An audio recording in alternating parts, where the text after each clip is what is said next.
minute. I think we're live on TikTok. I think we're about live on Facebook and YouTube. Stream should be open. We'll be live on Instagram in just a second. I think we're live on TikTok. I think we're about live on Facebook and YouTube. Stream should be open. We'll be live on Instagram in just a second. I think we're live on TikTok. I think we're about live on Facebook and YouTube. Stream should be open. We'll be live on Instagram in just a second.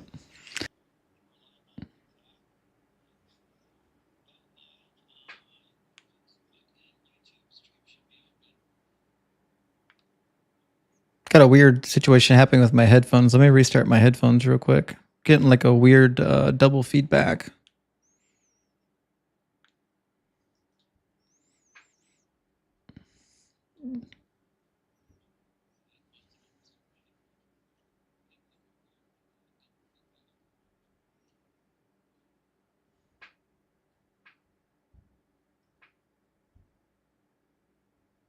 I think my microphone's selected okay. I think the audio issue is resolved. Give me 1 second. I think we should be ready to rock and roll. I don't know what's happening there. All right, guys. I think my microphone's selected okay. Oh, fuck. I think the audio issue... Hold on.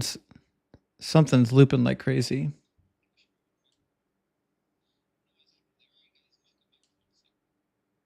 I think that was a situation happening with Instagram. I had the Instagram stream open, and usually the audio is off by default on the Instagram stream. For some reason, the Instagram stream opened up the audio on its own, so I was getting audio feeding back from the browser. We should be good to go now. Sorry about that, guys. Parker, thank you for the fish. Big W, Parker. All right, guys. Welcome in. Sorry for the delay. Good to see you guys. Great to see you. I've been off for a couple days. Had some special events going on. Work was crazy. Then I got called in last minute to debate with IP, Inspiring Philosophy, on the Tim Pool show, and back in the homeland again, though. All right, give me a second. Let me open up the guest boxes, and let me open up the guest box on YouTube before I forget. 1 second. The guest box on TikTok should be open.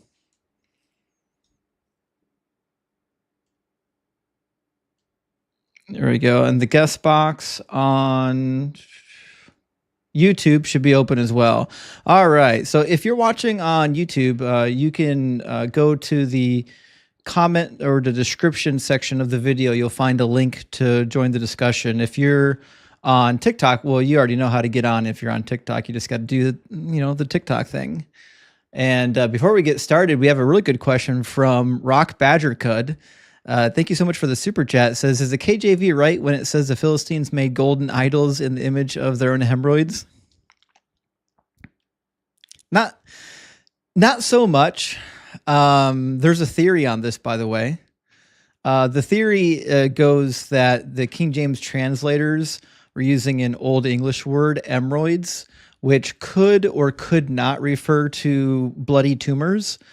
There was some theory that the King James translators understood tumors and hemorrhoids to be roughly synonymous, but it's kind of conjectural. We don't really know what was going through the mind of the King James translators. What I do know is that the Hebrew word in almost all modern Bibles today is translated as tumor instead of hemorrhoids, and there's been quite a bit of ink spilled on this particular topic. So I would not trust the Bible on this particular topic. That there's no hemorrhoids that are mentioned in the Bible. Welcome in, Planet Peterson. I've never heard that there are hemorrhoids in the KJV before. And unicorns. The way people hoist that version up as just the be-all, end-all is just so weird to me. It's wild. Give me a second to get the TikTok guest box situated. I'm going to put you on the screen so people can see you on the YouTube stream as well. No problem. And then we've got a guest already waiting to come in.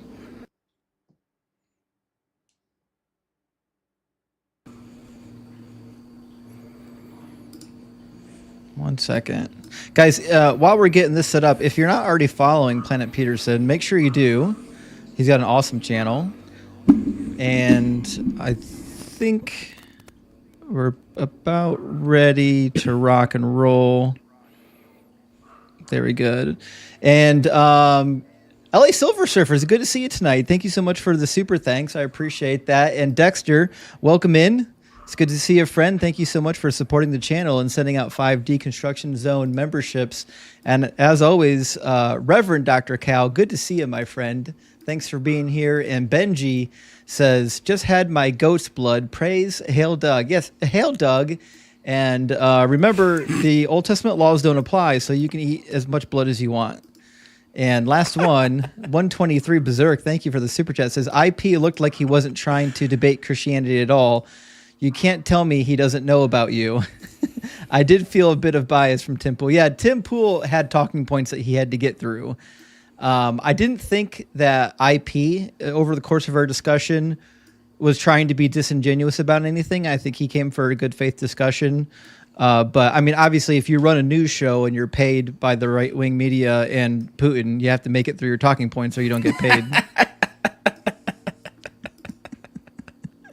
All right, well, get our first guest in here. How you doing, Can of Trash? Yo, I'm good. So I am a Christian. Sure. But like you guys would destroy me, so I just want to come in here and say like I hope you guys are having a good day. So yeah, that's about it, man. Well, that's awfully nice of you. Thank you. Yeah, have a good day. Hey, you too. Have a great one. Well, that was interesting. You don't get that too often, do you? No, usually we get rebuked. You get a lot of rebuking. I rebuke you. Chet, thank you so much for the air balloons. Listen, I love a good rebuking, some speaking in tongues, casting out of demons. So we've got Vin with us. How you doing, Vin? I'm doing good. Hey, I'm here for a good faith discussion. So just one question. Can something be made from nothing?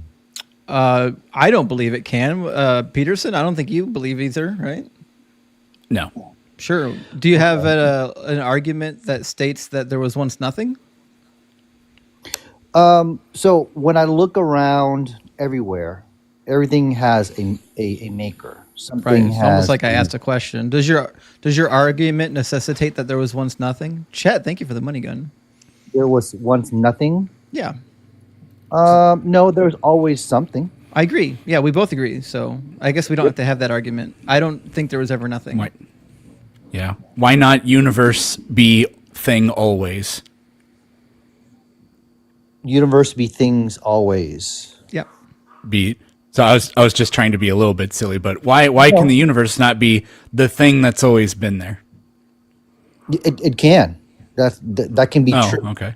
So I guess what I'm trying to say is that like everywhere that I look, there's always a maker. Something made something. Kind right? of. This couch was made. TV was made by something.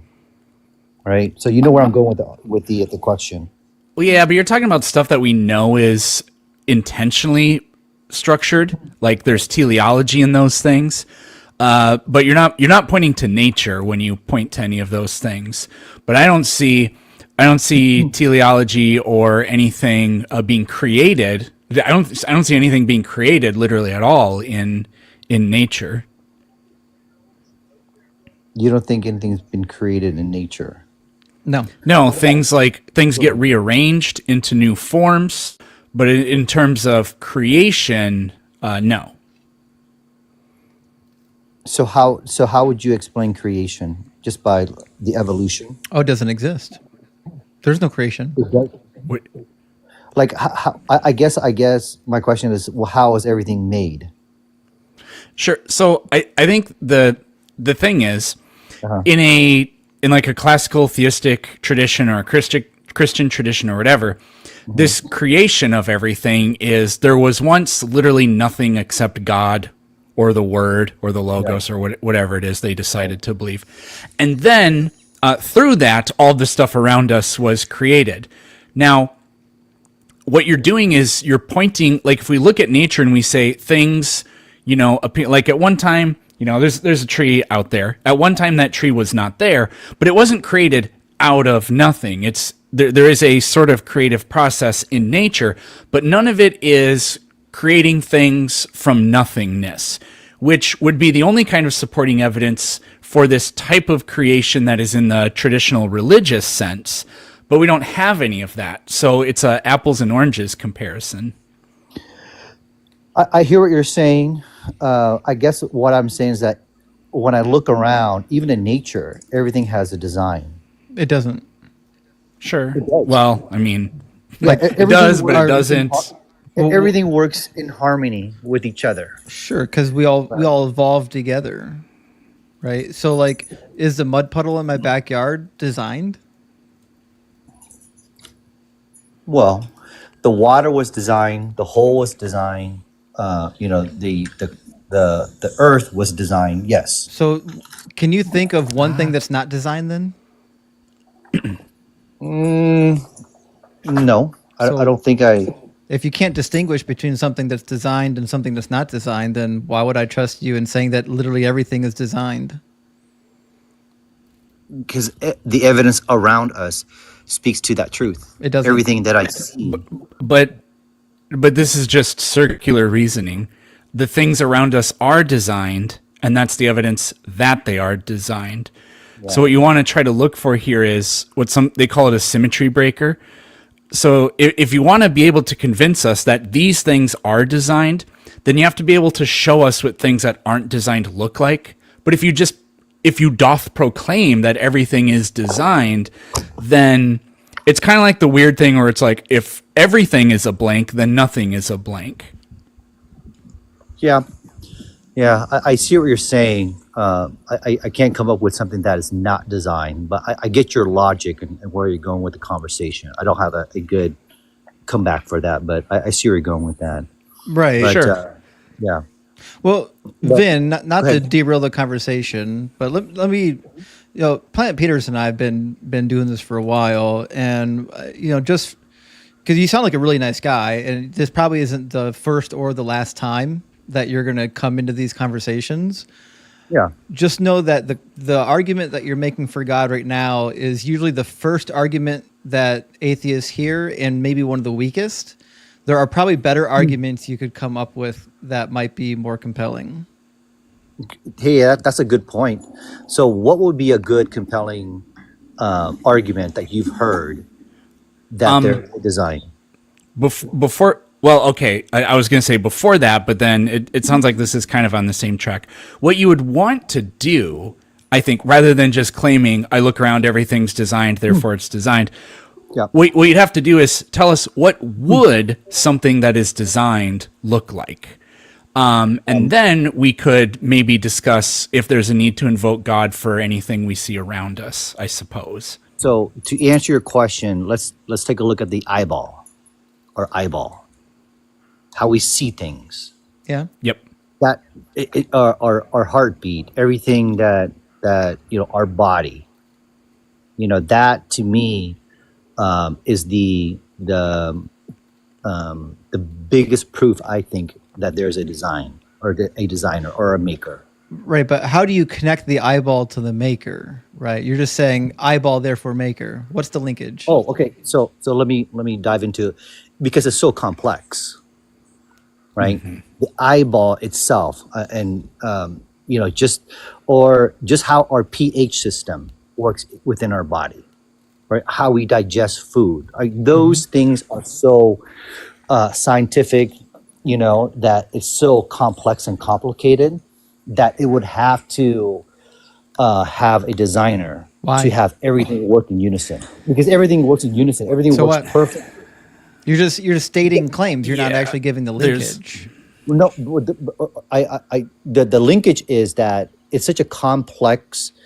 Our bodies are so complex that it would take a designer or Why? a maker to create that because it's so complex. so what? It would take a thinker, something like that too. You're just saying you're just claiming that complex items need a creator. Why? Because it's complex. So what? That's the reason. That's not actually substantiated. Justify that. I can't go into the biology of it because I don't know, but I'm just giving you a broad example of what the point I'm trying to make. We've got a guy here who knows yeah. biology pretty well. Go ahead. A little bit. So this is like what we call an irreducible complexity argument, is for the most part. And these fall apart for a lot of reasons. It's like you talk about the human systems, and it would have to be designed because they all work together, so on and so forth. But like we know for a fact, we can remove one thing at a time and find out that actually life completely works without these things. So like, for example, we're mammals. So is the platypus. The platypus doesn't have a stomach. That animal doesn't. So we've literally removed something from the system that is supposed to be all interconnected and is too complex to not be designed. But apparently the design can be monkeyed with or platypused with in a way, and it still functions. Or we can go a lot more extreme than that and look at like a jellyfish. They don't have blood. They have a nervous system, but they don't really have a central nervous system.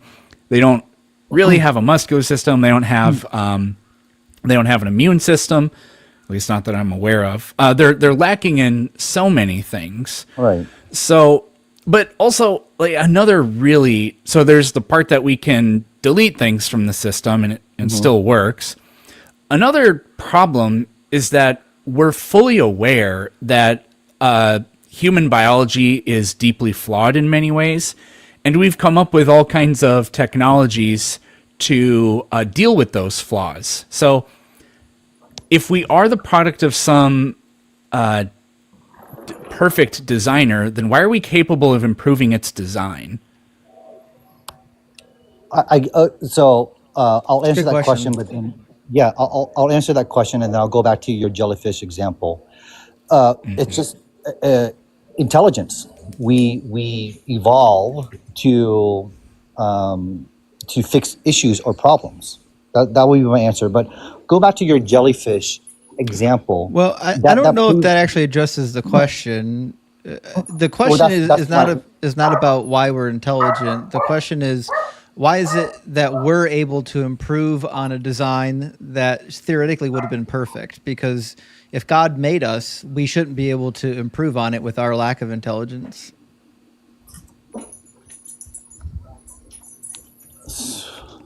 Because like when you say it's so complicated that necessitates a certain type of powerful creator, the exact same logic there implies that if we can point to flaws in the creation, then that really undermines the nature of the creator that you're trying to sell to us. At least he'd seem kind of like a sadistic jerk if that's the case. Yeah, when I played Roller Coaster Tycoon when I was a kid, I would make roller coasters all the time that didn't connect.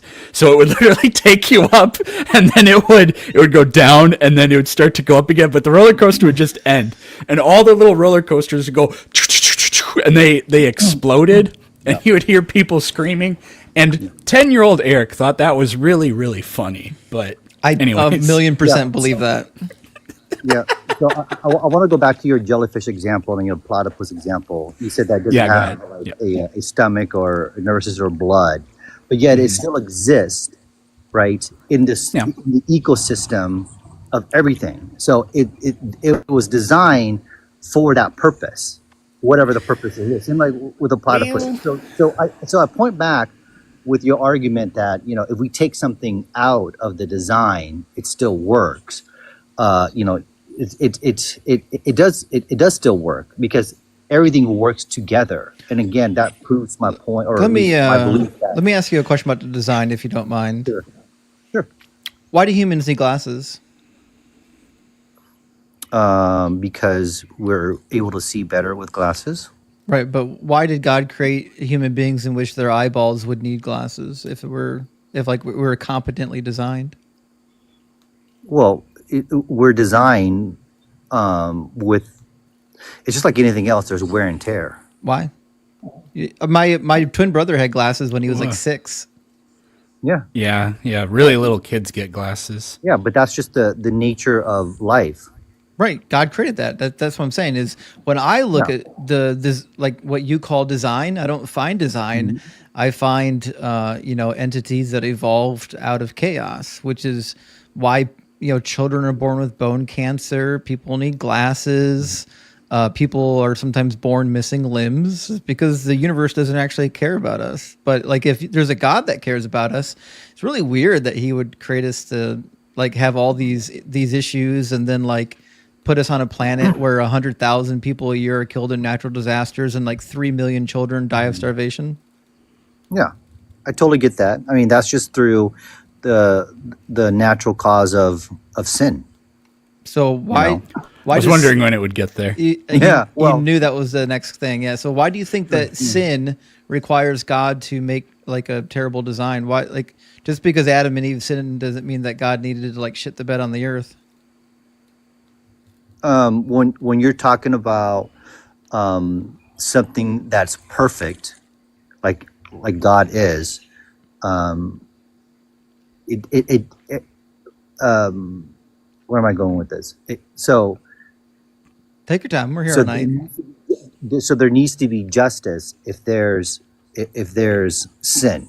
Right. But natural disasters aren't justice. They indiscriminately execute people at random. Right, but when you read a book, you don't read the book starting at chapter 50. You read the book when it starts at chapter 1.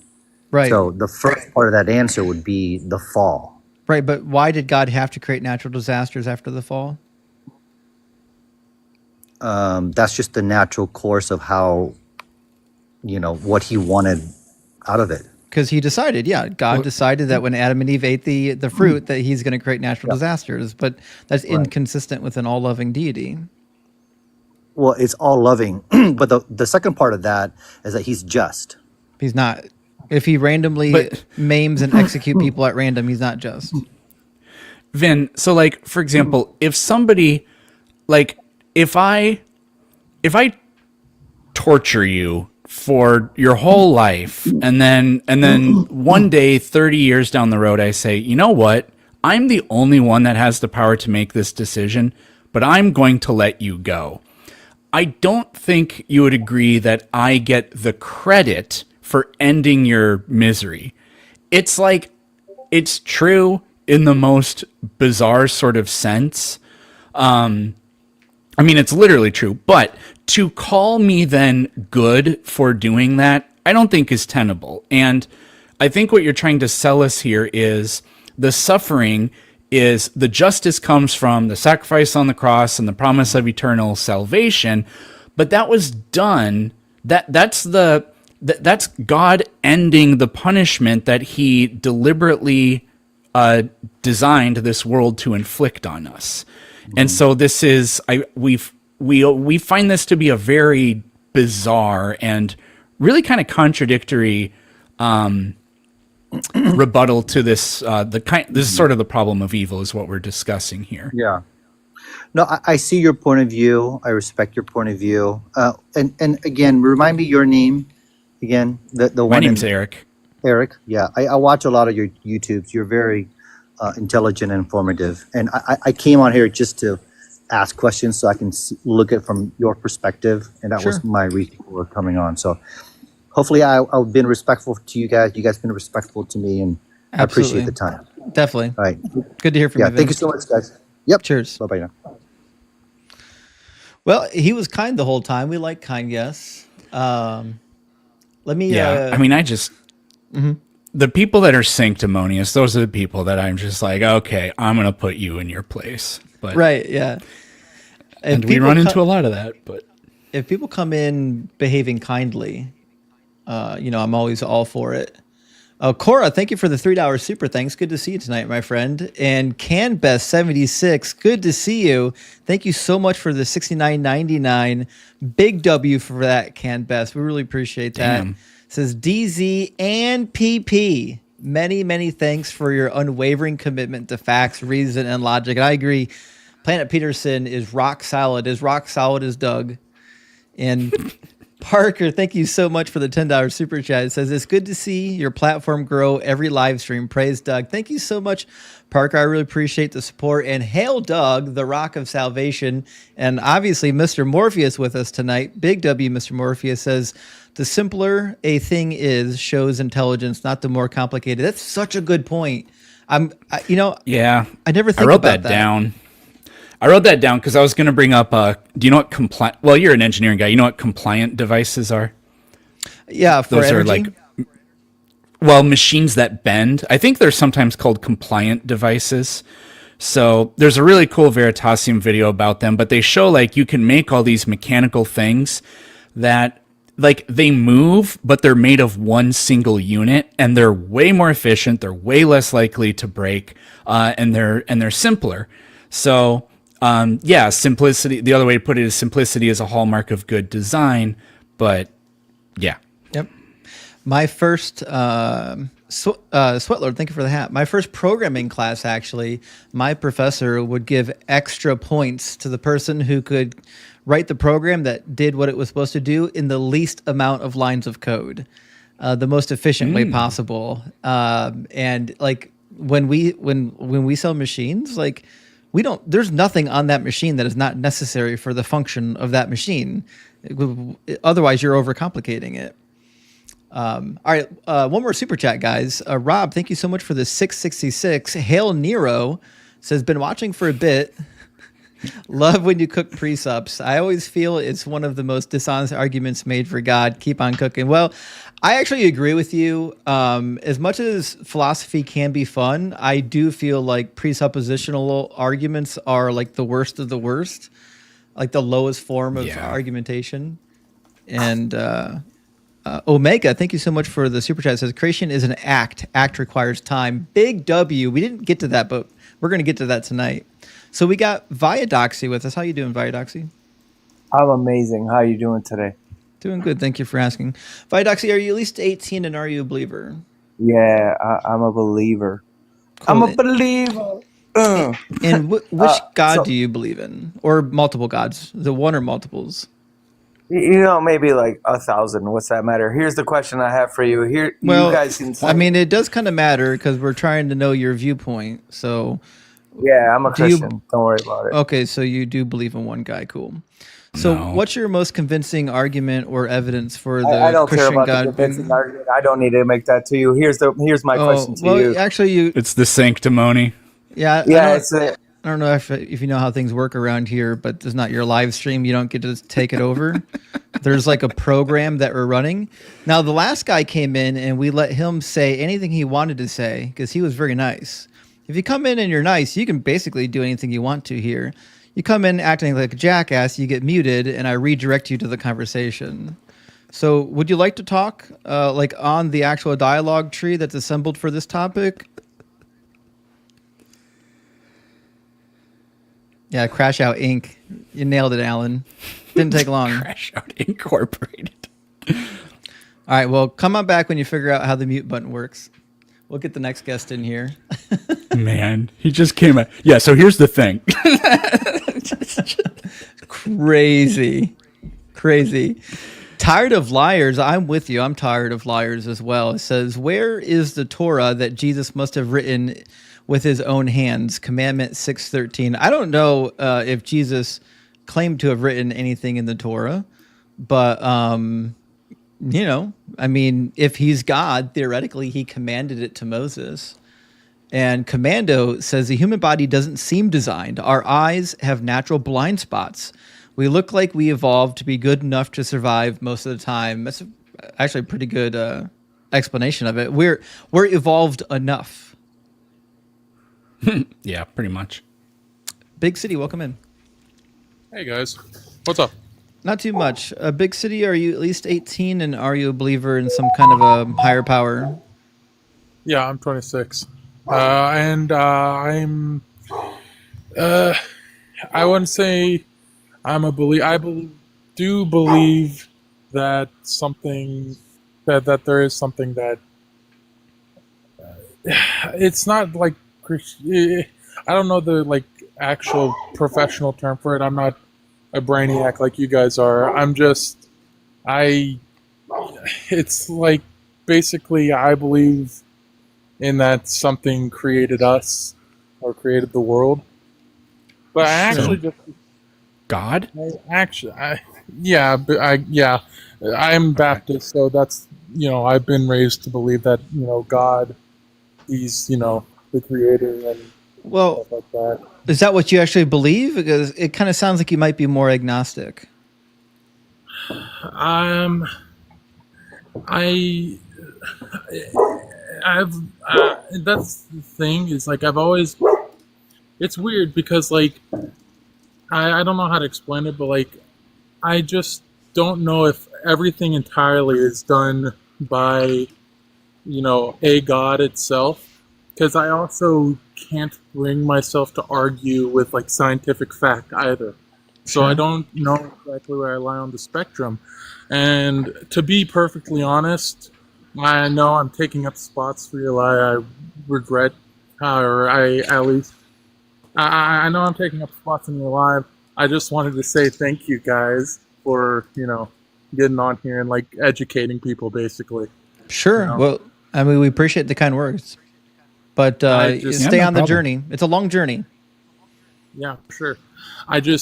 I've been watching, and I don't think I'm educated enough to actually debate for if God's imaginary or not.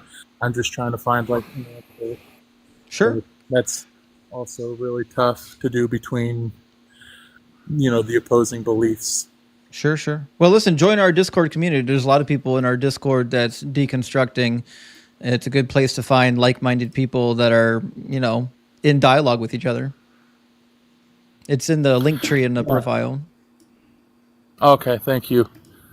Absolutely. Cheers. For Have a great sure. one. Yeah, of course. Thank you. Actually, I really enjoy you know how everyone's got a morning routine, like they wake up and they check their text messages and then they check TikTok. I'm now in the Yeah. habit of checking the Discord every morning now too. It's just become part of the routine. But Dr. Pizza, thank you for the super chat. Oh, what's that, Eric? Oh, I was just gonna say, because of like all this stuff I do, and because I live on the West Coast, so I wake up at 8. That's 11 on the East Coast. I have like 100 notifications every morning. So like I go on YouTube. I'm like, okay, what were people saying? Okay, Discord. Okay, oh, cry. I got tagged in like 5 things. Okay.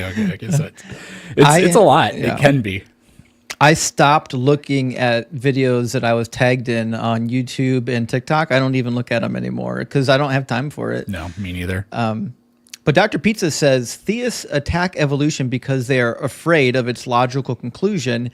Even if they did give us a concrete evidence that evolution was false, it would not prove their God. And that's really a good point, Dr. Pizza. And I bring that up typically when we do the abiogenesis talk, because it's 100% true. Listen, even if like the science of evolution, if we discovered that it was wrong, they literally would still not have an argument that gets you to God. It's still just a God of the gaps argument. You know what I mean?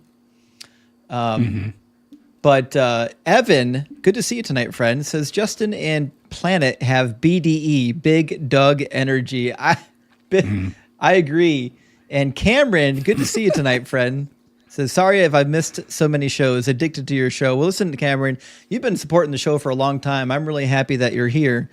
And Jared, thank you for the super chat that says, can we believe Old Testament Egypt story with no cats in the Old Testament? That's actually a really good point. How is Egypt so prominent in the Old Testament and not a single? Are there any cats in the Old Testament? I'm trying to think. I don't think there is a single cat in the Old Testament. That's crazy. Well, let me get the guest in here. We've got, I think Gabe was in the line next, and then Low End Disciple after that. And also Sweat Lord, thank you so much for the hat. Bella, thank you for becoming an 8-month subscriber on TikTok. And everyone who's subscribed on TikTok and everyone who's subscribed to the Kraken Crew Elite on YouTube should have access to the Deconstruction cheat sheet. Gabe, welcome in. Hey, I didn't think I was going to really get on. I don't want to take up your live, so let me know if you want to drop me. But I don't believe in really I guess God as you would know it. I guess I would say idealism is probably like the best theory on the table, where I see all that exists is just the one universal mind, and then matter is the record image of like a mental process. Sure, yeah, we've heard this What do you- argument before. We're perfectly happy to entertain it again. What would be the argument that gets you from, things exist to a universal mind? What do you mean things? Okay, so I guess when we build our worldview, the only thing that we know for sure is that we're having an experience. Yeah, I think thinking I agree. experience. And then everything else is a theory after that, basically, right? I mean, I think it depends. It's like a sliding scale. Roughly, yeah. I Yeah. think that all claims about reality are tentative. But I think there are some But things we can basically, be sure about. We start at solipsism, basically, right? Yeah, we don't really have a Saying, choice. the only thing that Right. yeah, exactly, right? So the only thing I know for sure is I'm having experience, whatever it is, I know that experience exists, Right. or thinking mind exists. But then I'm not a solipsist, because I grant that, like, I see you're made of the same biology as I am, and we're pointing at the same objects in the room. So I think I can grant that you are having an individual experience. Right. But then when we try to figure out what causes consciousness, we're first assuming that we think that consciousness needs an explanation, but we're trying to so we say that, okay, the description of reality, which is the physical matter, like, we're not seeing reality as it actually is, right? Like, what we're seeing is conjured up image, distortion of like reality, right, in our brains for the sake of survival. Like, we don't see reality as it is, right? Survival wouldn't be good for survival, right? We can't like know for certain that it is that way, but I mean, we have every good reason to assume that is the case. Right. That, what's the case? That we're not seeing reality as it actually is. We're seeing like a conjured up image that's made in our brain of what reality is. Well, I might add Right. to Eric's what Eric is saying. I think we do have some good reason to believe that what our brains and eyeballs are processing correlates with reality, because like we can No, they independently. correlate. For sure, they correlate, but we're not seeing reality as it actually is. Right, but if reality is not what we're able to observe and interact with, we would have no way to know that it's anything but. No, we are observing it, and they have like certain, I guess, perceptions to us. Like, but like it's not what it actually is. Like, it's like I don't know how else to say it. Like, Right. we don't see. You're saying the all content of our mind is not the same thing as the reality in front of us, and I mean, I guess that's true. I mean, a photograph isn't the same thing as the image or the I don't even know how I want to say this, the subjects of it. But like, when I look at a photograph, I think the photograph test might be the objective way to see if we actually do get a accurate representation of reality, because that's a different observation. When I observe the photograph, which isn't reality, but it's supposed to be an imprint of reality, and it looks the exact same, I don't know how that lets me declare anything other than what's in my mind must be an accurate representation of reality. Because how could I somehow see the same reality in this picture that I see in front of me if I'm not getting accurate information? Right. I guess this camera's set up a certain way, but like we also need special tools to see like infrared, right, or stuff that we can't see with our own eyes. Right. Yeah. True. Yeah. Right. So there are ways that we're interacting with reality, in which only allows us to directly interact with a percentage of reality. Like, we need other tools. Right. Exactly. But Right. when we Like, do it get wouldn't- those other tools, they confirm our other findings. Like, if I look out in the sure. night and I see, a tree in the dark, well, I can actually put on infrared goggles and I can see a little bit more. But See it. they're already Right. confirming what I'm able to ascertain on my own. I guess what I'm just pointing is that your senses are limited. Sure. Yeah. and it's a right. And so what we're seeing is a description of reality, right? So we're describing reality with like mass, spin, momentum. All these things are just physical processes. Mm-hmm. So when we try to deduce qualia from physical processes, you can't deduce that. There's nothing about like a list of numbers in physical processes that allows you to deduce what it's like to see the color red, right? And that's the hard problem of consciousness, Mm-hmm. right? So because Yeah. we run into this problem when we say that, okay, well, we know that we experience, but then we say we posit that, okay, what reality is the description of reality, the physical out there, and that's why we run into that problem. But if we say that consciousness is fundamental, then we're not making any inferences. I think And you kind of we say are. that, no, we know that I'm experiencing, No, and so like. maybe I misunderstood what you're saying. Are you talking about a universal consciousness or a human consciousness? Or I said all that is the fundamental essence of reality is consciousness. Like, say for example, it doesn't need an explanation. Like, I don't know if you guys accept like brute facts of nature. Yeah. Yes. I don't know if we accept So, the yeah, I same think there's- ones, but I'm sure we do. Right. But we acknowledge that brute facts can exist, right? Right. I guess the link I'm trying to make in your argument right now is how you get from human consciousness to a universal consciousness. Okay, so basically, all right. So matter is like the record image of a mental process. It's like an electric process. This thinking is an electric, causes like an electric current. I don't And know if so- it's quite that simple. Well, that's what thinking is, isn't it? It's an electric. I mean, it's Firings? it's a neurochemical process that's happening in your brain, but it's a little more complicated than just, electrical pulses. But it's electric, though. I mean, there are electric in there nature, is a transfer of charges, yes. But okay, so let's say I cut open your skull and I see your brain. I know that there's something it's like to be that brain. So your conscious experience has an appearance to me. It looks like matter, right? And all matter is made out of the same subatomic particles. Right. But we know from experience So- that consciousness arises from brains, not the other way around. No, we don't know that. We don't. That's the thing. We don't know that from experience. Oh, we do know that. We've What never we're seeing seen a is consciousness exist outside of a brain. Can you think of one thing Well, that was okay, conscious okay. without a brain? Right. So now we have to define consciousness. So I would define consciousness as just pure subjective experience. There's different levels of consciousness. Like from a human being has metacognition, as opposed to like an ant. There's different levels of consciousness, but I'm talking about just pure subjectivity. Sure. Do trees have consciousness? I don't know if there's something it's like to be a tree, but for example, there's something it's like to be a jellyfish, and a jellyfish doesn't have a brain. Well, a jellyfish, I think, is interacting with the world around it. And my understanding is that they don't have like a central processing unit like humans, but they do actually have like neurons and synapses in a slightly different fashion. Yeah, but it's not in a brain. So you're asking me, is there any experience that there is without a brain?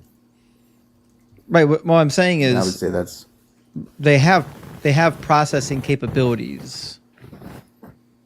But if there's something it's like to be, like jellyfish get hungry, they have there's an experiencer there, whatever level that is. Like Right. Well, they have a nervous system, yeah. But I mean, so does technically like Venus flytraps. Venus flytraps are pretty intricate, yeah, like I but they think don't. there could, I As far know. as we know, I think there could be. they're responding to stimuli, but not in the same way of like making conscious decisions, like animals. No, but they're still experiencing. They're still like something it is like to be that thing. Like I think there's something it is like to be an amoeba. Yeah, and I mean, I think we're still talking about jellyfish here, but I mean, we could talk about amoeba. I don't know if amoeba have consciousness either. When I say consciousness, I mean, is there something it is like to be? It's not aware of itself, but it is experiential in nature. Well, I mean, everything There's in something it is, like- nature is interacting with the environment. Like even trees are interacting with the environment. Like when the sun shines at a particular angle, a tree starts to lean towards that angle if it's a consistent source of light. Right. But I guess another key point to this theory is that the dissociation of the one mind looks like a metabolizing body. So I don't think Can there you can be something that it is like. Yeah. can you say that again? You say the disassociation of what? So why there's one mind that creates multiple minds? Okay, why is this just one mind that creates my mind and your mind? Is I guess a dissociative process, the process of dissociation, where one mind seemingly dissociative identity disorder. Do you mean dissemination? No, Dis- do you know dissociative? It used to be called I- multiple I- personality I disorder. do. I do. I know what disassociation means. I'm trying to figure out what that has to do with the universal mind. So when the universal mind dissociates, it looks like a metabolizing body. How That's how what would you that process looks like. How could you possibly come to that conclusion with evidence? Well, I see that anything that it is experiencing has like a metabolizing body. Like I don't think there's something that's like to be a rock. You Like, I mean don't- everything that's alive? No, well, when you, I guess, quote unquote, alive, yeah, I say experiencing. Where there's an experiencer, it's usually to a metabolizing body. So, like So- for example, I think there's something But that not everything that metabolizes has consciousness. There's all kinds of animals, we'll say plants that metabolize that don't have consciousness. Well, when you say consciousness, I just mean experience. Okay. So you don't. I guess So you're do you saying think that, Venus do flytraps plants- are do plants conscious or metabolize? not? Yeah. When you say do they metabolize? Or Venus does flytraps do. Yeah, I guess. So then, yeah, there's got to be something. It's like to be that, whatever that is. So you think that Venus Whatever flytraps level. are conscious? Well, when you say conscious, don't mistake what I'm saying. They're not aware, right? Like for example, like an ant is conscious. It's not thinking about its awareness. It's just, but it's having an experience, right? Well, metacognition is not the same thing as conscious. That's what I'm trying to have a distinction here. There's levels of experience. Metacognition, I guess, I don't know how you define consciousness, but I just define it as pure experience, and there's different levels of that consciousness. But There's metacognition and I mean, theoretically, everything living is having an experience. I don't think that's the definition we're using.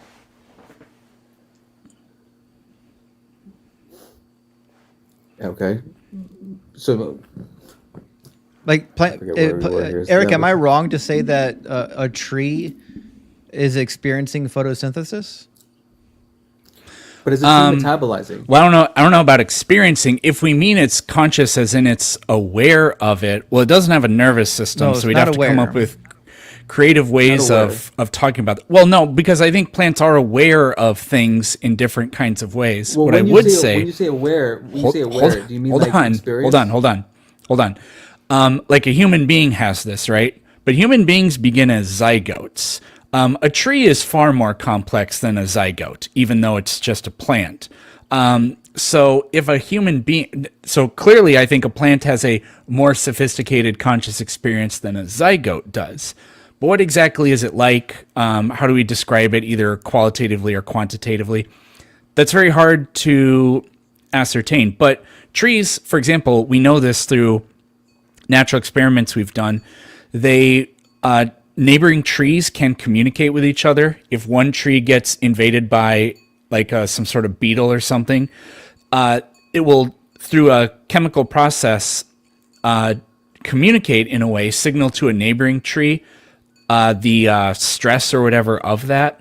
And so what the neighboring tree will do is it'll hyper-secrete sap, and that keeps the bug from being able to affect it by as much. So they have reflexes in the way we have reflexes, in the way any kind of biological thing does. And what's the difference between that is just, what's the difference between something being changed by its environment and something reacting to its environment? Well, when I play pool, the cue ball makes the other balls move. But with life, it's this, I've discussed this recently, actually. I don't know how to put it in the best way into words, but what life does that's different is, yes, it interacts with stimulus from the environment, but life is internally driven to produce those changes that happen. So even a unicellular organism, a lot of them have pumps in them because they have to keep water out of their cells because they're hypertonic with respect to their environment.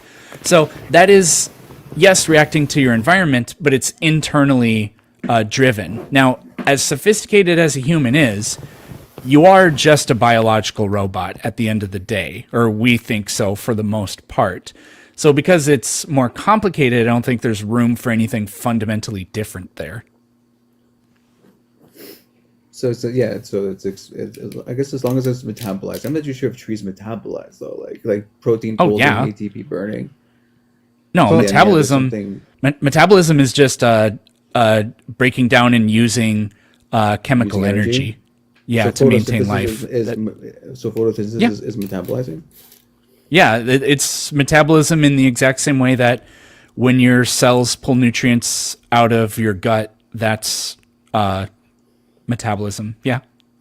Right. So I guess what I was going with is that, okay, so your brain, your conscious inner life presents itself to me as matter. So I know that matter can have conscious inner life behind it.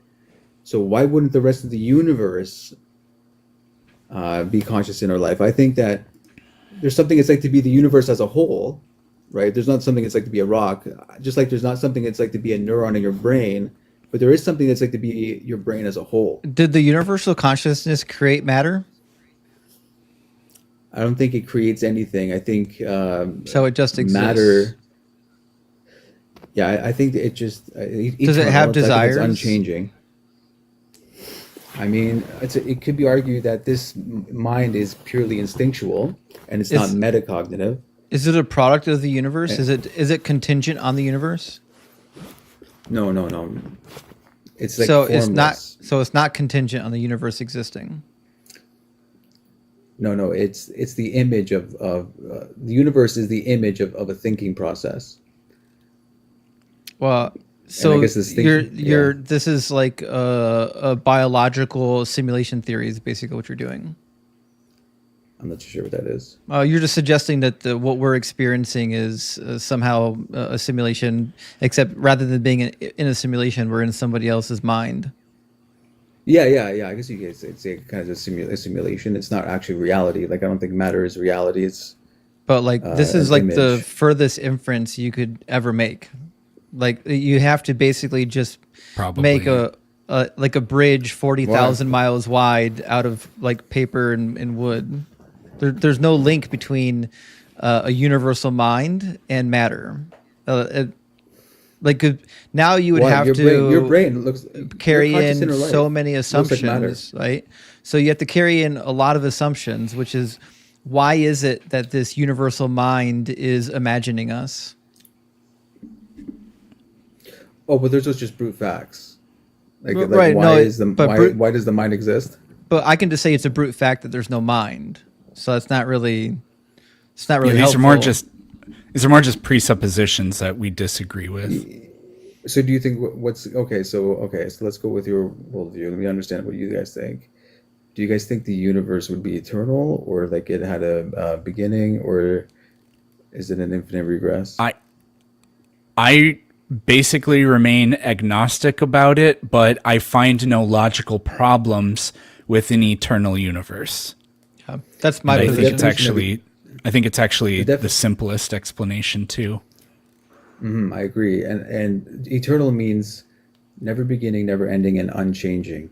Well, unchanging, no. It's obviously changing. No, not Yeah. No. I don't- That's the definition of eternal. No, it's not. No, I Look it up. don't think so. If it's without time, then you could say it doesn't change because the past, present, future are all equally real.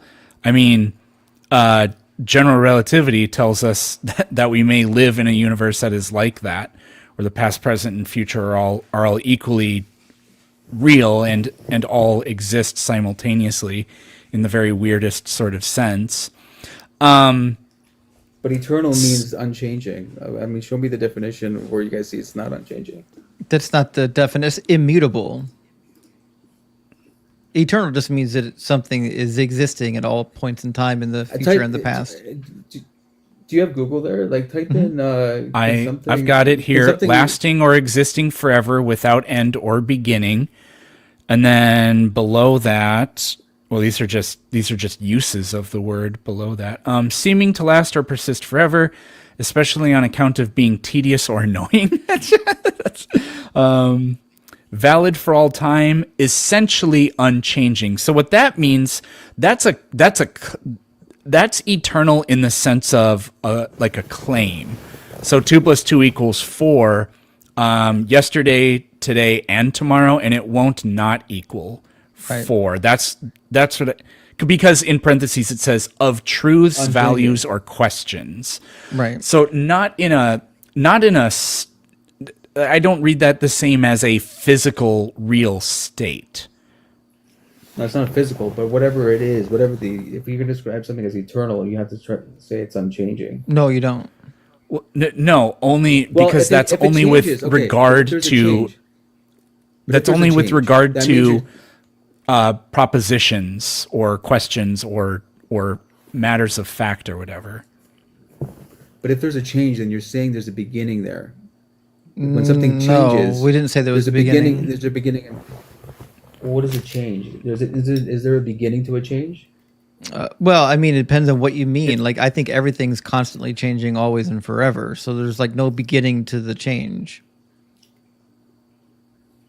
But a change, it means you're denoting something there's like a beginning point of that change. Yeah, if you wanted to say like a change, like I changed my clothes today. Yeah, there was a beginning of me changing my clothes. But that doesn't mean that there's no beginning and no ending. I was still you wearing could say clothes. there was. Sorry, go ahead. You could say there was a point where nothing had yet changed, and then in the next moment things began changing. That would satisfy this. Look, I don't know what you guys are looking at. If I Google, can something eternal change? It says no. By definition, something eternal cannot change, as eternal means lasting forever without alteration. Therefore, it depends on eternal, how you're using the word. Like if I said this is an eternal command, that means that the command is unchanging. The command is there forever. When we're talking about like just space and matter existing forever, it's a different application of the word. Just existing. Space and matter are eternal. Well, just existing forever doesn't mean that it's not going to change form. I don't know. That's not my. I guess you guys have a different definition of eternal. But like, so you think there's this? Yeah, that doesn't make any sense to me. What doesn't make any sense? Why can't the universe be eternal? So there. Okay. So the way. Okay. So you say it's eternal, but is there, different causes, or like I'm trying to understand? I don't know what's hard about this. Everything that exists right now has always existed in some form. That's my position.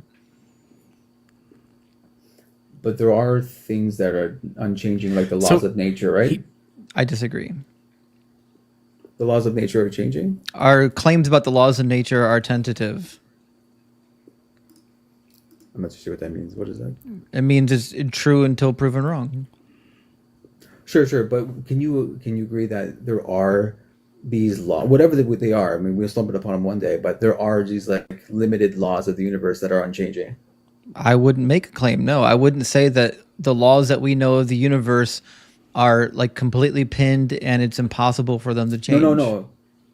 Not that we know it. Let's say like we're ignorant. We don't know it, but we do you agree that there are unchanging laws, whatever they are? No.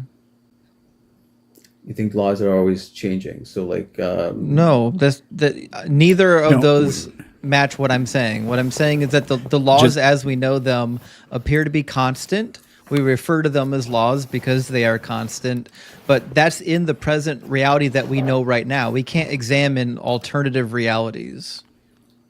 Sorry, Eric. Yeah. We also, I mean, we have an observational horizon. This is actually what the one of the multiverse ideas is that beyond where we can see, the universe might actually have different laws. We don't know if that's the case. do we have any good reason to entertain that? Like, why wouldn't it just be one universe? We one have to law? be agnostic about it.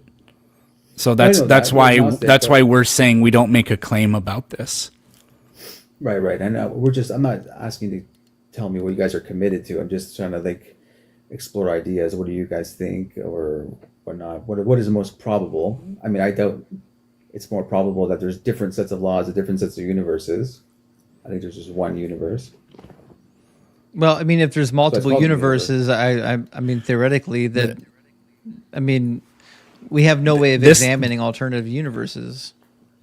Yeah, this concept of multiverse, they're actually still part of one singular universe. They're just in part. It's called the bubble. Like- What like the they're hell is not it called? divided They're by called nothing. bubble universes, but they're just beyond our ability to observe. But we're not talking about like. I mean, it's not literally traveling to another dimension or another universe like we imagine in like science fiction or whatever. Like there's a clone of you, but it has purple hair instead of whatever you look like. I don't know if I buy that, but so We've been on this for quite a while. Yeah. Let me ask you a question. okay, you even guys- if well, you- even if you could create a link Well. to a universal consciousness, why do you care about this thing? What kind like what would be a compelling reason why anyone would want to believe this? not believe it. I just care about the truth of reality. Do you think that I'm this not looking for a belief. that this consciousness cares about you? No, I don't know. Like I think it doesn't have any emotions. So it's conscious, but it doesn't have emotions. Right. Yeah. It's like So that's a departure then from what we think consciousness is. well, again, you got to define I just define consciousness as pure subjectivity. There's different levels of that. What does it even subjectivity. mean? What subjectivity? Pure subjectivity. I think he means it's having an so- experience. Yeah, exactly. There's an experiencer Yeah. there. There's something it's like to be. Well,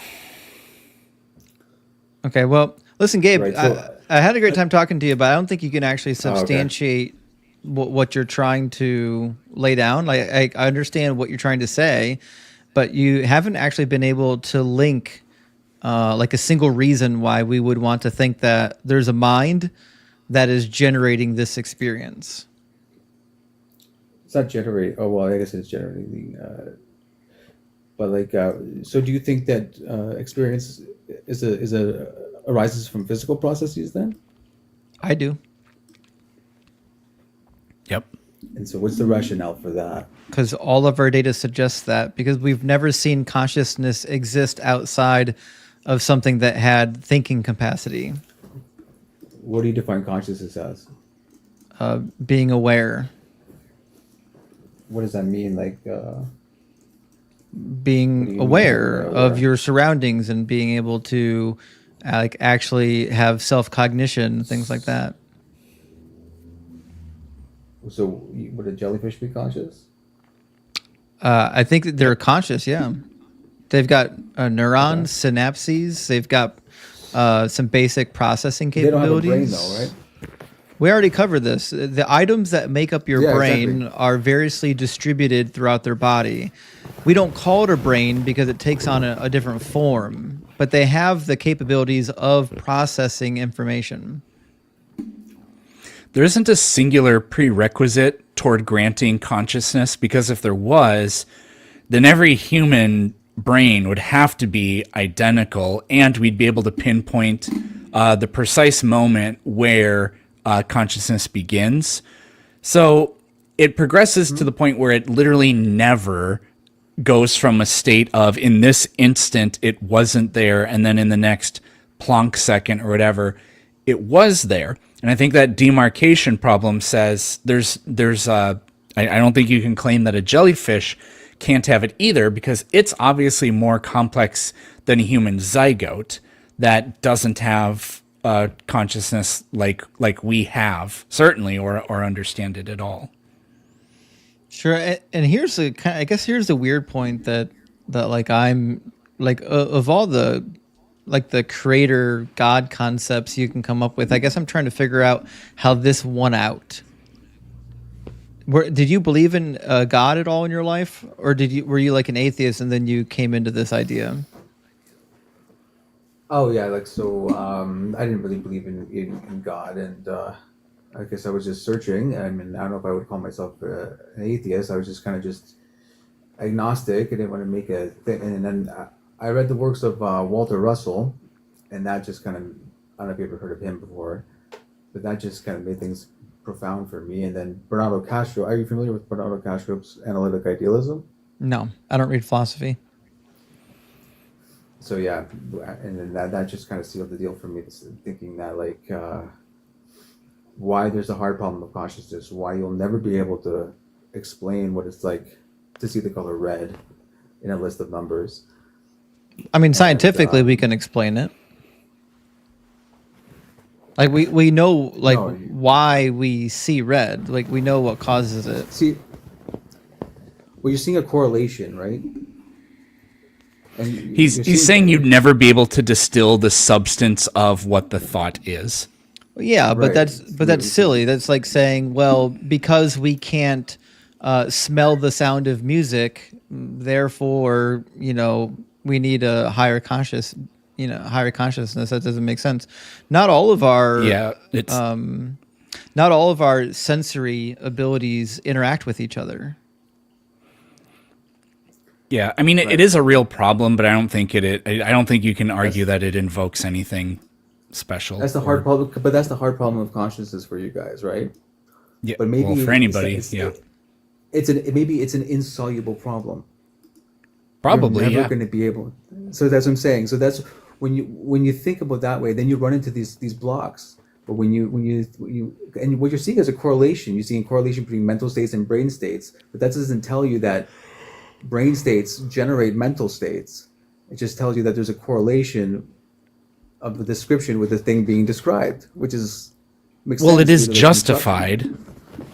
It's a justified belief, and sure. To claim underdetermination or whatever in it is, unless you have something else to provide that is actually that passes what I would call like the validity test or whatever, then we don't really have the skepticism. It's not exactly that it's unwarranted, but you actually don't have anything to. It's not that you don't have anything to criticize, but if you don't have anything else to offer, then we have the current idea, and it stands as the best idea we have.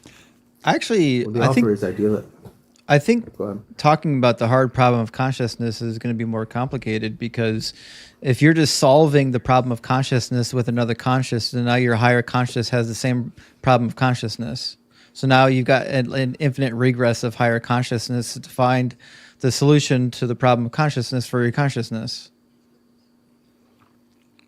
Or we could say the universe is God's consciousness, and then we figured out what it means. Then we solved the qualia for the eternal mind. It is the universe. That's what I'm saying. It's almost like a hive mind. That... Yeah, something like that. All right, well, listen, Gabe. It was good talking to you. Right. Thanks for coming through, man. Yeah, thanks for having me. See you guys. Cheers. It's a weird concept. I mean, I understand the guy's just out there trying to figure things out, but that's not where, if I was in his shoes, that's not where I would have fell into. But Eric, thank you so much for the super chat. It says, let's all praise the holiest Doug. I agree. Praise Doug, his eternal consort Sharon, and the Holy Son Rocky. I beg you all for guidance. Big W to the Trinitarian, the triad of shit. I'm losing words. The igneous triad. Sharon Stone. Yeah, the igneous triad. Mr. Thank you for the super chat. It says, if the argument is intelligent design, who created this invisible, magic, genocidal, super jealous psychopath? Yeah, I mean, that's a fair point. Absurdist, thank you so much for the super chat. It says, Presup is word salad, prove me wrong. I think that statement is proven right every time we see one.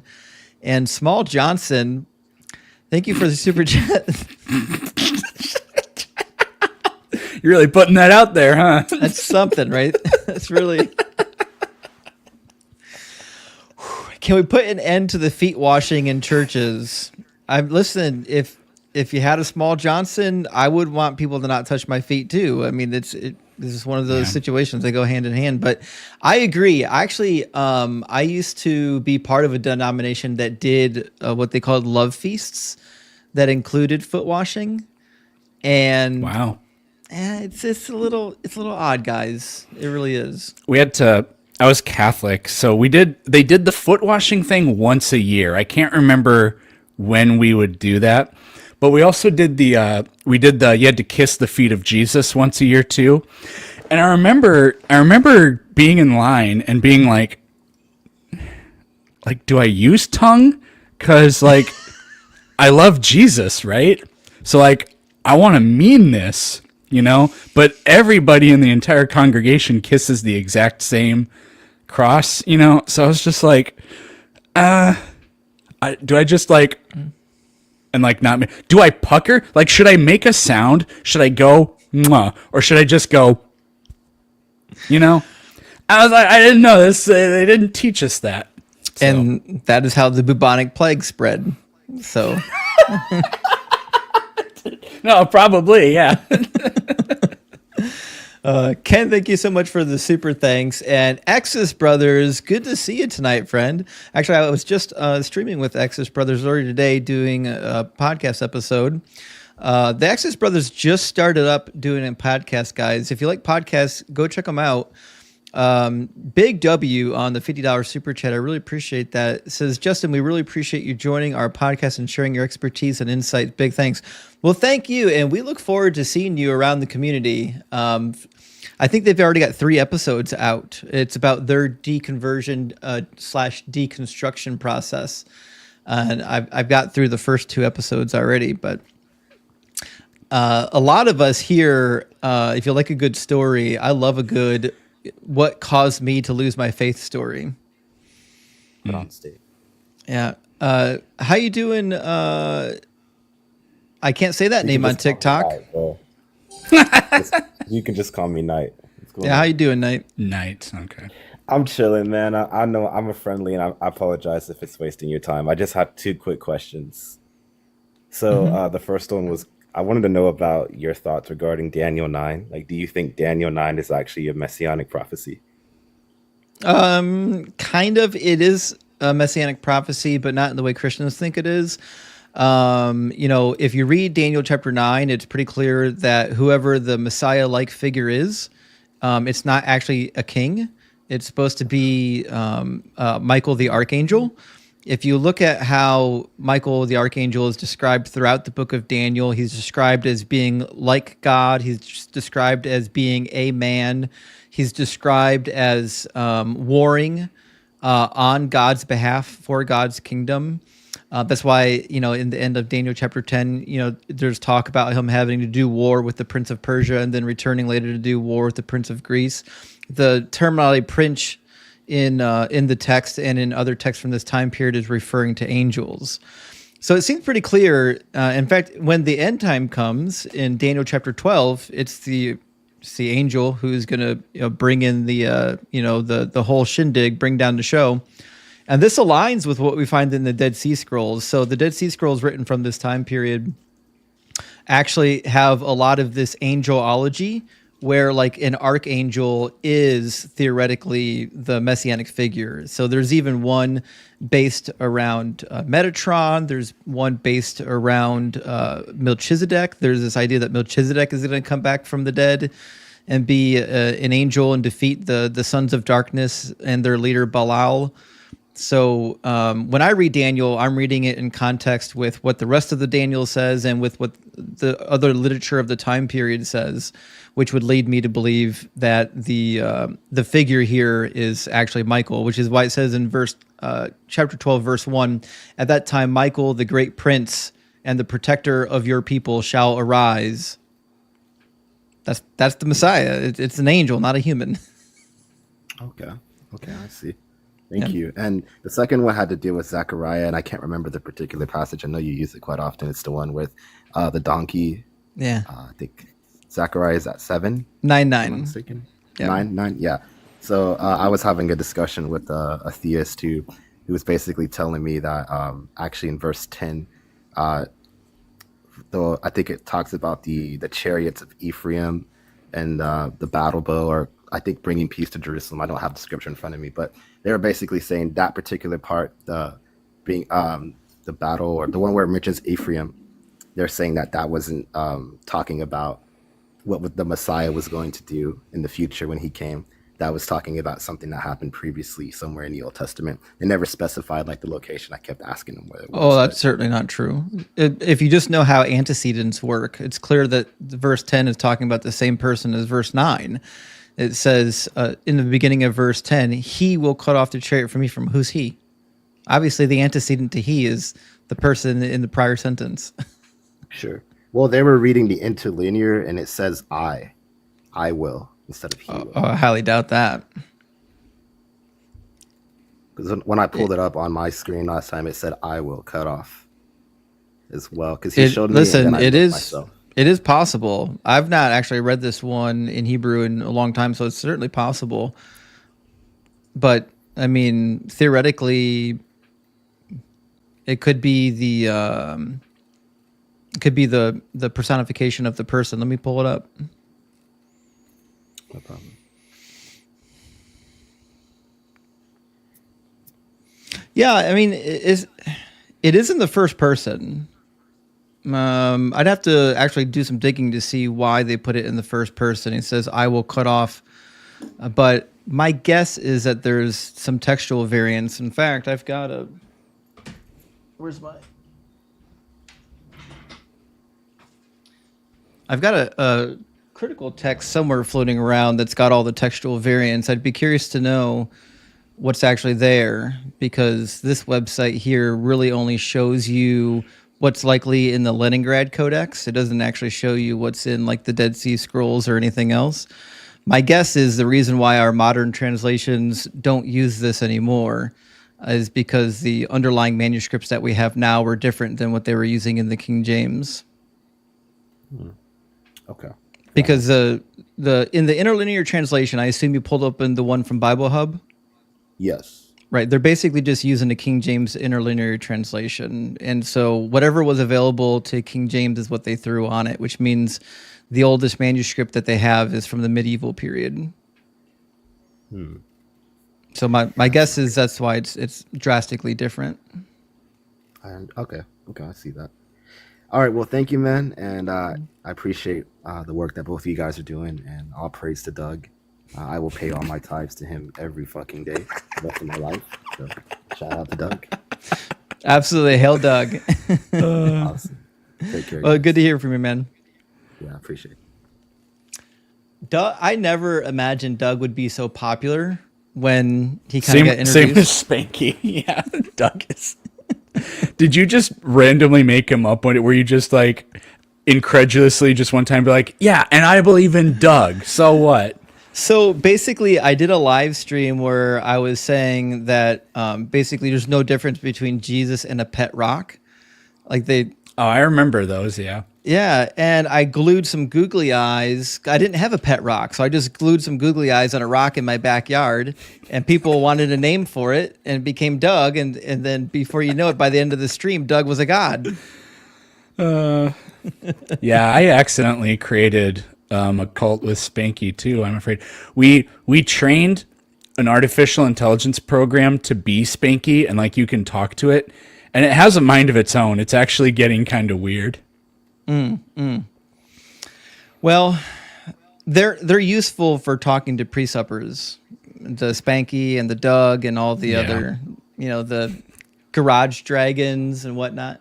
All right, let me grab a couple of super chats, guys, and we'll get our next guest in here. Rainbow, thank you so much for the super chat. It says, I believe the universe began when Anubis pulled it from his foreskin, which is why Yahweh is obsessed with foreskins. Prove my faith wrong. You might be right, Rainbow. I mean, we know God loves foreskins in the Bible. And I mean, he's asking for many foreskins, even in the modern age. I mean, theoretically, if you believe in Ezekiel 44.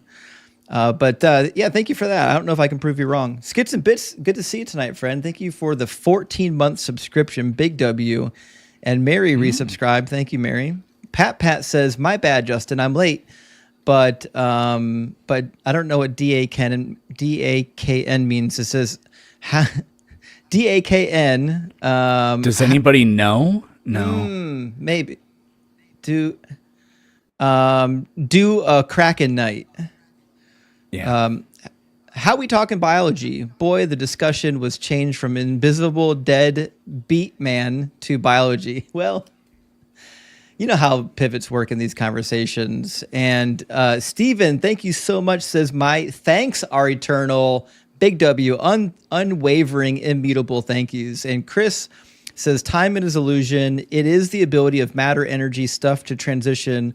All that happens, past, present, and future is happening now. This is actually a really good point, Eric.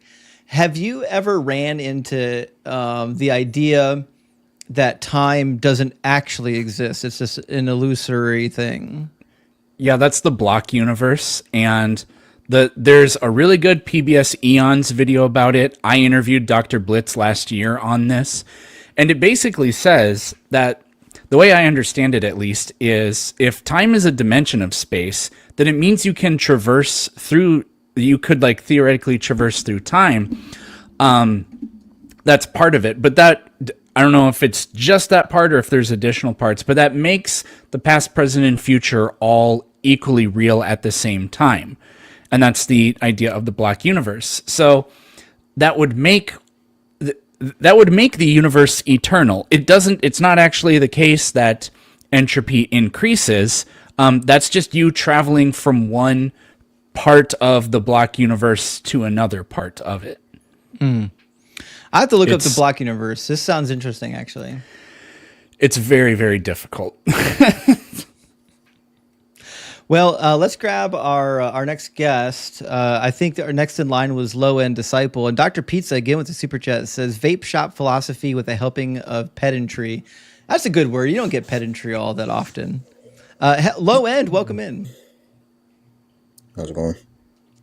Not too bad. How are you doing? Pretty good. Low End, are you at least 18? And are you a believer? Yeah, I'm 26, and yeah, I'm a Christian. Okay, very good.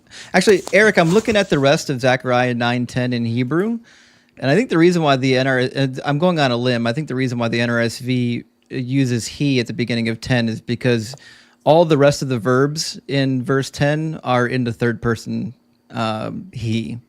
So I think the NRSV is assuming there's a textual variant, even if it didn't list it for me. I'll have to look through all the textual variants and see if there actually is one. But anyways, Low End. Are you at least, you said you're 18, are you a believer? Yeah. And which God do you Christian. believe in? You're a Christian? Cool. What'd be the most convincing argument that the Christian God is real? Well, there's kind of a list you got to work down, but here's the argument I was going to bring up to you. I got, so basically an acronym, God, G-O-D, so the existence of good and evil, the origin of the universe, and the design of the universe make a cumulative case for the existence of God. Through the diversity certainty ratio, we can be sure that these diverse lines of evidence point to the existence of God being reasonable. If I gave you, we'll say, 10 mediocre reasons to believe that I'm 10 feet tall, would that make me 10 feet tall? What does that have to do with my argument? Well, you'll understand here in a second, right? So if I gave you 10 mediocre arguments that I'm 10 feet tall, is it likely that I'm 10 feet tall? Well, I haven't given you the arguments yet. I never said you did. That's Just the broad- answer that's the the broad question. argument. You'll figure out where we're going here. You're trying to get ahead of it. No. Okay, I mean, so the answer is obviously no. But all right. Okay, so multiple mediocre arguments aren't actually as strong as like one good argument, is it? yeah, but you can't just rely on one argument. I agree. I think you need more arguments. I wouldn't do that. So the reason why I'm raising that is because it sounds like what you're about to do is present a litany of mediocre arguments and saying, well, if you stack them all together, they make one good, strong argument, but it's not really how that works. Well, how about I present to you the arguments in premise form? Yeah. And Another problem with that mathematically is you have to multiply the probabilities of all those arguments, and the odds of all of them being true actually decrease quite dramatically as you do that. So, Yeah, no, anyways, so go ahead. So are you ready for the arguments? Well, start with your most, we'll say, compelling argument, and we'll talk about them one at a time. All right. The origin of the universe. Whatever begins to exist has a cause. The universe began to exist. Therefore, the universe has a cause. What's the evidence that the universe began to exist? We don't know that, and special pleading. Yeah. Okay, so we've got multiple lines of evidence that point to the to the beginning of the universe, right? Like so what? We're looking at quantitative evidence from the abundance of helium, looking at thermal evidence from the second law of thermodynamics. Are you reading from a observational ChatGPT evidence script? From astronomical No, I'm reading from my notes. Okay. Do you know what any of these words mean? Of course I do. Okay. The abundance of helium in the universe requires that it once didn't exist. How? Yeah.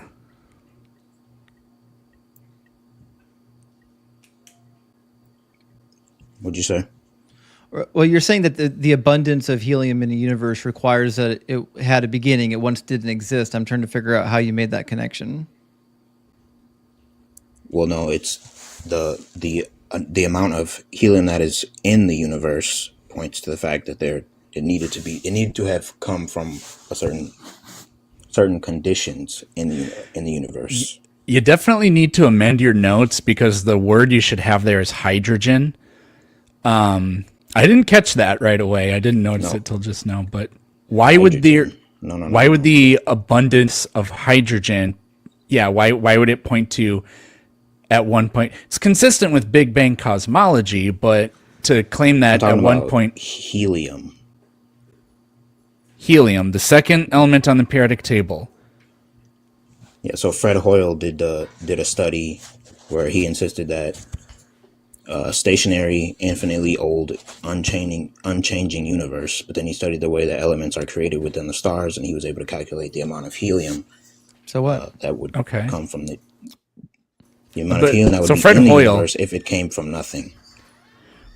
Well, no, Fred Hoyle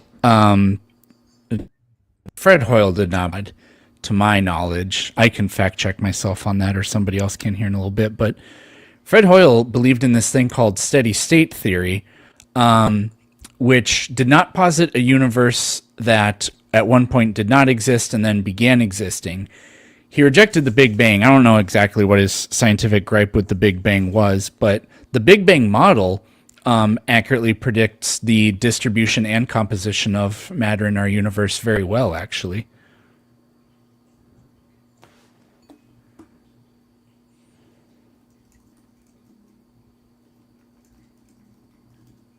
Yeah, and I could be wrong, but I'm pretty sure helium is formed through radioactive activity. Like, it's constantly being formed.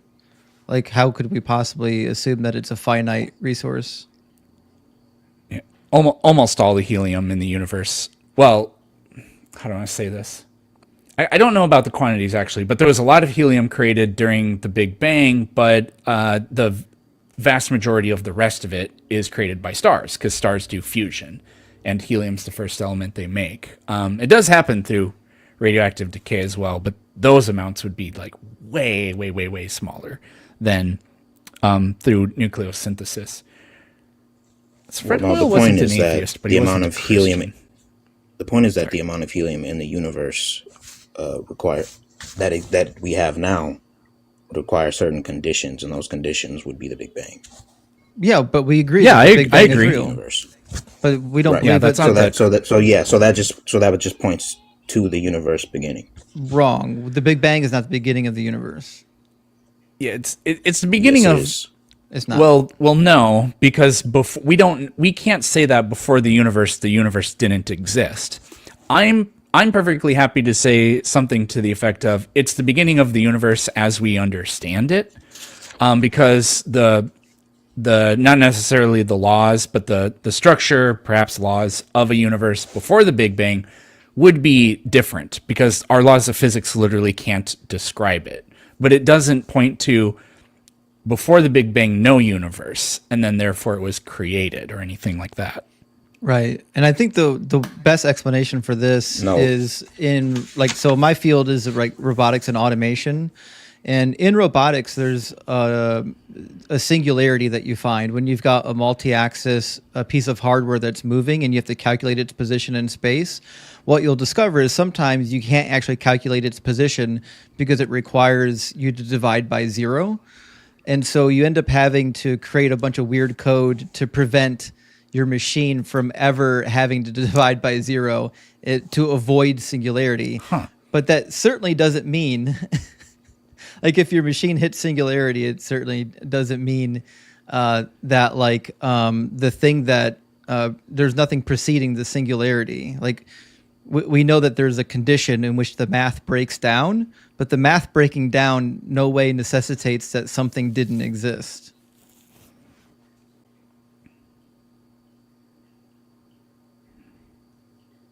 So like the singularity of the universe is where the math breaks down.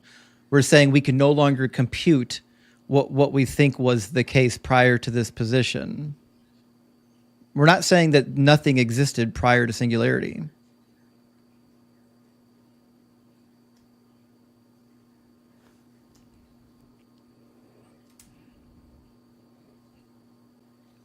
So what was the next line of evidence, point of evidence?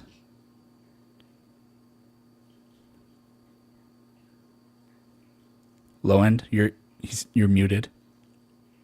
Yeah, he might not know he's muted.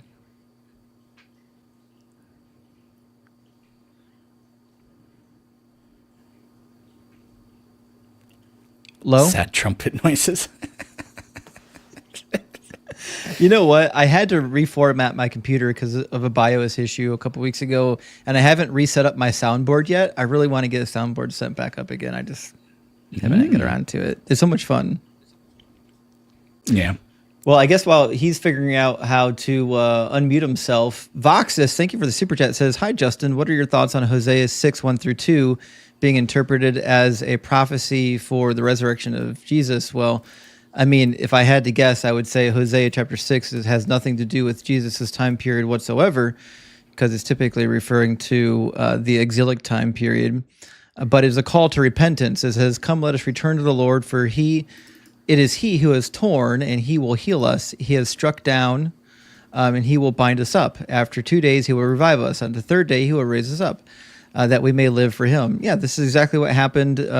This was predicted during the Assyrian conquest. So Hosea was writing about the Assyrian conquest, where God said in not just Hosea, but also in the book of Amos, that he's going to strike down the Israelites. He said, there won't be anywhere for you to run. You'll go down to Sheol, but my hand will find you. You'll climb up to the heavens, but I'll be there. But then after you're struck down, God will have mercy on you and he'll restore you. So I think if you just read the context, it's pretty clear that it's not talking about a Messiah.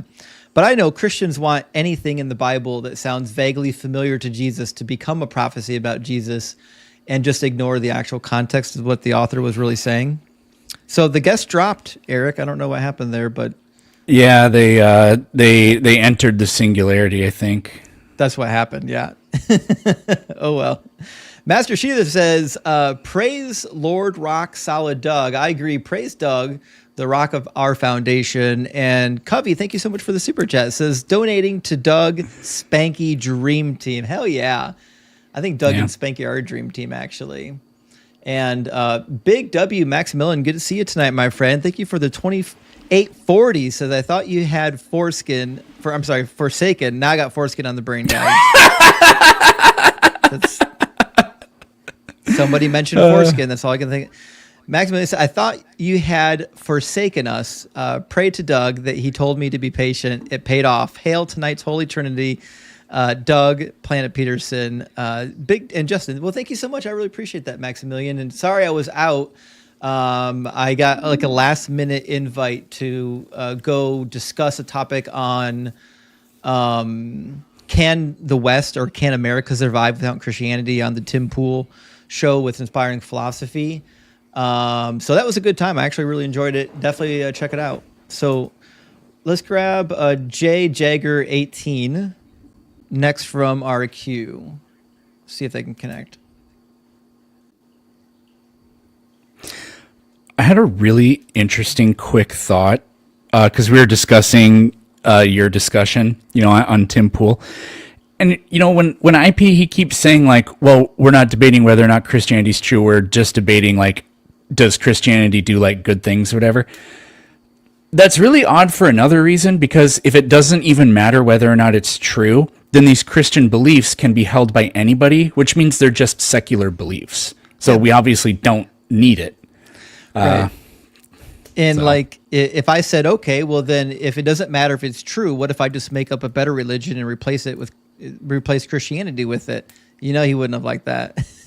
But it wasn't my show. Like I couldn't really, I was kind of limited to how I could respond and how often I could respond to the talking points. Cause like there was definitely kind of just like here, there's a dialogue tree that we're going through. And Tim Pool's got his own dialogue tree that he has to get through for the show to go from point A to point B. So I didn't want to go scorched earth on him and get kicked off. Roberto, we'll probably get Roberto Renteria in here. Let's see if Roberto can connect. Dastardly D says, caught you live. I think you made me an atheist. Well, a big W, Dastardly. I'm glad that you saw the light of atheism and have come over to the dark side. I think Roberto was able to connect. How you doing, Roberto? Roberto? Oh, I think he came up by accident. Oh boy. Cora, big W. Thank you so much, Cora, for the super chats. Good to see you tonight.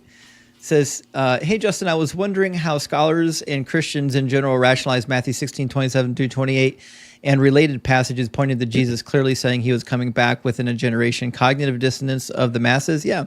Actually, I was just talking about this with the Exodus brothers this morning. That's exactly what they do. They'll say, well, this generation obviously doesn't mean this generation. It means that generation, even though that's a useless statement, because if he's talking about a future generation that's going to witness Jesus coming back, you don't have to say that future generation is going to be alive. By default, they're going to be alive because they're the ones witnessing it. You would only make this statement if you're giving a timeline for when you're coming back, and that timeline is now. That's why in Matthew 24, he says the same thing. In Matthew 16, he literally talks about the people standing with him right there won't taste death. So I'm totally with you, Cora. Listen, what they're doing is just cognitive dissonance, and they're going to do whatever variety of words don't mean words that they can do, James, welcome in. I'm friendly. I just came up to maybe I know the theme of the show is a little comedic, and I love it. But to remind you guys that you really do change minds out here. And Eric, your book was one of the things that got me thinking in a different way. And I just wanted to say thank you. Oh, you're very welcome. Yeah. Thanks, guys. Big W, James. Thanks for chiming in. Yeah. Cheers, buddy. Yeah, Eric Peterson has got 2 books out now, right? What's your second one? Second book is Facts That Aren't True, Popular Myths, Misconceptions, Old Wives' Tales, and Rumors. It's about 120 commonly believed things that are all false, like the North Star is the brightest star, you need 8 glasses of water a day, you can see the Great Wall of China from space, Jesus existed. No, that's not in there. Just kidding. I had to be an asshole just for a second. But. We've got, is it Time Traveler? Yeah, hi. Hello, everybody. How you doing, Time Traveler? Are you at least 18 and are you a believer? Okay, irrespective of that, what I believe or not, I have one fact which I wanted to discuss here, which Wait, so I mean, this somehow... this is a live stream about beliefs in deities. Do you have a belief in a deity? Yes. That's I'm that's what coming we to want to that know point. about. Yeah, we want to know about your Yeah. deity. Which deity do you worship? Also, I am believer. I am Muslim. Oh, Yeah. okay. Cool. So what Yeah. would be the best So argument for the Muslim God being real? yeah, for me, I will not quote any religious argument, but I will try. I will quote one scientific argument, which is entropy. So, as we all know that the entropy always increases with the time. What is entropy? So, if entropy is the disturbance or disorders, disorder of the things.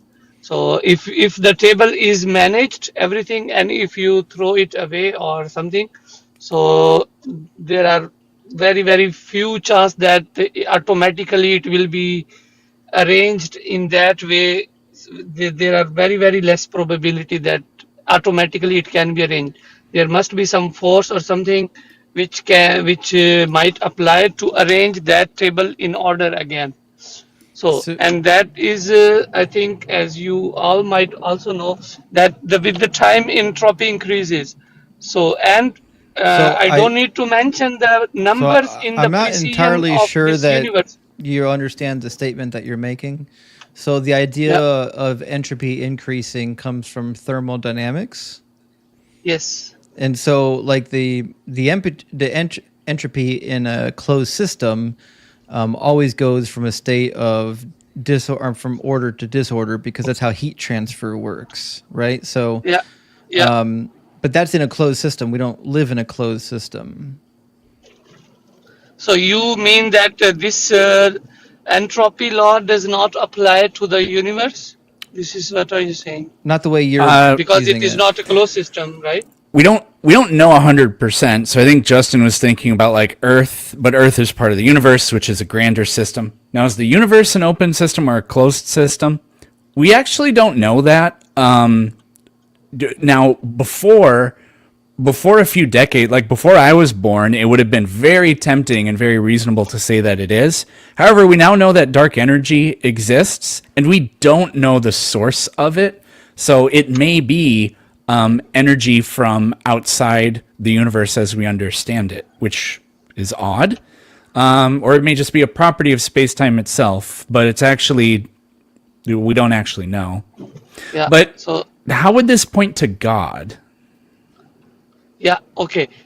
Because this points to God is that the if the entropy is increasing and the universe is, as we know, is 13.8 billion years old, although given the current facts. So with that, we see now the over the solar system at least, how the Earth works, and the precision in the numbers, in the distance and everything, and for all that, as we all know, that it requires Well, exact accuracy and efficiency. Eric, So if I want to make sure that we're all on the same page here, because like I had to learn a little bit of thermodynamics, and I want to make sure that we're not talking about thermodynamics, because in thermodynamics that's not what the law actually states. It doesn't state that entropy is going to constantly increase.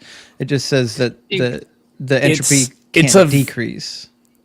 Yeah, it's a hard concept. It can actually be formulated in many different ways. And what Time Traveler was saying earlier is that if you take a system, the rearrangement of particles or whatever in the system, it's just mathematically unfeasible that it will return to a prior state, which is an accurate, different way to talk about entropy.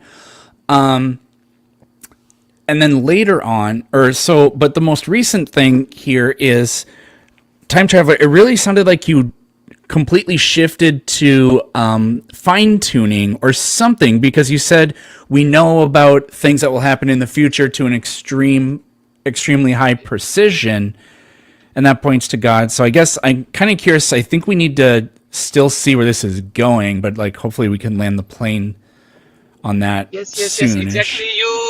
You use the right word. This is a fine tuning. As we now know that in the world or in the solar system where we exist, this is really, really fine tuned.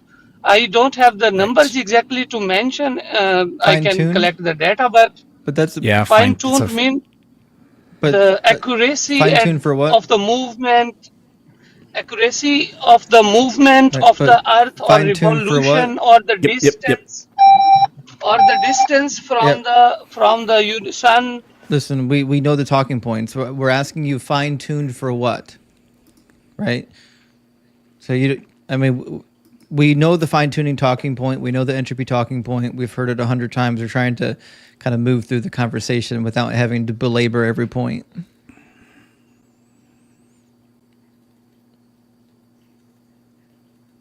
I need to bring a deck of playing cards up with me to demonstrate the problem with the fine tuning argument, which is that just because something is in a particular order that is exceedingly rare doesn't mean that there was a cause behind it. It's only significant if like you meant to do it. If I said I'm going to throw down 52 cards and then they're going to be in this order, if they show up in that order, that is impossible. That's fine tuning. But if I just throw down a deck of cards and say, well, the fact that it's in this order means that it's fine tuned, well, that obviously wouldn't work. It's just random. It just happens to be that way. Yeah. I mean, there are a lot of problems with fine tuning. I mean, an observer can't observe the universe and not conclude that it's conducive for observation. That's the puddle problem, or the anthropic principle, as we call it. But there are lots and lots of other problems with fine tuning. Right. Time Traveler, are you still there? I think he's still talking. He doesn't know he's muted. I don't know if he spends a lot of time on TikTok. I don't think he knows what's happening. Maybe not. Em, welcome in, my friend. I'm listening, but my point was, if universe is the result of the Big Bang, then is the kind of blast. Then the universe in which we are living should not be in well fine-tuned, should not be in precise because of entropy. Right. Because entropy what? Will not result in so precision world I don't in think which we are living. I don't think you heard what we just That is said my about point. fine tuning. Fine tuning. The fine tuning argument is a presuppositional argument. It presupposes that the universe has an endpoint in mind, like it has a goal in mind, but that presupposes a goal setter. You'd have to demonstrate that there was a goal setter before you can presuppose that there's a goal. The goal is the existence of life here. Right? That's a presupposition. That's what I'm saying. You're saying the universe has a goal to create life. That is a presupposition about the universe, but you have to substantiate that. You can't just claim it. Entropy, a system having entropy and fine tuning don't contradict, because entropy is just like a measure of disorder. It's not a measure of physical constants. And if those physical constants are fine tuned, then they would be fine tuned for entropy.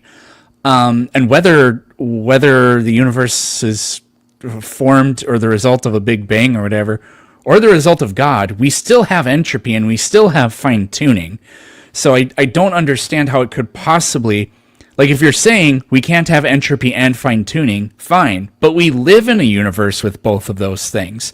And you're trying to tell us that God fixes this, but the contradiction still exists if God exists, because what you're trying to sell us on is you can't have entropy and fine tuning. So is it your argument that there actually is no entropy? That is my point. Yeah, that is my point. Or maybe that there is no entropy. Okay. Is your argument that there is no entropy in the universe? No, my argument is there is entropy, and in the presence of entropy, this would not have been possible. So that's why there is a force behind it, which we can name it God. No, it would literally just be the laws of nature.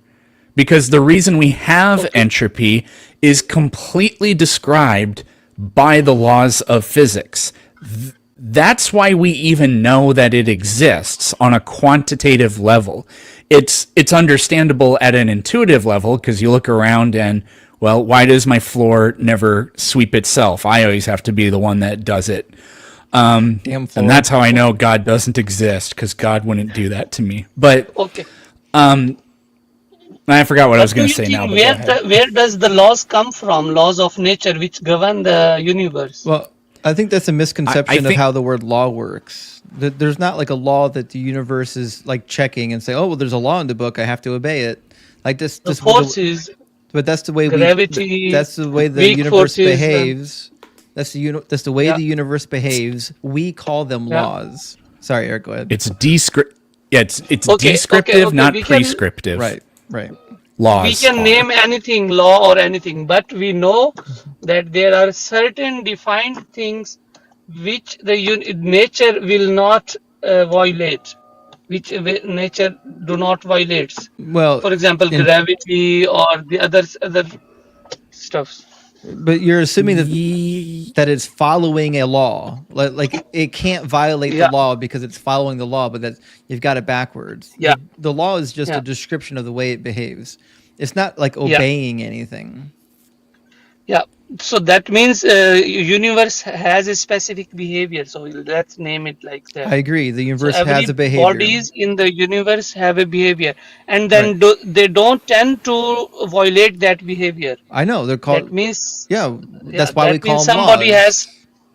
somebody has tuned them to do No, like it this. does not. Nothing can do automatically, but or if they would not have been a specific tune, then something should have doing one thing and other thing should have been doing anything. If You're making there two is a raw different bad everything- arguments at the same time. Like you're trying to go from the uniformity of nature to fine tuning, and you kind of have to pick one, right? So the fine tuning argument, it didn't go so well. Like you can't substantiate that the mind that would instantiate like the goal of the universe exists, right? So fine tuning hasn't been substantiated yet, which means you can't use fine tuning to substantiate your next argument.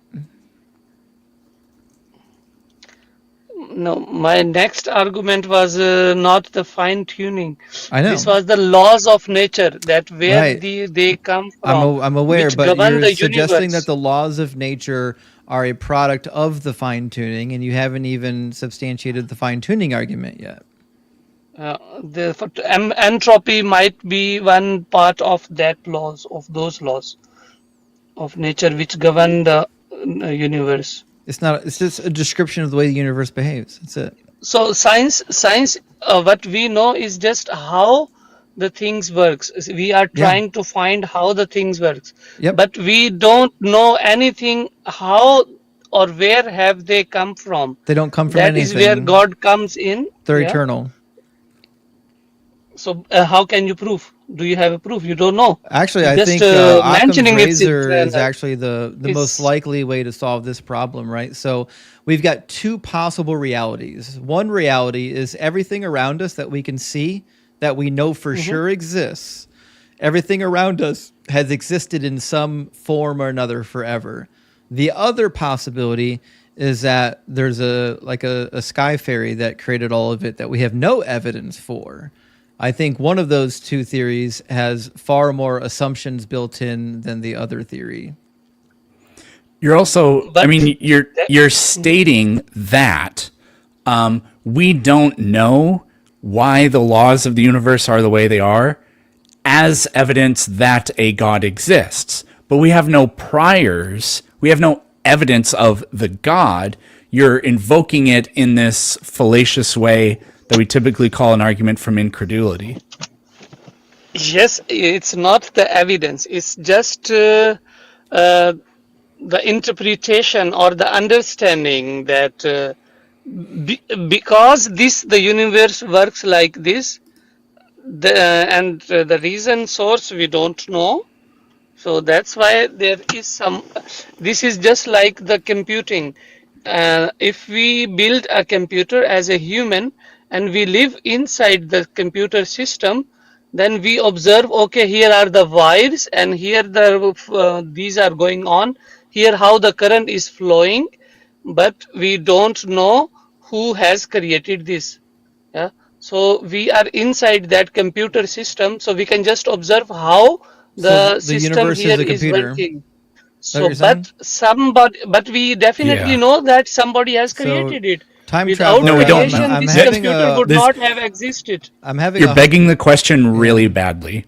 You're Right. you're invoking a simulation that is known to have had something that created the simulation, and saying the people in the simulation know it came from somewhere, therefore we know that there's the simulator or whatever.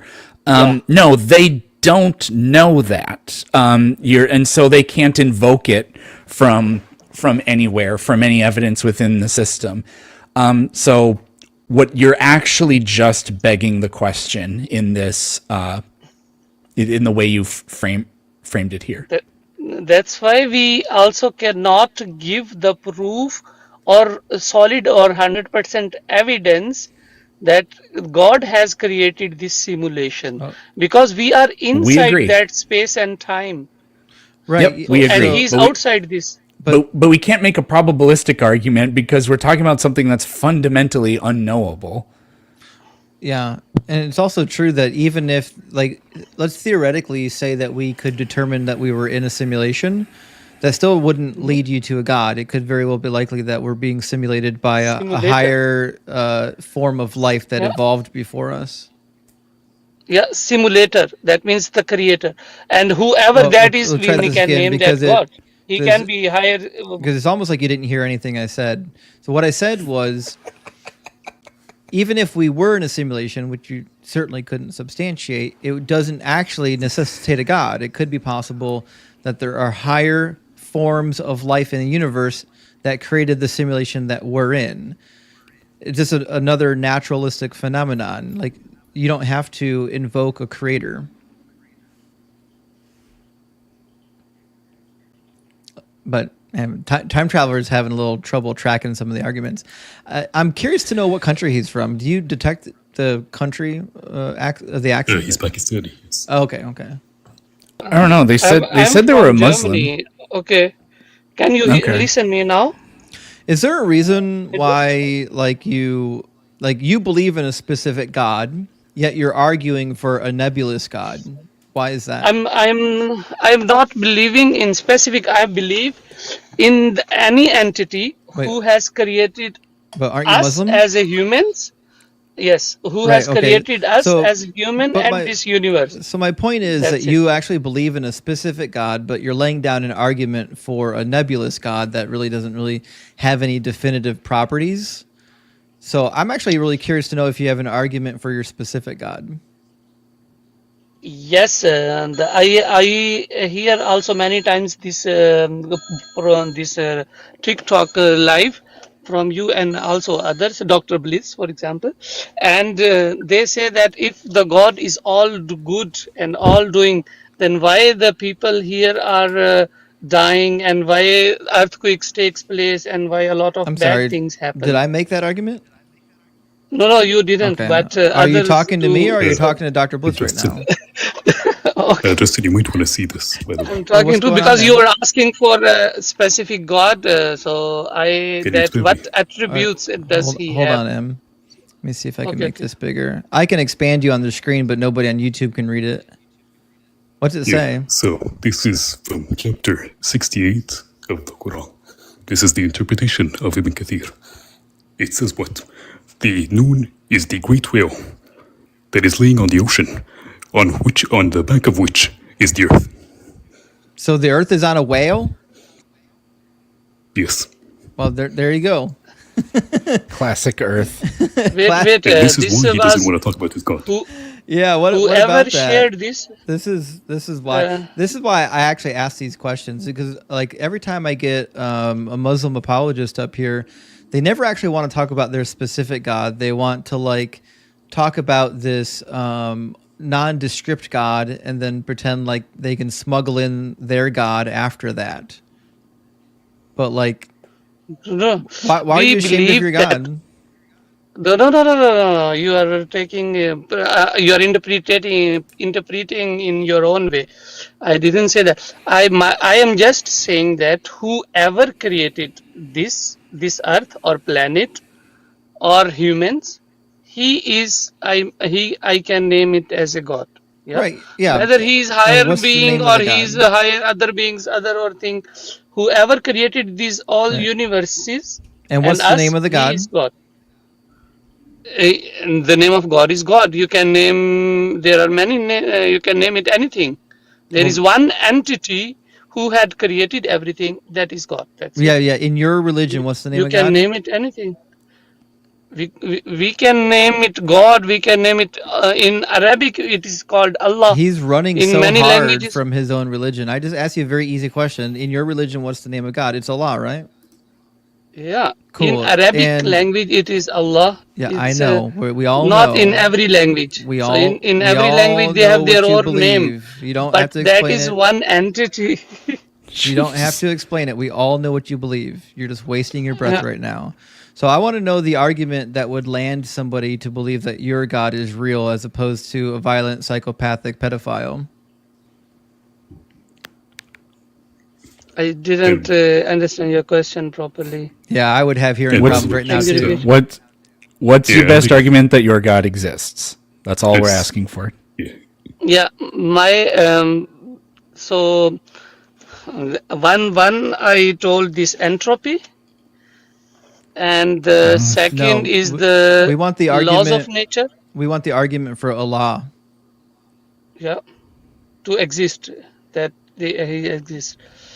And the first main thing is that he will never come in our mind because of based on the facts or these things, because he's out of this space and time. So Great. So there's that's no. why he So there's sent no evidence that your God prophets. is real then. Because and you evidence is He's that literally incapable of saying yes or no. I don't. yeah, I didn't even cannot, understand explain that. it. He'll never come into our mind because he's Out of he is bigger than this. He's That's much bigger than unfortunate. our small minds. I can't believe this God is all loving. Jesus at least says he'll come inside of you. This God that won't even at least give you a reach around. I have no reason to believe that he cares. and won't buy you dinner or anything. Yeah, hell, that's crazy. At least Jesus gives you dinner. You get wine and bread. Unlimited fish. See? Does Muhammad what have to say, but- abs? Abs? What do you mean abs? Because Jesus is ripped. You ever see Jesus on the cross? He's got like rock hard abs. He's got a 6-pack of Dougs. No, Six-pack of dogs. Yeah, there's I would being just crucified like is to good ask the one isometric thing from exercise. you, because you ask for the evidence for the God to exist. Do you have the opposite? Do you have the evidence that he doesn't exist? Do you have evidence that the tooth fairy doesn't exist? But also the answer to your question That is yes, God we do doesn't have. exist. We have evidence that your specific God doesn't exist. Yeah. No, the God doesn't exist. Yeah, What because what we have evidence do you evidence that have? your specific God doesn't exist. Because in the Quran it says that if there can be like one contradiction or one wrong thing found in the Quran, then the whole thing should be thrown away. So there is nothing wrong in the Quran. What do you think? Sure, what yeah. specific, like, Where does semen come from? MashaAllah. Siemens? Yeah. Also, Sperm. sperms come from men, or Yeah. What part of the body? MashaAllah. Barakallah feek. I don't know. Have you I'm read not the a Quran? biologist here. Not Have you so been to detailed, school? not thoroughly. Comes from the balls, dude. Yeah. You ever heard of testicles? Yeah, maybe, but it has nothing to do Maybe. with the Quran. Yeah. Oh, Right. we're getting there. Testicles aren't mentioned in the Quran, which is the problem because it says that the semen that creates human beings comes from between the ribs and the backbone. Where it is mentioned, can you? That is insane. Like, it's a very, very popular chapter. It's literally half a page long. Yeah, I'll It put is it on very the popular. screen. I already know this. Give me a second to put it on the screen. Make sure he can see it. Like it is Ramadan, bro. Just read your Quran. Yep. Says stemming from between the backbone and the rib cage. I should have grabbed the prior passage as well. Give me a second to grab the prior passage. The backbone and the rib cage. There It we is go. from 5 to 6. That would Yeah. be better. Oh, 5 through 6. I can definitely grab 5 as well. Yeah. Yeah. Because 5 necessitates that it has to be the liquid that man is made from. Yep. Let people consider what they are created from. They were created from a spurting fluid stemming from between the backbone and the rib cage.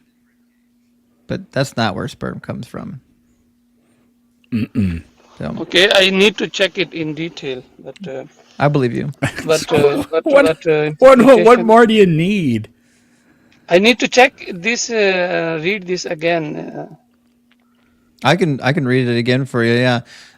It says, let people No, then I mean- consider what they are created from. They were created from a spurting fluid stemming from between the backbone and the rib cage. That's the spurting fluid is, what, when Okay. In America, they Okay, call it I will- skeet. Okay. I need to go now. Thank you for your time. I will you. check it now. Then maybe we talk again. All right. It's good talking to you, time traveler. you. Take care. Thank you. Ciao. You know what? There were two middle school dances really. And I wouldn't say traumatized me, but I learned later how absolutely horrendous it was because when I was a middle schooler and they would play "Yeah" by Usher and Lil Jon and Ludacris, and they say "skeet" in that song about 300 times, and we had no idea what that meant. And then I grew up and I learned what that meant. And I was like, wait a minute, we said that at middle school dances over and over and In over public. again. And if that wasn't bad enough, Cotton-Eyed Joe. Does anybody know what Cotton-Eyed Joe means or what the no. words actually are? I don't even. It's so No. incredibly bad. Can we So say it on Cotton-Eyed TikTok? Joe. Yeah. Well, I'll make it. I'll make it roughly appropriate. But Cotton-Eyed Joe is a description of it's either gonorrhea or syphilis. Oh, fuck. So the lyrics to the song are, if it hadn't been for Cotton-Eyed Joe, I'd been married a long time ago. Where did you come from? Where did you go? Where did you come from, Cotton-Eyed Joe? Because the symptoms come and go. And what's a Cotton-Eyed Joe? Well, cotton is like spit. It's the color of spit, which is the color of pus. And the I and the Joe, I think we can put that all together. That's what we were we would hook arms and spin in circles going, and sing that song as middle schoolers. And that's what we were talking about. And nobody knew. Like the idea that... I feel like we need to do a new revised standard edition of Cotton-Eye Joe in the modern tongue. I'm willing to. I'll call on the holy provisions of Doug to do an updated song of that hymn. Yeah. I mean, I'm not making. Somebody just said the beat slaps, though. It does. That's the problem. now it's all I can think about is a bunch of teenagers running around singing about gonorrhea. That's something. But listen, I mean, if you ever needed ignorance is bliss. Yeah, has never been more true. Well, if you want to keep the young kids from getting gonorrhea, teach them about it early. Show them what could happen if you fuck around and find out bad things. Yeah, very much. All right, let me grab our. Or in other words, don't go to school in the Bible Belt.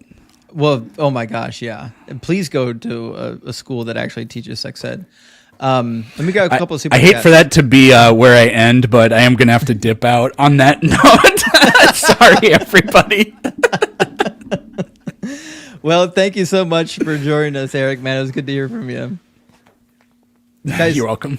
Make sure you're already following Planet Peterson if you're not. I can't imagine somebody following me is not already following you, but make sure you're following Planet Peterson and get his new book. It's available.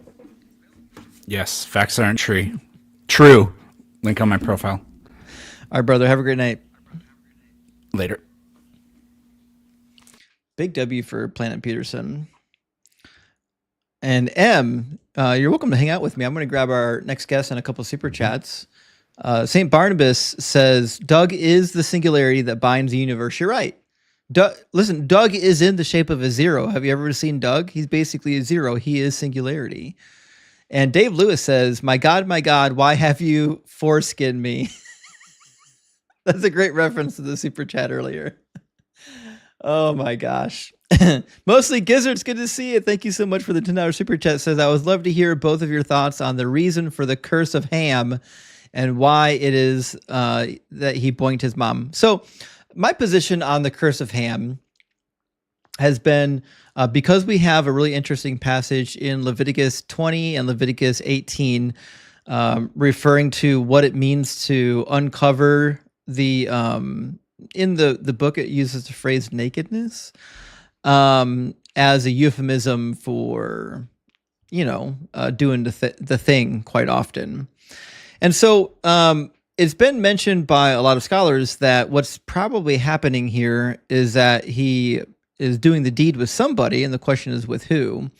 And if you read Leviticus, it says that you shall not uncover the nakedness of your father's wife or your mother, because it is your father's nakedness, which is a really interesting statement. He's basically saying uncovering the nakedness of your mother is equivalent to uncovering the nakedness of your father, which is why a lot of people have suggested that what's actually happening is that, Ham consummated with his own mother, which is why Canaan was cursed, because Canaan theoretically was the offspring of Ham. And if Canaan came from a cursed lineage because of the incestuous union, then you can see why they would be cursed. And we have other stories in Genesis just like that. The Ammonites and the Moabites, they were cursed because Lot slept with his two daughters. And there's a number of instances where people groups are essentially, their origin stories are really like negative. They paint the origin story in a negative light in order to justify like cursing them later so that we can come and invade their land. To be sure, that's why Canaan was cursed in the text, was to justify the Israelites taking over Canaan. That's what's happening. But hopefully that answers your question, mostly Gizzards. And let me grab, Dastardly says, how did you deal with shaking the indoctrination of religion and it being a part of your life? I never really bought in, but it's hard to get away. I get that. Well, I didn't do it on purpose, which is, I think the thing is, for me, it happened gradually over time. It was like death by 1,000 paper cuts. So it wasn't something that I had to do. Like I didn't like fall away from the faith and then had to deconstruct. It just kind of happened. You know what I mean?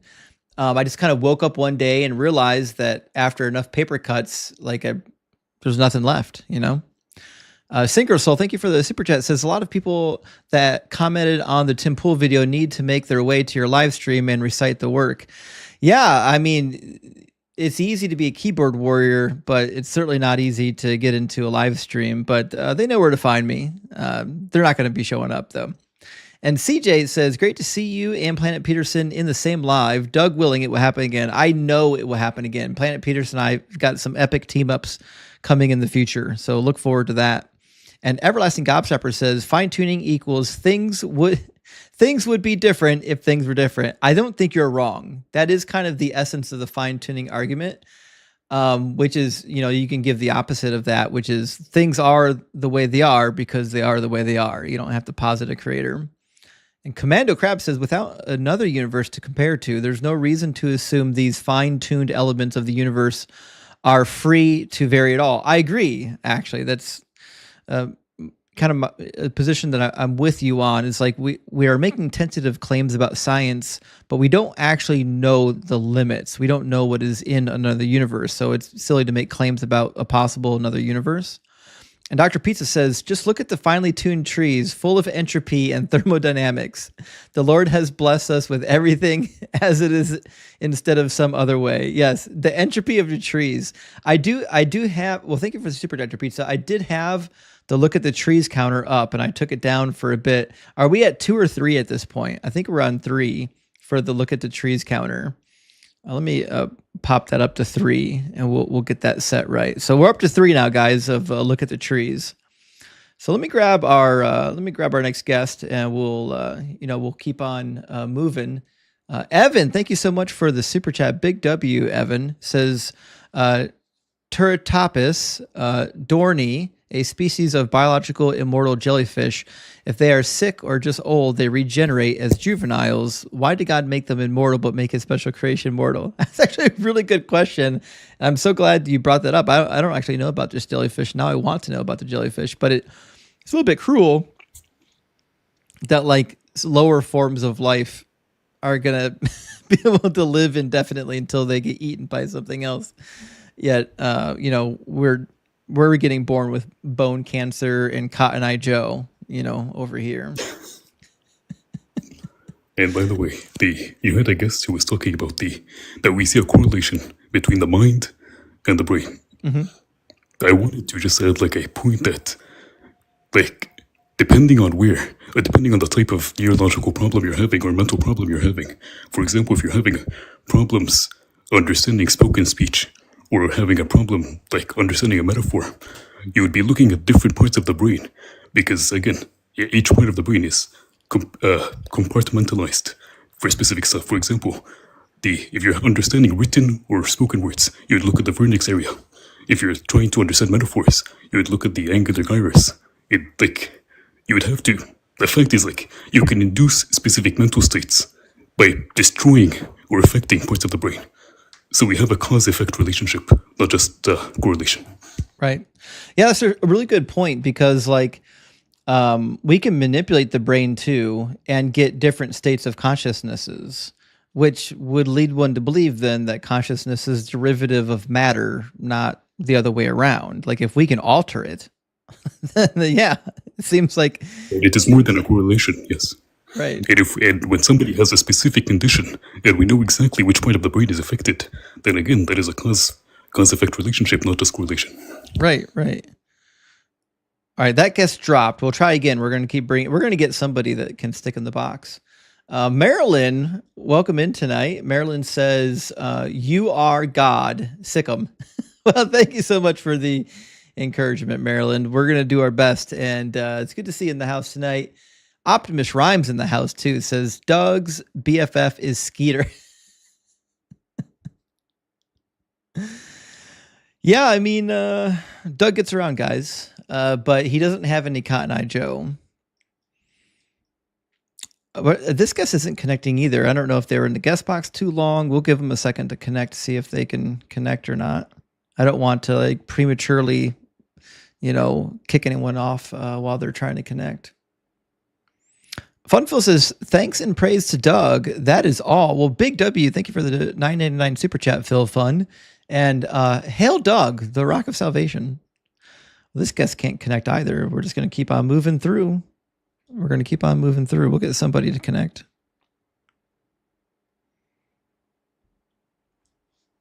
Looks like Daddy Chad. That's a fun name. I'm sure this isn't a troll at all. Daddy Chad, do you have any Wi-Fi? Because you're having a little trouble connecting. I don't think it's on my end. I'm like physically plugged into the router.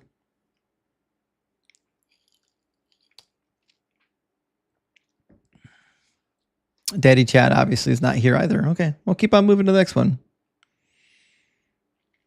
All right. Next up is Otto. It could be TikTok too. TikTok might be malfunctioning. How you doing, Otto?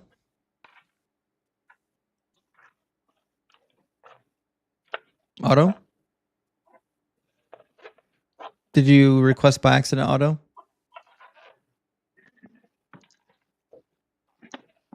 Do you know you're on a live stream right now? Sneeze twice if you need help. Nothing? Okay. Move on to the next one. Blue Karma.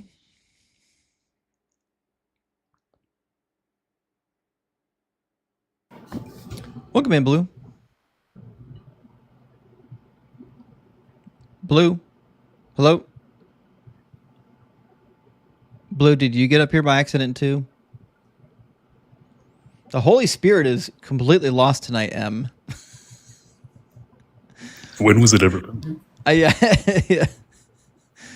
I definitely not sending their best, but we'll keep on moving. All right. Well, Blue, come on back if you figure out what's going on with your phone. We'll keep on moving. It's just Kay. Good to see you tonight. Thank you for the $5 super chat. It says, have a lovely night, Justin. Well, Kay, thank you so much. And you have a lovely night as well. We're going to try to get somebody in the guest box. So we'll keep on moving through. We do have 2 people waiting on the YouTube queue, but typically when I have a guest on TikTok, I try to bring people in over TikTok so that you can bring them, I can drop if you want to. So that we can all talk together. You know what I mean? You can bring them on and I can drop or just stay in the background. It doesn't matter. Yeah, just chill. You'll be able to hear them. They just won't be able to hear you. So we got Remus with us. Give me a second to make sure. Oh, it's me. Yeah, how you doing, Remus? Oh my god, yay. I'm good, thank you. Remus, are you at least 18 and are you a believer in some kind of a god? Okay, so I'm 21 and I'm a former Christian. Okay. Are you something now? Now I'm just a complete atheist and I hate my own god, which I believed in for like more or less 13 years or more. Yeah, I get that. I mean, yeah, also my name is pronounced Rasmus. Oh, I'm sorry. a Finnish person. Yeah, it's fine. Also, I was wondering, what was your name? Because I couldn't find your name anywhere. Well, Your name is Deconstruction shown, but like I want to know like your Justin. Oh yeah, Justin. Okay. Yeah, and I also cannot hear anyone else like That's okay. M, for example. So I can only hear you. Right. Yeah. I don't had- have a way of piping M's audio to you. So what's in your mind? Yeah, I wanted to talk a little bit about my story, Well, and this other thing is This is a Yeah. debate stream. We're looking for people to debate. You know what I mean? yeah, but I will be fast. If we And get storytellers other up thing here, is, I everyone's have a gonna question. everyone's gonna leave. Yeah, Like no one's here to hear But- stories. I'm sure it's a delightful story. I love a good story, but my audience isn't here for stories. You know. yeah, I understand. But like, I wanted to just share that I think religion in general and especially Christianity is really damaging to people. I agree. And what happened to me, for example, was almost that I came to kill myself. Well, because we of can't the use those religion. words on this live stream, Yeah. my friend. Sorry, you gotta Oh, okay. This is. Yeah. I'm really glad you're with us. I'm certainly glad you're with us. But Yeah. you're being streamed to multiple platforms, and those types of conversations look at the live Okay, stream. I'm taking sorry, them. I'm sorry. Yeah. Yeah, but I had listen, one question. Yeah, I wanted to just know, what do you think?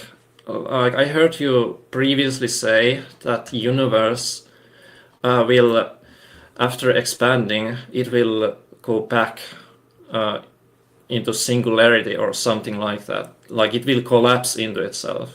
Well, I just yeah. don't find anything that supports that claim. Yeah, it's the Big Bang, Big Crunch model. Sean Carroll has written about this. It's actually a pretty popular model. It just essentially states that the expansion of the universe will eventually slow down to the point where it reverses, and then everything will get sucked back in. Once upon a time, they referred to it as the elastic universe. I think right now they're just calling it the Big Bang, Big Crunch model. Yeah, but I was just wondering, do you like believe in like the big crunch, or like it will go back to singularity? Because I don't understand singularity at all, because I think if you put heat and density in one point, it would basically become a black hole. So I don't really understand that theory at all. So Well, I mean, singularity is just a way of saying that at a certain point the mathematics breaks down. Just like if I said, here's a math formula, but the math formula required you to divide by 0 to solve it, well, you couldn't solve the math formula because you can't divide by 0. It's a point at which the mathematics breaks down. So that's what the singularity is referring to. It's not saying that everything is in a single point. Okay. Yeah, I see. Yeah, it's just out of my range. But thank you very much. I really love your streams. So Well, thank you so much for praise supporting. Doug. Praise Doug. Hail Doug. All Hail right. Doug. Have All a great right, one. thank you. See ya. Cheers, friend. All right, we'll grab our next guest in here. It looks like Boobop Boo. How you doing, Boobop? Good. How are you, Justin? Good. How are you? All right. Boobop, I think we've spoken before, haven't we? Yeah, absolutely. Sure. I kind of forget your position, though. What's your position? My position is it's true because the Bible says so. Oh, cool. All right. So can you substantiate that the Bible is true and everything it says? I mean, God can't lie, and you can't. So basically, my viewpoint too on a lot of it too is like you're saying the Bible isn't true, but I would rather trust people that know more than you from the Bible that spoke of Christ. So I don't care. This is not an appeal to authority stage. Of course, my life just got restricted. Your life contains themes that some might find uncomfortable. Yeah. Oh, well. Whatever. We'll keep rolling. Yeah, that's adorable. And I would just appeal to experts that you've never heard of to substantiate my position. So did you have an actual argument or did you just want to appeal to authority? What experts are you talking about? Depends on what topic you want to talk about. Well, I mean, the Old Testament definitely has prophecies of Jesus. Sure, find me one. I mean, Hosea 6, 1 through 2. Hosea 6 is not a prophecy. We actually just talked about this like, I don't know, a half hour ago. Do you actually know who Hosea is talking about? Like, do you know who he's writing to? Do you even know his audience? The Israelites. Israelites. Yep. And what's about to happen to them? They're about to die in exile. Yeah, about to get wiped out. And who are they going to get wiped out by? Yep. Well, it really doesn't. It's not. What I'm trying to. My point is. It's there. It's in chapter 5. Right, but right. And who does the text say they're going to get wiped out by? The Babylonians. Nope. You're close though. Go ahead. It's the Assyrians. Okay. Okay. So the judgment that is being cast upon these people is the Assyrian armies that are going to come in and wipe out the northern kingdoms. Very similar to what we read in Isaiah chapter 7. That's what the prophecy is about. There's nothing to do. There's no Messiah mentioned in chapter 6. Right, but last time I talked to you, you said, I mean, you don't think there's a significance of the third day? The third day is significant and being all over the place, not just in the Bible, but in the ancient Near East. Like this is a pretty common phrase. But doesn't the Hebrew word to revive or make alive, doesn't that mean to bring someone back from the dead though? When it's used there? It can be, yeah. Which so is what Jeremiah says. Jeremiah says that they're going to be cut off from the land of the living. Which is what happens. Right, but if they he was get talking cut off from the land of the living, yeah. Right. But if he was talking to the Israelites about the Assyrians, then why would they say that they're going to bring the Israelites back from the dead?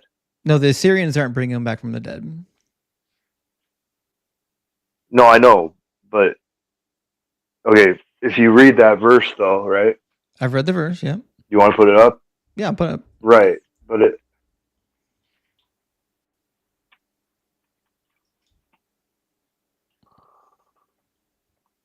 Starts in chapter 5, The prophecy is about the Assyrian king coming and crushing them.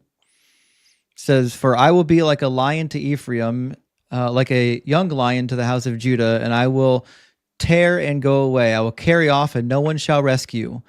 I will return again to my place until they acknowledge their guilt and seek my face. In their distress, they will beg my favor." And then we get a new section of the prophecy where it says, "Come, let us return to the Lord, for it is he who has torn and will heal us." The Lord.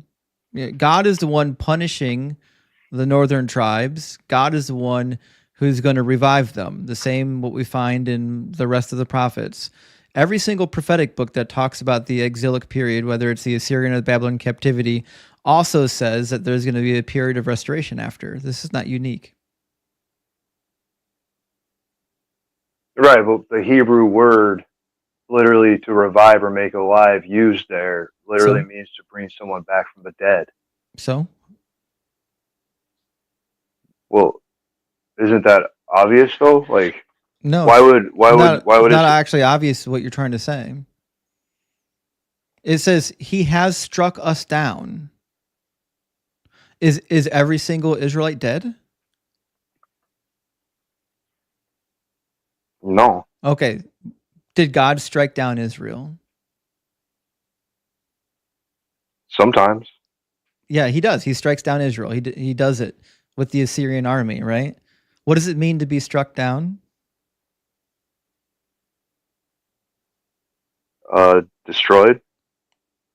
Just means to be struck down, like in battle, been struck down. That's why it says after he strikes them down, he will bind us up and then revive us, bring us back to a safe condition. Back from the dead. It didn't say that.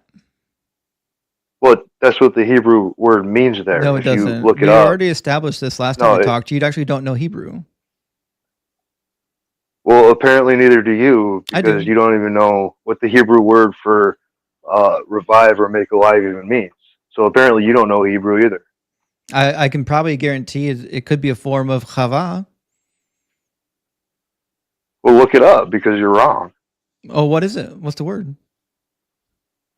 I don't know how to. I don't know Hebrew. I just. Well, what's the word to make? What's the word to make alive? What's the word for living? It's chava. That's the word for living, to be made alive. Right, but it means to bring someone back from the dead when it's used in that specific verse. Do you not understand that? Because you don't know Hebrew, so I mean... It's weird because mine doesn't say that. My translation doesn't say bring us back from the dead. Isn't that weird? It's almost like like the guy who actually studied Hebrew and translated this passage knows it better than you do. Well, you're reading the English version. You're not reading straight from Hebrew because you don't understand Hebrew. I do. We already established this last time we talked. Well, then why don't you just translate your own Bible? Because I don't need to. Why are you even reading why are you even reading in English if you already know Hebrew? Why don't you just read to us in Hebrew? I'm sorry, because you guys don't know Hebrew. See that's neither do you. That's the way these conversations work. No, I'm saying though, but like you act like you know Hebrew, but like if you had a Hebrew Bible in front of you, you don't know what you're looking at either. So not only are you wrong, but the word that I said was probably there is the fucking word that was there. He will revive us. To bring someone back from the dead. Comes from the root word chava. Okay. It's been conjugated. It comes from the root word chava. Right, to bring someone back from the dead. No. Used in that context. No. Well, see, you don't know Hebrew. You don't know Hebrew. We've established this. No, you don't, bro. We've established this both times that we've had this discussion. You don't know any Hebrew. I actually went to school and had to learn the language. You didn't. So getting onto a live stream with a guy who actually had to learn the language and just declaring that you know the language better isn't going to look good for you. You don't know the words. You don't know the language. You didn't learn anything. Neither do you, though. That's what I'm saying. I do. No, you really don't, though. I do. Yeah. The meaning of the word chava means to live. Exactly what I said. I didn't even have to look at the Hebrew text, and I told you what Hebrew word was going to be in that text. And the reason why I knew what Hebrew word was going to be in that text, because I went to fucking school and I learned Hebrew. You're up here embarrassing yourself. You're making a spurious claim about the Messiah. You're making a spurious claim about Hosea chapter 6 because there's one word in the passage that reminds you of Jesus. It's not how prophecies work. You actually have to look at the context of the passage to know what is actually happening. So, did you come up crash here out on me to get embarrassed a second time? Because it sounds like that's what you came to do. No, I came to you. I came to debate with you about the Bible. Isn't that obvious? It's obvious that you came up to be a clown, which is what happened last time we talked. I remember the last time we talked. I recognize your voice because you've got a very distinct voice, which is why I said I think we've talked before. And you were an asshole the first time you were here. You're an asshole the second time you're here. All right. Well, I forgive you for calling me an asshole. I'm just trying to debate the Bible with you. Great. And the last arguments you tried to pull up against me where you twisted the word promise was weak. So I'm just trying to prove to you that the Bible is infallible, and you have yet to show me any lies in the Bible. The last time you couldn't prove funny, it because you twisted actually the word. Never asked me to prove that. And I said the Bible was infallible. I'm sure so that whatever we talked about last time, you were completely wrong. Now that I remember it, we talked about whether or not God can change his mind, if I remember correctly. And we went to Exodus 32, and you crashed out on Exodus 32. You twisted it. I didn't twist it. No, you twisted it. It literally says that absolutely you did. It literally says that God changed his mind, which is exactly what happened. And then I took you to the passage and you where said it says it's a that direct God contradiction does not change his mind, 23:19. and it actually was a contradiction because that's how contradictions work. No. Contradictions work. No, you twisted. Contradictions work when one thing contradicts another, meaning they both can't actually be true. Only one of them can be true. And that's exactly what I showed you. You twisted the word promise. I didn't. Yeah, you definitely did. No, I didn't. I looked it up and I read it in the dictionary for you twice. Yeah. And you and you said you disagreed with the dictionary, not with me.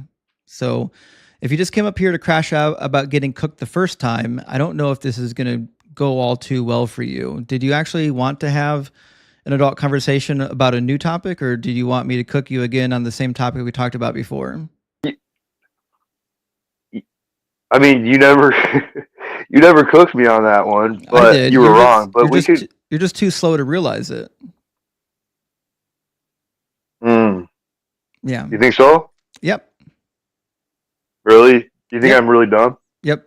You're a dullard. Yeah. And you're super smart, right? No, I never said I was smart, but I'm smart enough to know that you're dumb.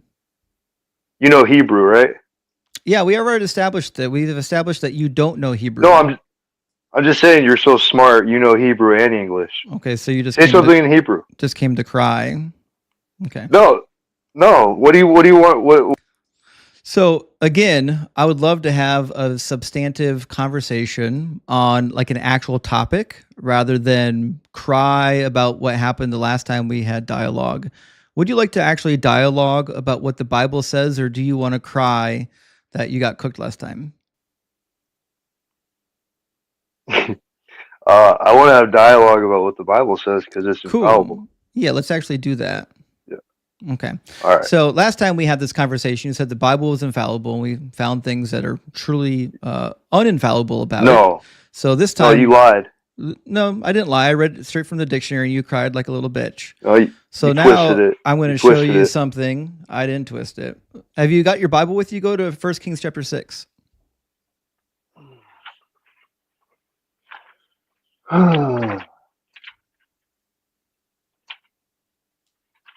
All right, go ahead. In the 480th year after the Israelites came out of the land of verse? Verse 1, obviously. Oh, okay, yeah. I got a different version, but go ahead. In the 480th year after the Israelites came out of the land of Egypt, in the fourth year of Solomon's reign over Israel, in the month of Ziv, which is the second month, he began to build the house of the Lord. Approximately what year was Solomon building his house or the temple? Bro, you're not gonna make me look dumb because I don't know certain details that you do. I'm gonna make you look dumb the whole time we're talking. I don't know the approximate year, Justin. It's roughly, I don't know the approximate year. Roughly 970 to 975. Now, the important part. So you don't know the approximate year either. Oh, well, nobody knows the exact year. I gave you the approximate year, 970. Do you know the def? So 970 to 975 is an approximation. It's a period of 5 years. That's how the word works. Now, I didn't bring that up because I was trying to stump you. I brought that up because the important part says in the 480th year after the Israelites came out of the land of Egypt. That's the part that I actually want to bring you to. So what this is saying is that the Exodus happened 480 years prior to the building of Solomon's temple, right? 480 years prior to the building of Solomon's temple? Yeah. Okay. And is that in the Bible? We just read it. In the 480th year after the Israelites came out of the land of Egypt. Right, but right. So it says no, I understand that, but what are your sources? It says there are 480 years between the Exodus event and the building of the temple, right? Mm-hmm. Well, you're bringing up sources that aren't in the Bible, so I don't know. I didn't bring up a single source from outside the Bible yet. Okay, then where is it in the Bible about the year Solomon's temple was built? Because we know when Solomon's temple was built, because we can date the invasion of Judah by the Babylonians to 605 BCE. That's when the Battle of Carchemish happened. That was the first incursion into the land. And we have the genealogies in the Bible of all the kings from that time period going back, all the way back to David. So we actually have a very solid biblical timeline from using the Bible and correlating it with Egyptian, Babylonian, and Assyrian texts. So the dating of Solomon's temple isn't something that's really in question. And what are your sources? The Bible. No, you're saying you have approximation of dates. What are your sources for those dates? The Bible. Right, but I just asked you. The Bible tells you. Because you said. The Bible tells you who was ruling and when they were ruling and how long they ruled for. So all you have to do is correlate it to the actual events on the timeline that we know about. So you can't correlate it for me?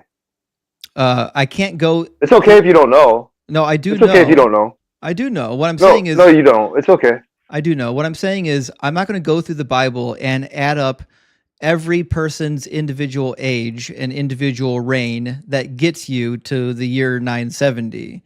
I could just point you to a Christian timeline.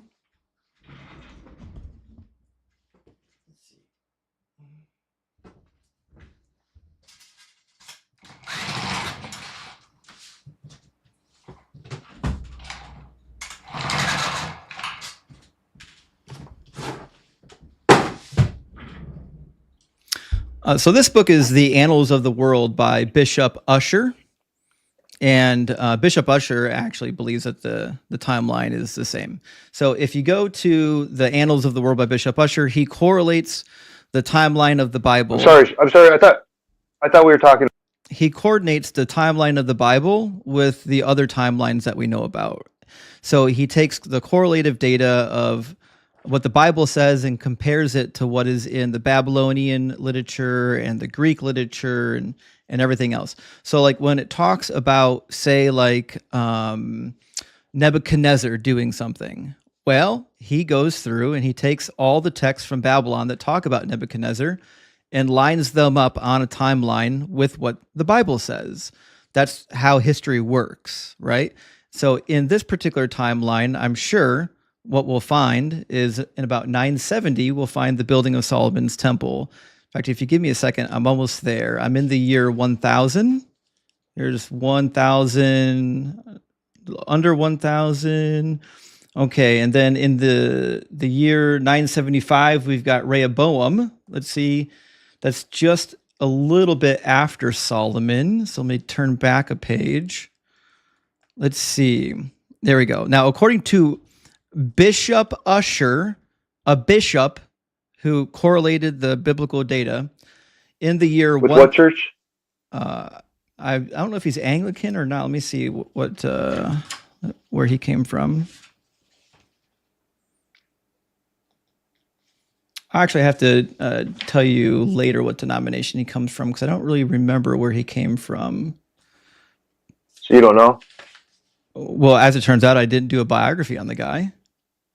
I'm sorry. Well, you said Bishop Usher. I would, Yeah, he's a sounds bishop. like you actually know who he is. He's a bishop in his denomination, yeah.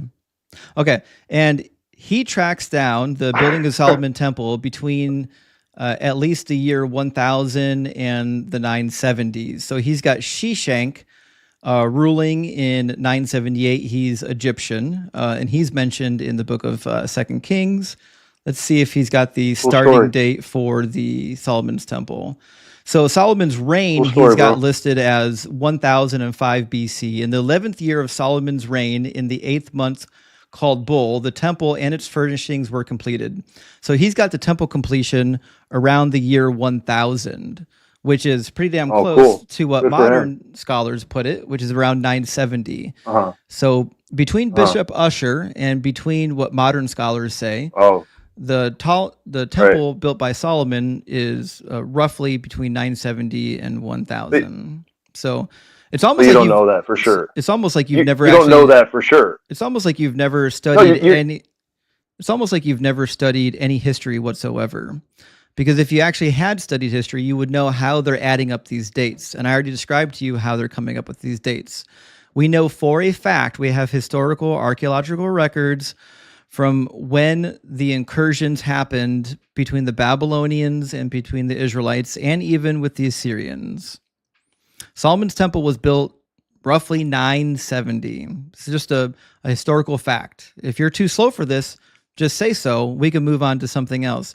Do you have any document at all that would refute that Solomon's temple was built in a different time period?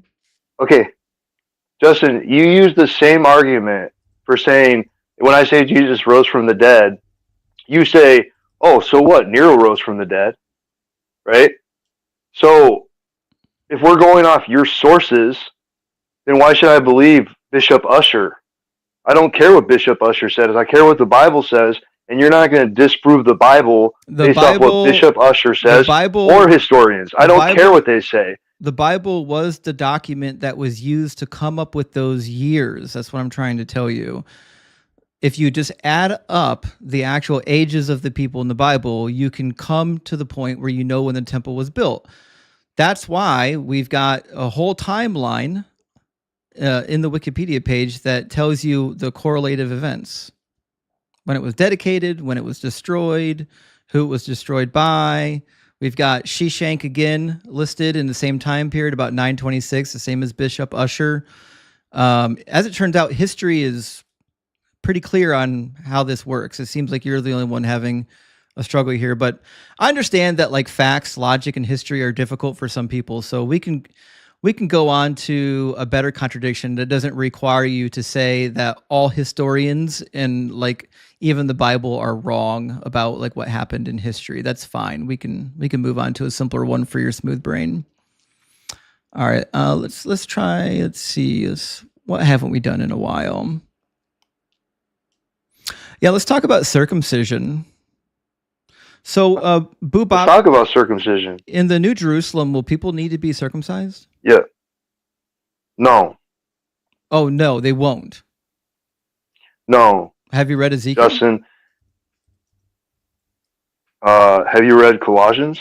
I have. What does Ezekiel say? It says you must be circumcised of the heart and the flesh. Yeah. And what does it mean to be circumcised in the flesh? Well, he's talking. It's wild. Like I almost asked a question. What does it mean to be circumcised in the flesh? Justin, it's a picture of what Christ did. Just say what it means. What does it mean to be circumcised in the flesh? Okay, it says circumcision of the heart. Jeremiah 17:9. The heart is deceitful above all things and desperately wicked. Who can know it? Right. I'm talking about the flesh. So, what does it mean to be circumcised in the flesh? I know. I understand you're talking about. I understand you're talking about the flesh, Justin. And so what I'm going to need you to do is actually answer the question and stop being a pivoting Perry. So the question was, what does it mean to be circumcised in the flesh? What he's talking about there is talking about our sinful nature, our old bodies. It's funny If any man because be he in Christ, doesn't he's a say new that. creation. Old things are passed away. Well, we're in Ezekiel 44. I don't care if he said it Ezekiel because not everything. So Ezekiel 44, I'll just put it on the screen because I know you haven't read it. It's okay. Thus saith the Lord God, no foreigner uncircumcised in heart or flesh, mine says and, but the Hebrew conjunction is the same. It's or and. Of all the foreigners who are among the people of Israel shall enter my sanctuary. So God says, when the new Jerusalem comes, no foreigner is going to be entering the sanctuary unless they're circumcised in the flesh and in the heart. Now, according to the Old Testament, what does it mean to be circumcised in the flesh? Go to Colossians 2, 11 through 15. I know what Colossians says. I'm asking you, what does it mean in the Old Testament? Okay, well, if you're not going to, if you're trying, we'll try this again. I know it's really inconvenient and you'll want to dodge all of my questions because you're a coward. But in the Old Testament, what does it mean to be circumcised in the flesh? What does it mean?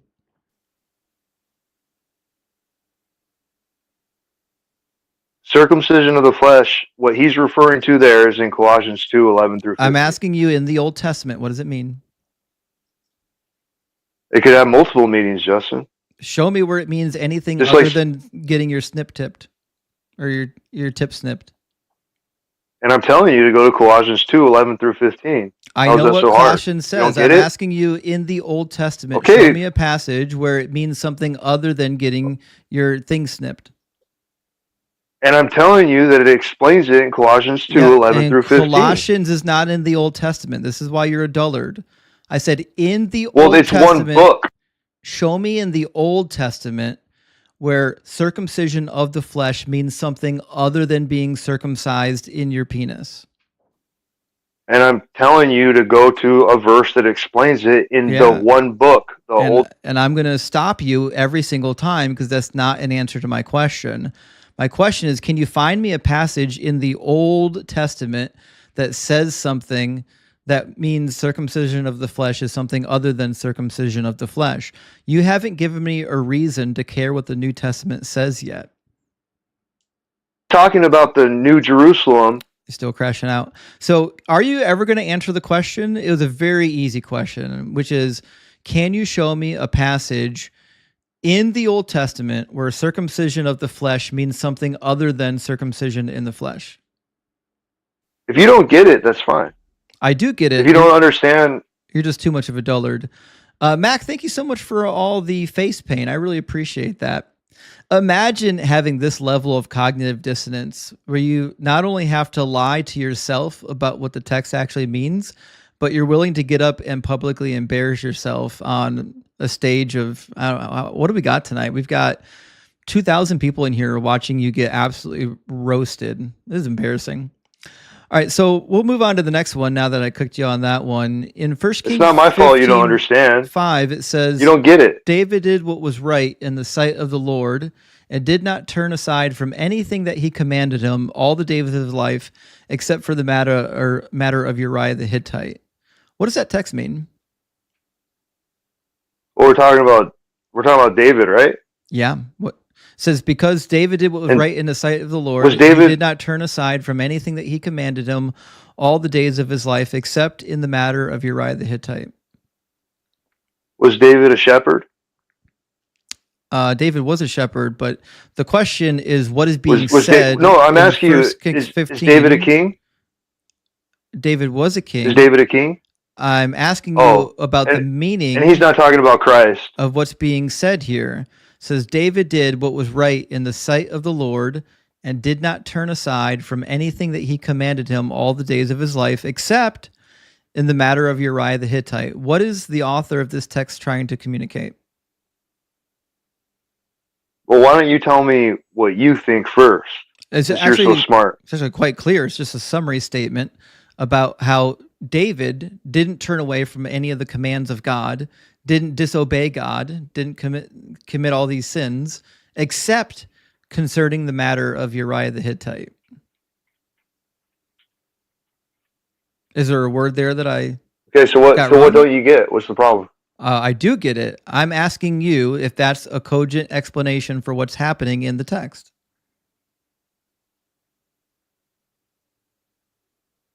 Mac, thank you so much for all the cranes. And IK55, thank you so much for the cranes as well. Big W, guys, thank you so much for supporting the channel. I know this guy's hard drive is so David didn't disobey God, currently malfunctioning. but he did for you. So the question. So what's your question? Do you not get it? My question is very simple. You still haven't answered the question. I'm waiting for the answer, which is, what is the message of 1 Kings 15:5? What is it saying? It's saying that David obeyed God besides Uriah the Hittite. Is that not obvious? I think it is obvious, and I have to get you to agree to it before you start lying on what I'm about to read next. So the basic meaning of the text would demand that David wasn't committing a bunch of sins outside of the Uriah the Hittite situation, right?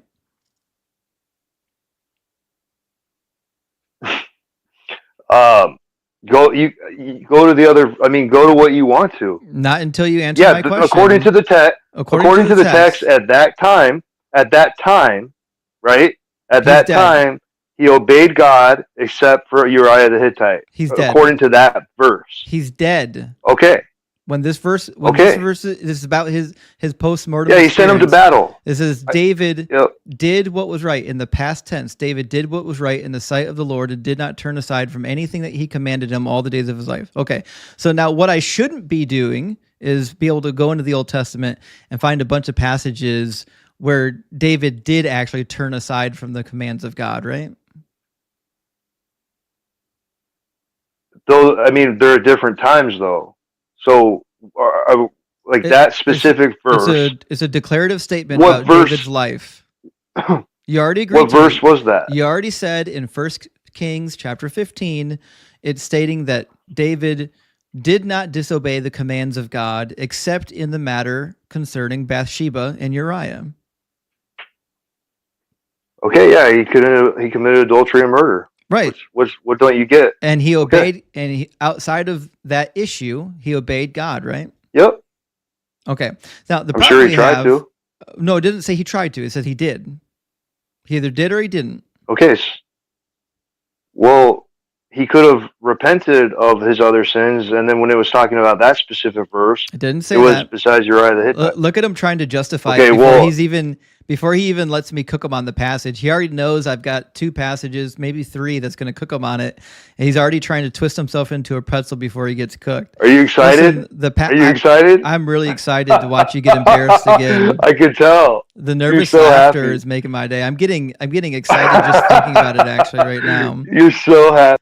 Imagine actually getting on the live and getting cooked so bad that you have to laugh to yourself while no one else is laughing with you.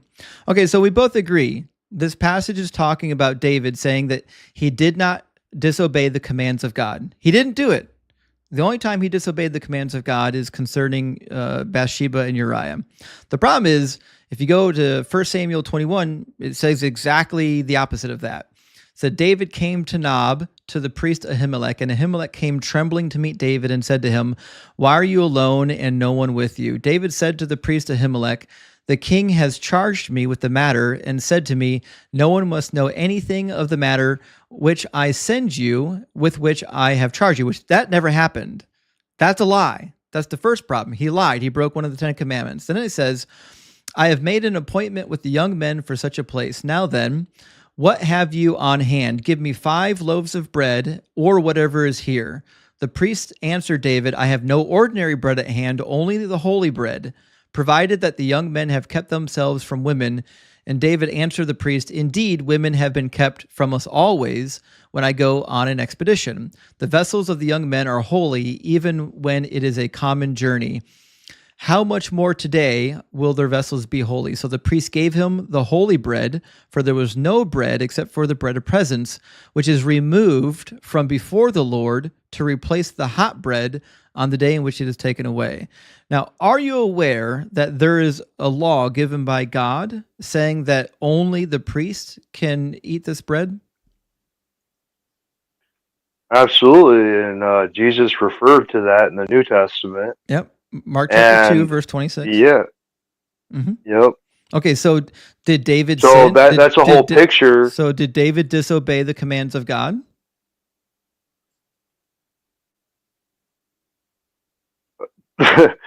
uh, if you want to get technical, yeah, but Okay, there was a so reason there you for go. it You got a because they were hungry. contradiction. Cool. We got a contradiction. So They were hungry though. in First They were Samuel hungry. chapter 21, not only did Okay. he disobey the command not to eat the holy bread, but he also lied because Saul didn't send him anywhere. Saul was seeking to kill him. So he lied and he ate the bread, which means he did turn away from the commands of God. Okay, so what's your point? My point is God forgave him. The text is God forgave him. The text is in contradiction. That's what the contradiction is. And how do we know? I mean, it's not a contradiction because he repented of it. He repented of it.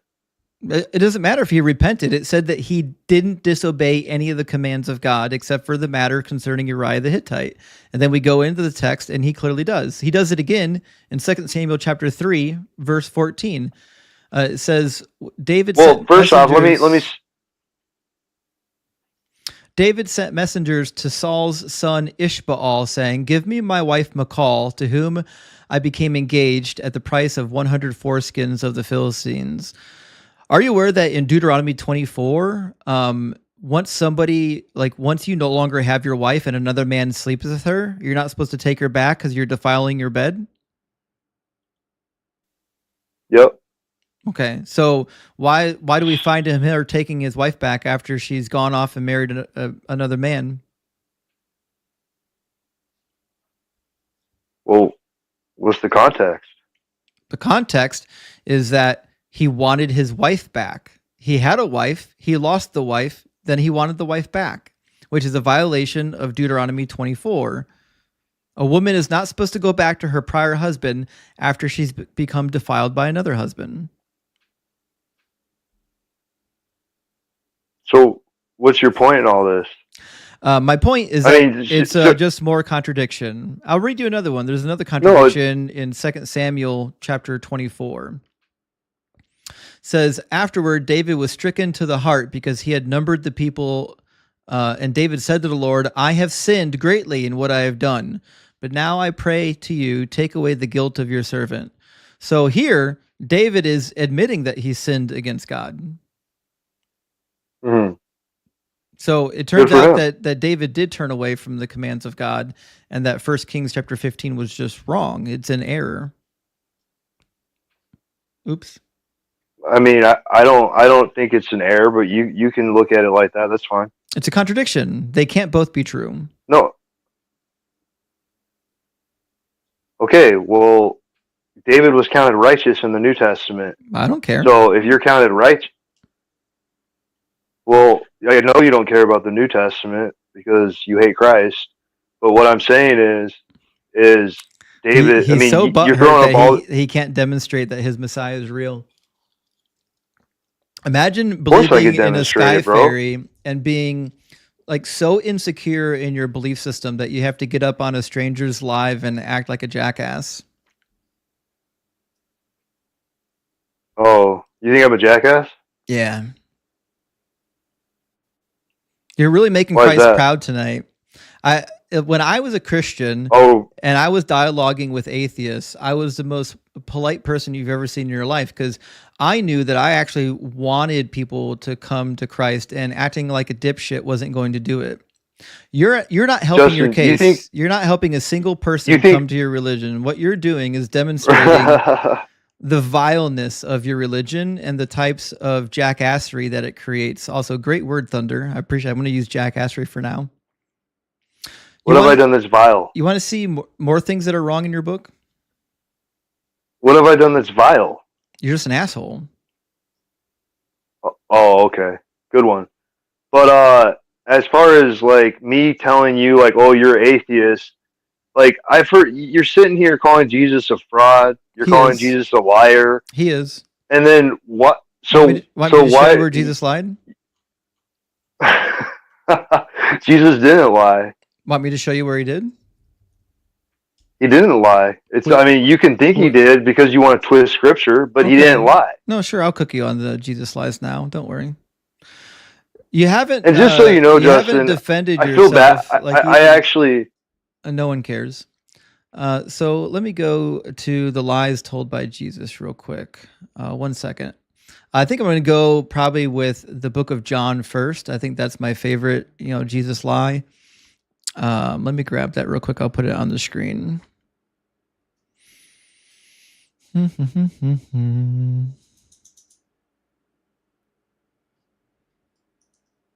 Where did I put that document?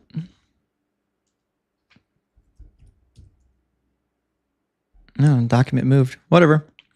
All right, we're going to go to John 1:18. And I think you'll see the problem with John 1:18 basically as soon as we read it. So John 1:18, Jesus says, "No one has ever seen God.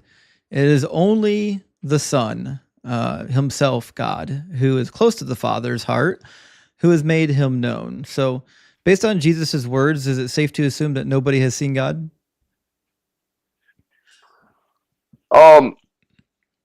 Yeah, I mean, you could go to the Old Testament where it's talking about them, conversing with God, and we could do that. And I personally believe that in the Old Testament, when it's talking about them having conversations with God face to face and all that stuff, just like the angel of the Lord, I believe they're actually talking to the pre-incarnate Christ. Adorable. But you can. The question is whether or not because Jesus ever is seen God. Well, they've seen Jesus, so yeah. Okay, so then Jesus lied on himself. Jesus says no one has ever seen God, and if he's God, that means no one's ever seen him. But he literally said that if you've seen me, you've seen the Father, which means he contradicted himself. I didn't even have to go to the Old Testament. Do you not for understand? That one. Jesus contradicted himself do you not in the get same it? Statement. Crazy. Well, you don't get the Trinity, so how would you understand anything? Jesus didn't even have to go to the Old Testament for this one. He cooked himself. Yeah. He also says that you don't get it though. No man has ascended into heaven. Do you think that's true, that no man has ever ascended into heaven? No man has ever ascended into heaven? Yeah. But Christ, yep. I agree. That's what the text says. It says no one has ascended at that into time. Heaven except for the one who descended from heaven, the Son of Man. Okay. So what I shouldn't be able to do is go into the Old Testament and find situations where people ascended into heaven, should I? Yeah, go ahead. Sure. Have you ever read? Are you talking about Enoch or Elijah? The story of Elijah? Yeah, I've heard of Elijah, yep. And what happens to him?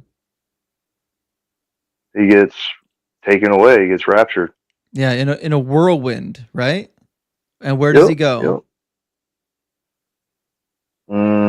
To heaven. Yeah, to heaven. Yeah, it's almost like Jesus did. But he in the Old Testament. He said ascended. He said ascended into heaven. Yep, that's how you go to heaven. It says the Lord. What don't you get? Now, when the Lord when the Lord was about to take Elijah up to heaven by a whirlwind, Elijah and Elisha were on their way from Gilgal. Elijah said to Elisha, "Stay here, for the Lord has sent me as far as Bethel." But Elisha said, "As the Lord lives and as you yourself live, I will not leave you." So they went down to Bethel. The company of the prophets. Oh, sorry, we need to get further down. There we go. Chapter 2:11. As they continued walking and talking, a chariot of fire and horses of fire separated the two of them, and Elijah ascended in a whirlwind into heaven. Okay. So what point are you trying to make? Jesus says no one has because ascended when Jesus into heaven except for he said himself. no man. He said no man has ascended into heaven. I'm sorry. Is Elijah a man? No, not at that time. He's not. If he wanted to get to heaven. He's still alive. Elijah. Okay, but what I'm saying Elijah is does not die in the book. I understand that he's going to be one of the two witnesses in Revelation. That's why I get it. That's why it says he's going to come back in Malachi chapter 4 because he's still alive. Right. Okay, so he didn't die. So how do you know? Anywhere. It says that he ascended in a whirlwind into heaven. He ascended into heaven. Cool. Okay, cool. So Jesus was wrong. So what? Like, I mean, I don't think Jesus lied about anything, but Well, you you would can be say wrong. you We could. literally just read when he said something that clearly wasn't true. It says, "No one has ascended into heaven. No one." John 3:13. Okay, but what? Okay, but we could be talking about different levels of heaven. We could be talking about like paradise. I mean, there's so many different meanings. I'm sorry. Is Different things. Elijah floating around in the clouds right now? I don't like. I don't know where Elijah is right now. Do you? Well, which layer of heaven is he?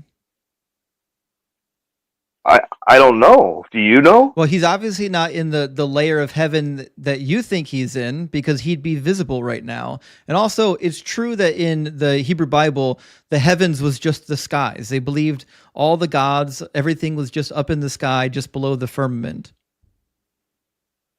There's no such thing as like Why a do I heaven care? in a universe far away. Oh, since you know so much about this, Yep. what scholar did you read that from? You can read it in John Or is that your own Walton. personal thought? You can read it in John Walton, Klaus Westerman. Also, Michael Heiser talks about it. Kenneth Matthews mentions it. Pretty much all scholars on Cool. Genesis agree with me. So you're kind Cool. So they've been to you're heaven? kind of out of luck right here. So They've the been to heaven? question is not whether or not they went to heaven. The question is whether or not they understand what the text is talking about when it says heaven. The word for heaven in Hebrew, hashamayim, is just the skies. The sky, that's it. And it's below the dome. It's below the rakia. Okay, so you don't even believe in heaven. Do you know what the Dunning-Kruger effect is? No, tell me. The Dunning-Kruger effect is what happens when people are so incredibly unintelligent that they think that they're actually really intelligent. It's a really interesting metric that sociologists know about. I think you might be pretty high on that spectrum. Does that apply to you as well, or just me? Just you. Have you read Hebrews You sure about that? 9:22 before? What's your IQ, man? I have no idea. I don't think IQ tests mean anything. Cool. Hebrews 9:22. Indeed, under the law, almost everything is purified with blood. Without the shedding of blood, there is no forgiveness of sins. Does that mean that there's no forgiveness of sins unless you shed blood? Oh, there were times you got the same dumb examples every time, man. Funny I mean, that you can't there were refute any of them. If they were so dumb, you should just be able to I refuted some last time, No, and you didn't. I haven't studied up on some of the stuff. I did. You got cooked last time. You're getting cooked. Okay, then let's the go there second again. time.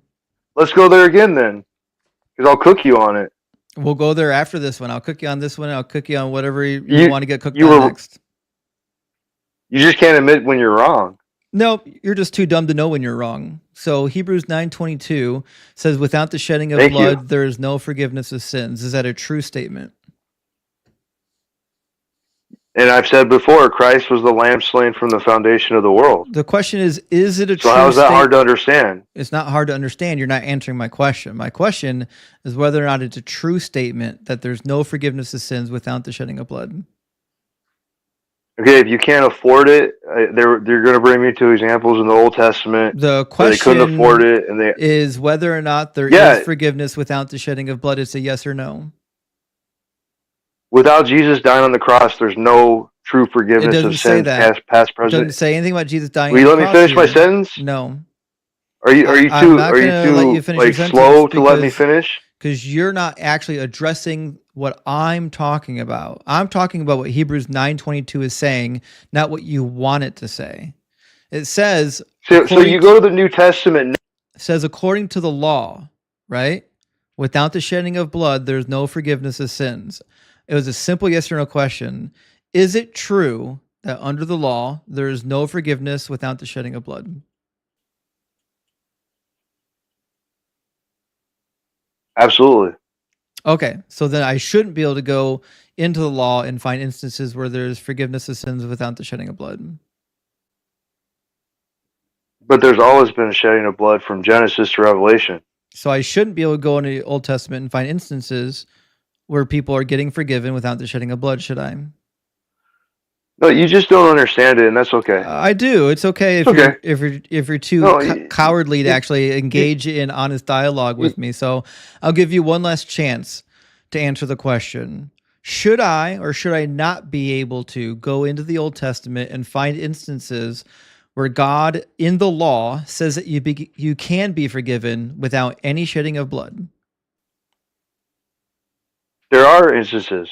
Okay, You don't get what I'm trying to tell you. That means Hebrews 9:22 is wrong, because Hebrews 9 No. is talking about how the law functioned, and it says, "Without the shedding of blood, there is no forgiveness of sins." He didn't say anything about Jesus. And Christ here. fulfilled the law. No, he didn't. And Christ fulfilled the law. He certainly did not. Of course he did. No, he didn't. Well, that's not what the New Testament says. So you're just I picking could one pretty verse. much give a damn what the New Testament says about Jesus until you could substantiate Oh, sure. that the New Testament is true. I have no reason to believe the lies in the New Testament. See, I've been demonstrating that literally the entire time we've been talking, and last time we talked. Jesus didn't fulfill a single prophecy. The New Testament contradicts the Old Testament at every turn. Nobody has to die to get your sins forgiven. That's not true, though. No, it's true. Because, like I told you last time, it's true. I'll read it for you. After Adam and Eve sinned, Leviticus 5 has it. He sacrificed an animal and clothed them in righteousness. He didn't sacrifice See, you the don't animal. get that. He didn't sacrifice the animal. He just killed it and took it for its leather. We already went over this. You got cooked on that last time. No. In Leviticus, said I'd change the subject too if I was you, right? It says, if you cannot afford 2 turtle doves or 2 pigeons, you shall bring as your offering for sin that you have committed 1/10 of an ephah of choice flour for a purification offering. Cool. So for your sin offering, you can just bring fine flour. So the question is, does flour bleed? No. Well, no, flour doesn't bleed. Okay. Was this a sin offering? But Christ did. But Christ did, and he was the lamb slain for the foundation of the world. What don't you get? That's adorable. I do get it. You're just wrong.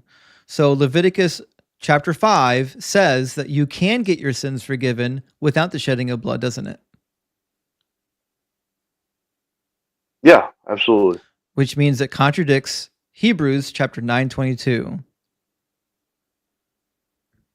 I mean, I don't think it does, but I mean, if Well, you're looking at it from you'd be your viewpoint, if you're looking at it from the way you twist stuff, then yeah. Did we ever cover Deuteronomy 22? I don't know, man. You want to go there? I don't think we have. Yeah, I don't know if we got to get to this point or not. So it says, suppose a man marries a woman, but after going into her dislikes her and makes up charges against her, slandering her by saying, I married this woman, but when I lay with her, I did not find evidence of her virginity. The father of the young woman and her mother shall then submit the evidence of the young woman's virginity to the elders of the city at the gate. So this is a trial for not being a virgin, right? Obviously, right. And it says, the what's father the of the young woman shall say to the elders, I gave my daughter in marriage to this man, but he dislikes her.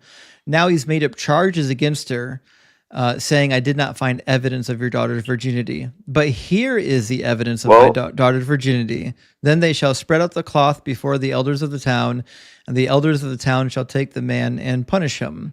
Now, if it happens to be that she actually didn't bleed on the sheet, it says, if, however, the charge is true, that the evidence of the young woman's virginity was not found, then they shall bring the young woman out to the entrance of her father's house, and the men of her town shall stone her to death, because she's committed a disgraceful act in Israel by prostituting herself in her father's house. So if she doesn't bleed on that sheet and they can't produce that sheet, she gets stoned, right? Yeah. Cool. Are you aware that only about 45% of women bleed their first time, and there's a significant number of women that don't even have hymens? I'm aware of that, yep. So you're cool with a God that would sentence about half of these women to a death for a crime they never committed? So you know that's what happened? Yeah. Were you there? That's what the command is. Oh, you were there? No, I never said I was there. That's crazy. So, okay, you weren't there. So this is how things work, right?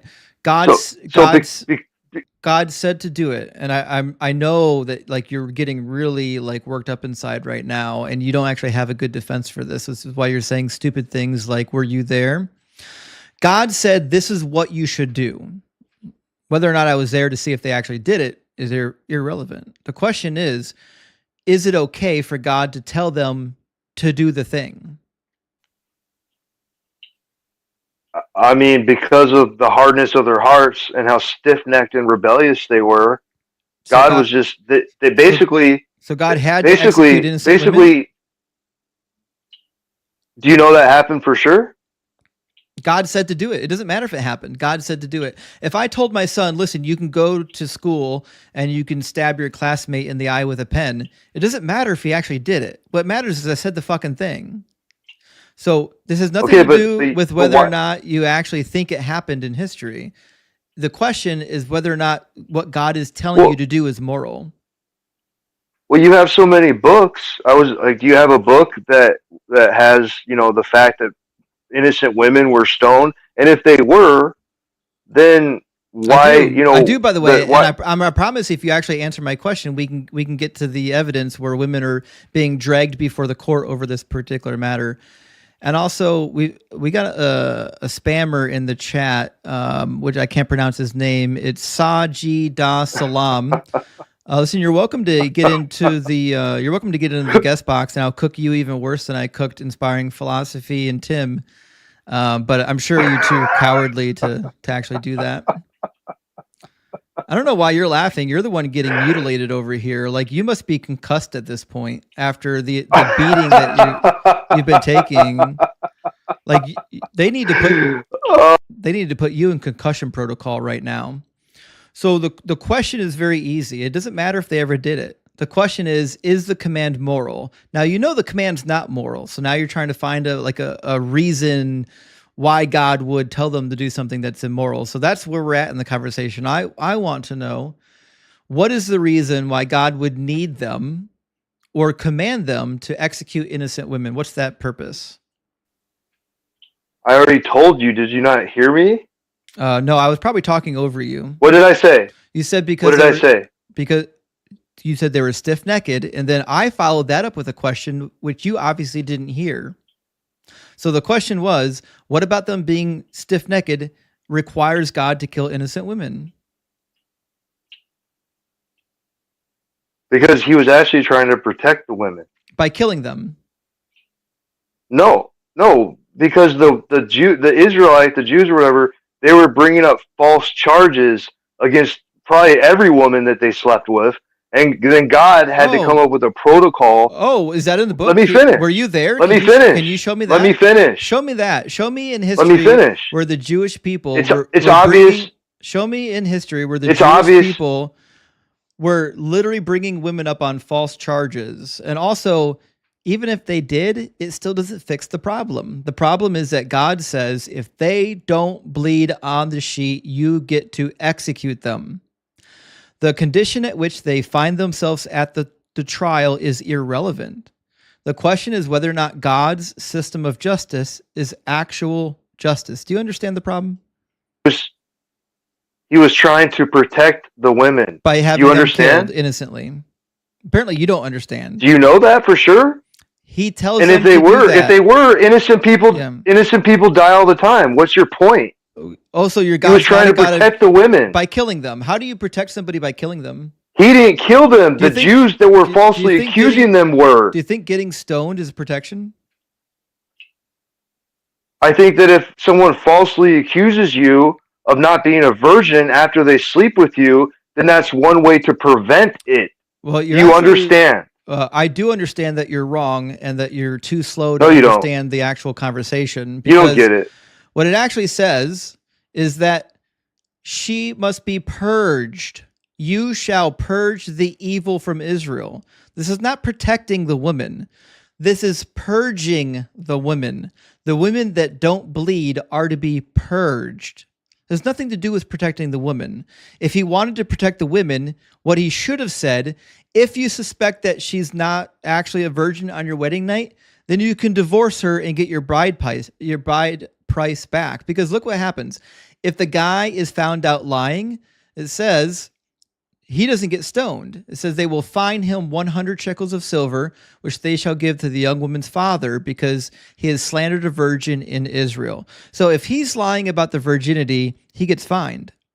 If it turns out that she's not a virgin on faulty evidence, she gets executed. This is not protection. This is now like took a really weird dark twist into victim blaming. This is embarrassing for you. Does your mother? So you know better. You know. Does your mother know that? Did you just say that God? Did you just say that oh, God should have done this?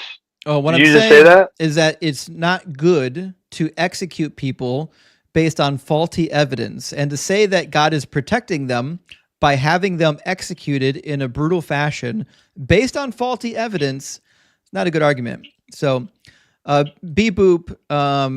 I have one last question for you, which is, are your parents still alive?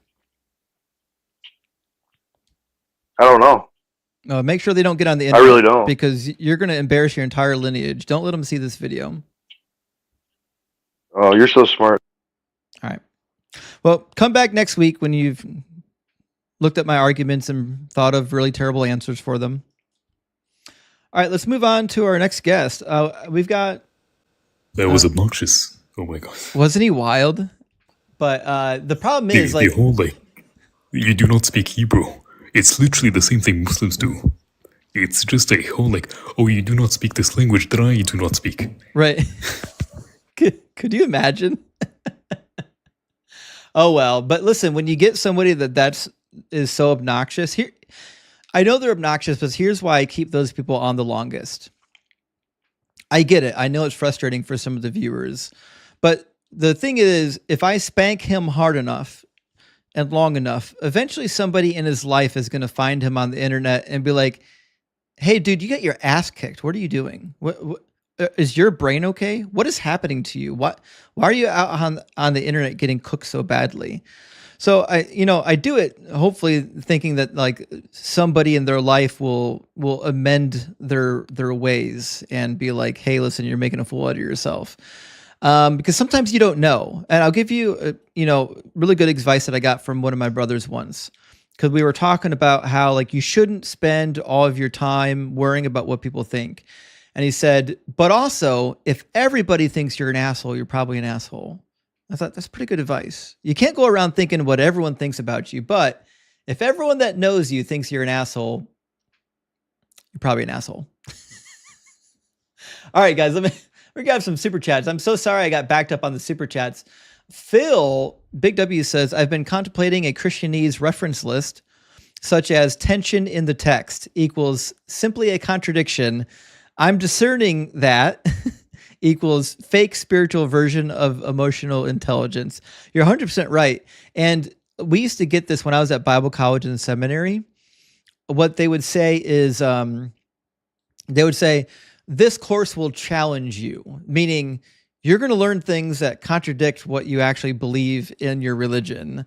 And then the word you brought up says tension in the text. That's exactly what they'll use in higher education. They'll say, there seems to be some tension between this text here and this text here, because what they can't say is there is a contradiction between these texts, because they need you to stay enrolled.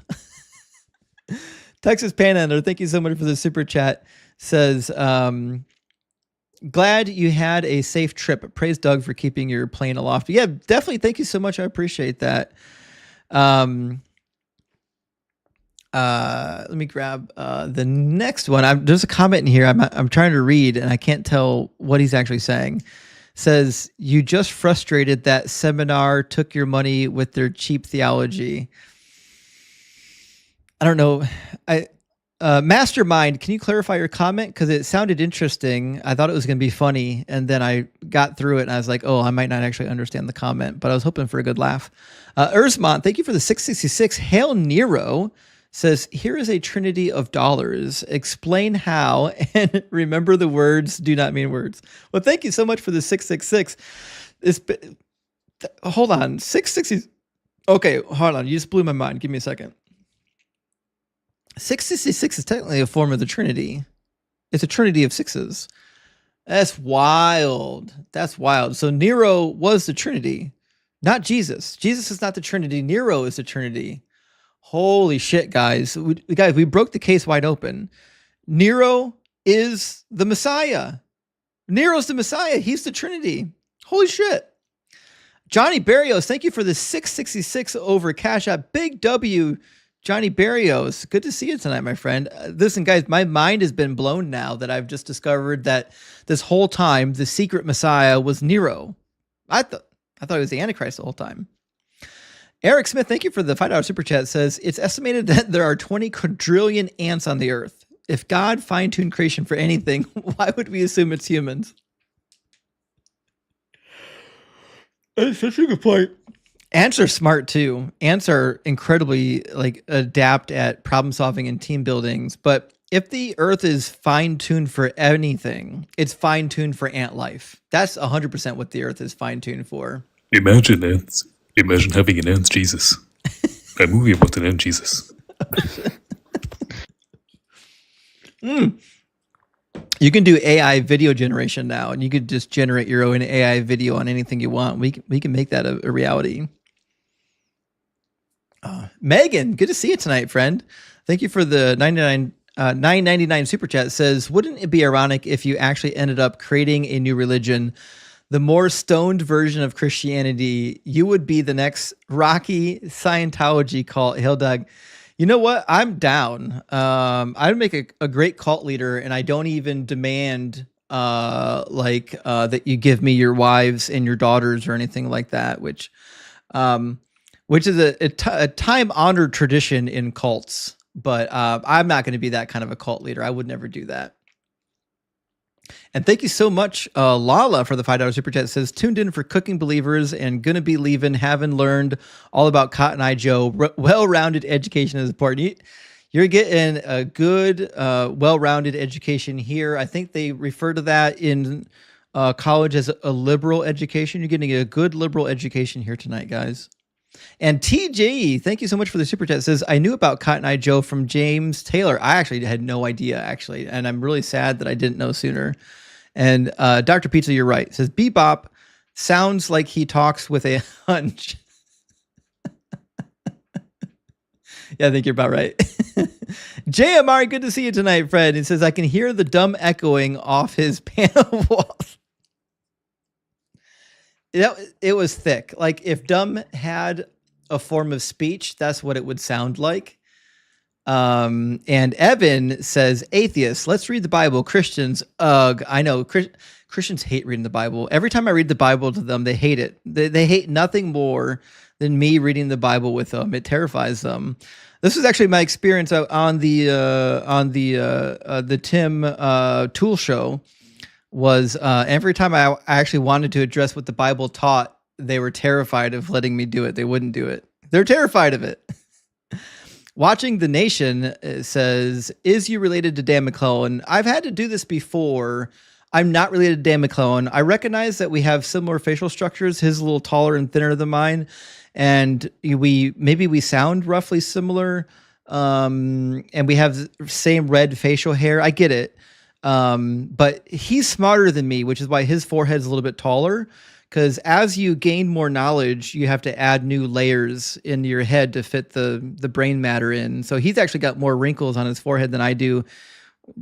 Obviously, because he's smarter. Eventually, he's going to be Megamind. He's just going to, like Gazoo from the Flintstones, Tally, good to see you tonight. It says, happy Saturday, Justin and everyone. Well, happy Saturday to you, Tally. Thank you so much for the $19.99 super chat. I really appreciate it, friend. That's very generous. And good day to everyone that hasn't heard so far. Doro, thank you for the $5 super chat. It says, you're roasting these smug clowns, gives me daily dopamine hit. Well, I'm so glad that I can be the light in your life, Doro. I'll do everything I can to keep the smile going. And Everlasting Gobstopper, good to see you again tonight. It says, if you ever had a sugar daddy named Edward Gregorian, your name might be Tim Pool. Yeah, listen, I didn't bring up the Russia money scandal when I was on Tim's show because I knew he would lose his mind. But it is what it is. It would have been fun to watch, but what are you gonna do? Fristo, thank you so much for the $20 super chat. Says, could you explain the significance of Targums, especially Targum Jonathan, in the understanding of Jewish perspective? The suffering servant, Isaiah 53. Why do you figure so many Christians refer to extra biblical sources? So, Fristo, this is a very good question. And the reason why the Targums are so important to, especially Christians on Isaiah 53, is there's like this really interesting thing that happens in Targum Jonathan, where they're basically suggesting, because the author of the Targum is doing an interpretive translation, we should assume that the interpretation in the Targum is like orthodoxy for Judaism, right? And because the Targum seems to have a messianic overtone of Isaiah 53, then we should assume that that's what the prophecy is about. But they wouldn't accept that for anything else. Like if you took them to the Targums on any of the other prophecies and said, well, listen, according to the interpretation in the Targums, the way they translated it, this isn't at all about Jesus. They'd lose their mind. They're just cherry picking Jewish sources. They don't care what the Targums say. They don't care what the Talmud say. Anytime one of these extra biblical sources reinforces their opinion, they'll pull on it. When it disagrees with their opinion, they'll throw it away because they're not actually interested in honest dialogue. And we've got other sources from the early world, from Judaism on Isaiah 53 that contradicts the Targums. So, but thank you for the hat, Bad Religion. All right, just a couple more super chats, guys. Lisa, good to see you. Thank you so much for the $10 super chat. Says this particular caller is very annoying. Please send him to the void. Well, we did. We got him to the void. He's out there now. And Iggy says, why is the Holy Spirit always angry? The Holy Spirit is angry a lot. In fact, a lot of times when people have bouts of violence in the Old Testament, it's because the Holy Spirit came on them. In fact, he even caused Saul at one point to strip down naked when the Holy Spirit came on him and he was among the prophets. He stripped down naked and was like rolling around on the floor under the power of the Holy Spirit. And Jay Corling says, a blessing from Doug, rock be praised. Rock be praised. Hail Doug, the rock of salvation. And Master Sheeter says, it's a bug's life, not about any Jesus. That's a good point. It's a bug's... Is that movie... Is that a prophecy? Is A Bug's Life actually a prophecy and we missed it, guys? Maybe. Wolf and Joker says, your collabs with Planet Peterson are fantastic. It made me a subscriber here. I'm blown away by your scholarship and common sense. Well, thank you so much, Wolf and Jacket. I really appreciate that. And thank you so much for supporting the channel. And Planet Peterson's amazing. That's why I think we get along so well, is because he's so smart. And I really cherish his knowledge. I think he compliments me. He's good in places where I'm weak. You know what I mean? Like he's very competent in the sciences. And Dexter, thank you so much for the $20 super chat. Big W, Dexter. Very generous. I appreciate that. It says, just finished listening to the Tim Pool conversation. I was surprised they let you talk as much as you did. I know, I was surprised too. 15 to 20 minutes tops out of 2 hours. That was an odd convo. Barely dug in and ignored the Bible at every turn. Yep, they're terrified of the Bible. These Christian nationalists want to enforce Christianity, but one thing they won't do is actually read what the Bible says. They're actually terrified of what the Bible says. All right, Sarah's with us now. We got Sarah and M in the house now. Good to see you, Sarah. Hi. Big W. Guys, if you're not following Sarah or M, the power of Doug compels you to do so. And we'll get our next caller in here. So looks like we've got, let me get this name right. Socrates? Socrates? Oh, hello? Yeah, how you doing? Can you hear me? Yeah, I can hear you. Socrates, are you at least 18 and are you a believer? I'm 22 and I'm an atheist, but I'm a really big fan of you, Justin. I watched the Tim Pool conversation, and I just want to say I really commend you for going into that 1v3. Christians are pretty dishonest, and they can't continue without lies. So nailed it. Hey, big props to you, man. Thank you so much. Without lies, Christianity dies. Thanks so much. I appreciate that. And we've got one Tim Pool supporter crashing out in the comments. He obviously wasn't present. All right, let's get interfacing Meatball in here next. And while they're loading. Thank you so much, Noah, for the super chat. It says, if I shone a light in his ears, light would shine out the other side. Yeah, with Bebop, you're right. Yeah, Bebop, he didn't have anything between the ears. Anyways, interfacing, how you doing? I'm doing fantastic. How are you doing? Doing good. Thank you for asking. Interfacing, are you at least 18 and are you a believer? I am 19. Okay. Yes, I'm Christian. Sure. And what God do you believe? Oh, sorry, you said you're a Christian. Cool. What'd be the most compelling evidence or argument for the Christian God being real? Yeah, so this isn't just for the Christian God, this is just more for a God. I would say the uniqueness of human consciousness and the evolution of our consciousness is clear indication for a God. Also the fine-tuning of the universe, which I heard you talking about earlier, so. Sure. Well, pick your favorite argument. We'll do them one at a time. We could start off with consciousness. Cool. How do you go from consciousness to a God? Yeah, so do you know what the mirror test is? Nah. So inside the 1970s, the scientist, I don't remember his name, I could find it somewhere inside my notes. He took a bunch of animals and he put them all in front of a mirror. He gave them a mark. Oh, the mirror test. I thought you said the mirror test. Yes. No, I know what the mirror test is, yeah. What about Okay, he gave them a mark, and then further test also did brain scans. When we did these scans, we saw that animals were kind of conscious, but they were a lot less conscious than we are. Their brains still lit up the same way, just a lot less. And they didn't have the same abstract thinking. They didn't have the same thinking about morality. It's like how if you can teach a monkey how to write, but after you teach that monkey how to write, it's not going to go write a philosophy book. So? Okay. So what? So my point here is, how come we're the only species to develop with this consciousness? And furthermore, why are we the only why, when we develop this consciousness, did we put such a emphasis on emotions? Why aren't we just like meat computers, like biological computers that take in information and give out the best input? Well, there's a couple questions there. The first is kind of a malformed question, because other animals have formed pretty high levels of consciousness. You just actually don't realize how smart they are. Now, their level of abstract thinking may not be as high as ours, but the fact that we have a superior intellect doesn't mean that somehow we're unique in the animal kingdom. Like if I said, well, how is it possible that chimps are, I don't know what percentage stronger than humans, but, per pound of body meat, chimps are incredibly strong compared to humans. But like you wouldn't mark that up to being supernatural. You'll just say, well, that's the adaptation that helped them survive, right? Our adaptation was thinking.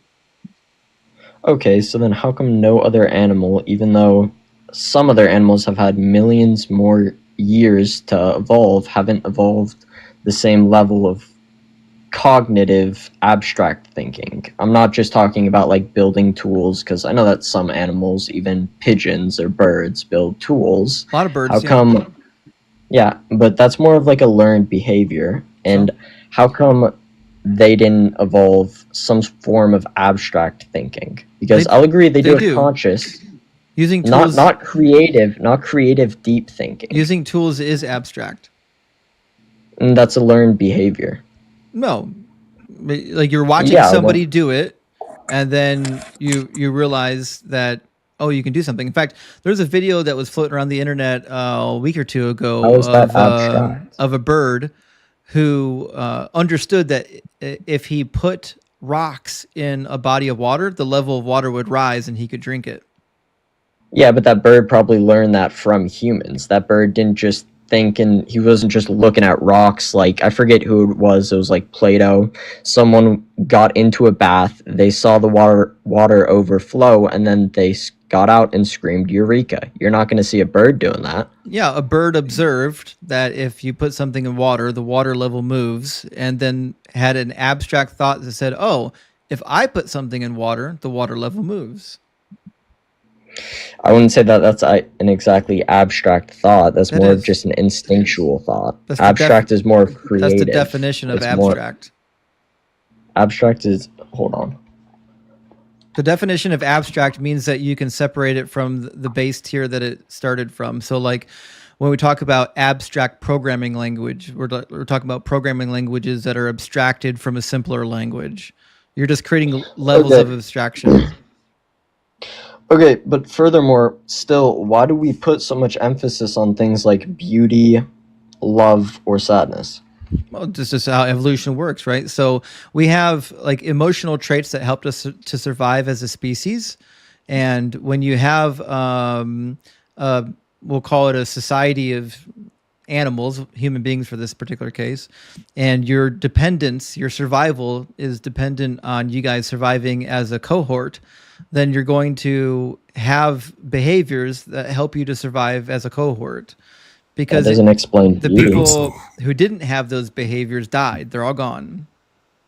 What about why do so many people put so much emphasis on like beauty? But why are you like making this a human unique trait? It isn't. Right. What? It isn't a human unique trait. What trait? Finding beauty and stuff. Yeah, but then still, why does it happen? But your argument was why? Your argument was why is it only humans? And since it's only humans, that suggests divine intervention. If you find it in the animal kingdom, that shows you that it is nothing unique to humans. And why would you use it to show divine intervention in human creation? Well, I'm sorry, brother who's just talking, I can't really understand him. Could you reload what he said, host? I understood him. Did you understand him? His voice sounds like super deep for me. I don't know. It sounds like your sensory ears didn't evolve the same as mine apparently, but some people hear bass tones better. Actually, my dad couldn't hear bass tones, but that was a whole different situation.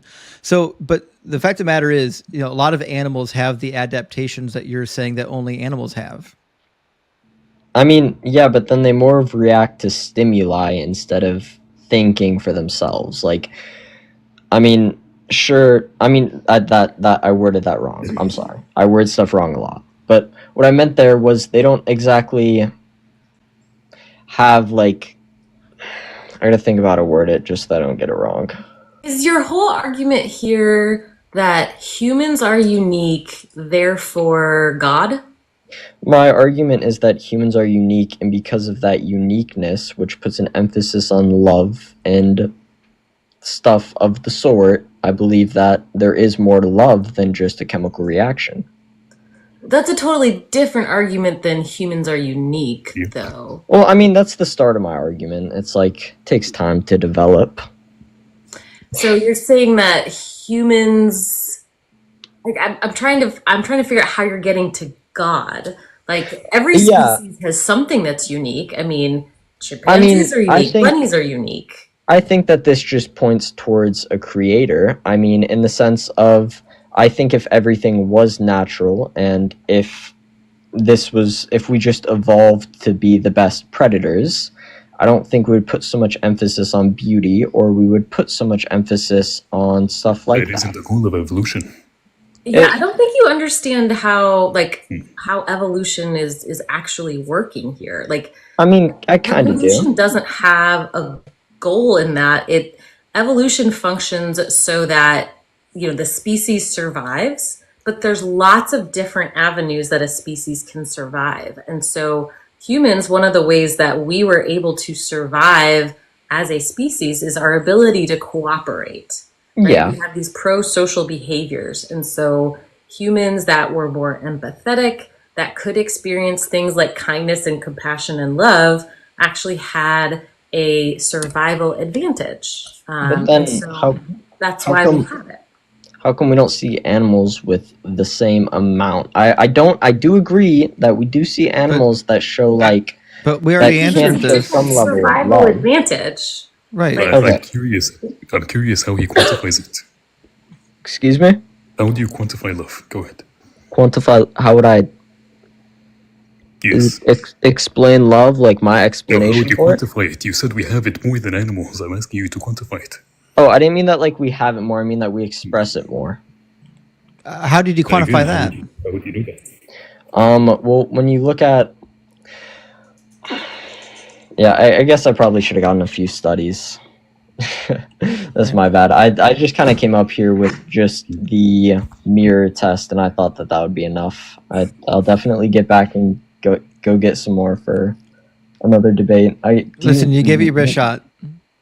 Yeah, I did. We can move on to the fine tuning, though. Sure. Yeah. So, hold on. I gotta find something. Fair enough. Take your time. Okay. Thank you, brother. By the way, I've had a atheist before demonstrate or propose an argument that God exists because humans have unique facial characteristics. I mean, I don't think it's. I get how the argument. It is similar to yours. Yeah, I get how the argument could have been seen as that. Anyways, so for the fine tuning of the universe, my point here is if the laws of physics were different in pretty much tiny values, then life would not be supported in the universe. So what? Well, that points to a creator once again. No, it doesn't. I will say it kind of does. No, my point here is you're that, presupposing that the universe has a goal in mind.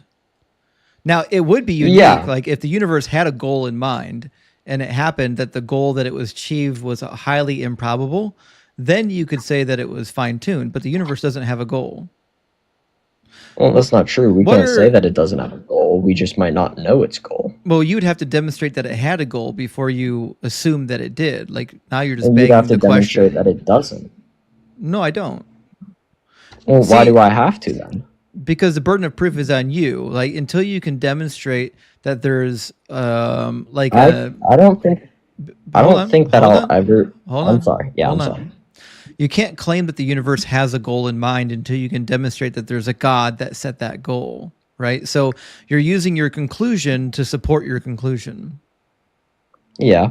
Okay. Right. I mean, I can see that. I don't think anyone's ever going to be able to indefinitely prove or disprove God until he eventually one day comes back. But I think that's because if we were able to prove him, that would take away from a lot of the faith. And I think that's where the connection of love is. But that's just my own opinion on it. But I mean, animals what- love. I mean, animals Yeah, I love know. quite deeply. Yeah. I mean, I'm not going to argue you on that. Yeah. You said you're Anyways. a Christian, right? Yeah. Why? Why am I Christian? Yeah. Oh, dude, I had a really, really whack experience. So it's not rooted in research; it's rooted in experience. Well, I mean, it's rooted in a combination of research, my life, and experience. Sure. Well, I don't think personal That's experience is very compelling, but Well, that's what we base truth on. not so much. Like, so for example, I've got a Hindu friend that has experienced two of the Hindu gods. He was visited by two of them. Would you say that his personal experience is real? No, but I also There you wouldn't say go. that his truth. So why would I care about your personal experience? Because I wouldn't deny his truth over my truth. My truth is what's true to me. His truth is what's true to him. Right, but I want to know what's true in reality, independent of what's in your gray matter. Yeah, well, I mean, don't the Hindus value Jesus as some sort of enlightened figure? Not really, no. I know a lot of Buddhists who do, and I mean, with that kind of just points towards him more, the fact that a good bit of religions involve him, even if he isn't the main center of them. They don't, though. The only other one that comes Islam close is and Islam, Christianity, the two biggest. but Islam doesn't even And- think he was crucified. Yeah, but they still think that someone was crucified in his place. They just think So? he wasn't crucified because it was too good. So, I never said that Jesus didn't exist. The question is whether or not, like the story about Jesus is true, right? Yeah. I don't. What would lead somebody to the conclusion that Jesus is the Messiah? I don't think it's just going to come by reading the Bible. I think it's going to come by their own experiences. If they experience God, then they're not going to turn away from him unless they. I mean that's actually not true. So That's actually then not true. you can't actually know who God is unless he personally reveals it to you. Yeah. So then everyone who dies not believing, that's God's fault. God didn't reveal himself. Well, I also think that judgment isn't just going to be based on did you believe or did you not believe. I think it's going to be a little bit broader of a spectrum because I think that God's a lot more complex than just A and B. I think it says that he's going to look at our whole life and then he's going to decide from there. And I know that he's a just God, so he's going to judge justly. What's Revelation 21:8 say? Do you get your Bible? Revelation, I'll just search it up. I could go grab my Bible, but I don't feel like getting up. Revelation 21. Yeah. Just 21? 21:8. Okay. Is this the one that talks about the 140,000? Not quite, but I mean, yeah, the book of Revelation does cover that. That's like But the chapter cowardly? 4. Yeah, but that's... I was just asking because, I mean, I don't think that's actually talking about... Yeah.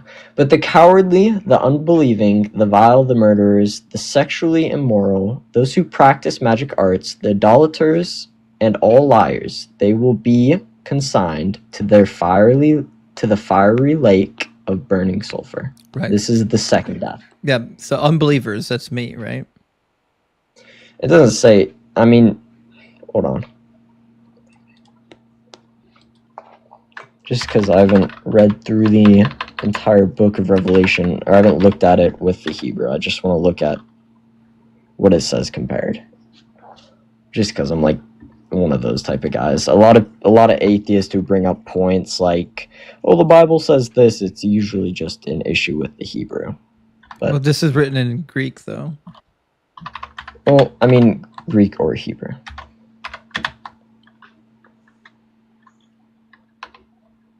Okay, with this, though, I mean... I assume the word is pistis, if I had to guess. That's the Greek word for faith. Hold on. Which word did they put in there? Give me a sec. My computer is being weird. I can grab it for you. Let me grab it. Yeah, it's a pista. So without or lacking. Right. Yeah, so I mean, sure, if you don't believe in him whatsoever, I don't know what to say to you, but I also don't know if per se if we take like a Muslim who still believes in Jesus to an extent, and then we say that if that's all he knew and he didn't know anything else, but he's still going to be thrown out the window, I would say we can't indefinitely say that he will or he won't because we don't know. Well, the reason why I don't think that Jesus is the Messiah is because he just kind of seems to be like a straight up liar and a fraud. So he didn't fulfill any prophecies, and like even when he quotes from the Old Testament, he doesn't actually know what he's talking about. I would give you a really good example. Open up Isaiah 61 for me, if you would. Isaiah 61. Right. So you just hold on. I'm going to go grab my Bible. Mm-hmm. At least he's got a paper Bible. You know, a lot of these Christians don't even own a Bible. Okay. No, really? I still have a paper Bible. I love my paper Bibles. I've got a collection of them. I know you do. Do you have like all the versions? Yeah. Oh, that's cool. Yeah. And a lot of them I can't throw away because they've got my notes in them. You know, I've been writing notes in the margins of all the Bibles. So I was like, well, I can't get rid of them unless I combine them all into one Bible. I ain't got time for that. How many times have you read through the Bible? From beginning to end, like straight through, probably about 6 times. But typically I study the Old Testament. I've been through the Old Testament a dozen times or more. I don't blame you. So you said Isaiah 60? Yeah, Isaiah 61. Isaiah 61.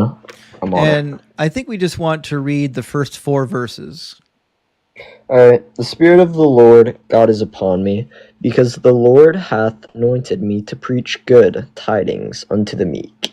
He hath sent me to bind up the brokenhearted, to proclaim liberty to the captives, and the opening of the prison to them that are bound, to proclaim the acceptable year of the Lord and the day of vengeance of our God, to comfort all that mourn, to appoint unto them that mourn in Zion, to give unto them beauty for ashes, the oil of joy for mourning, the garments of praise for the spirit of heaviness, that they might be called trees of righteousness, the planting of the Lord, that he might be glorified.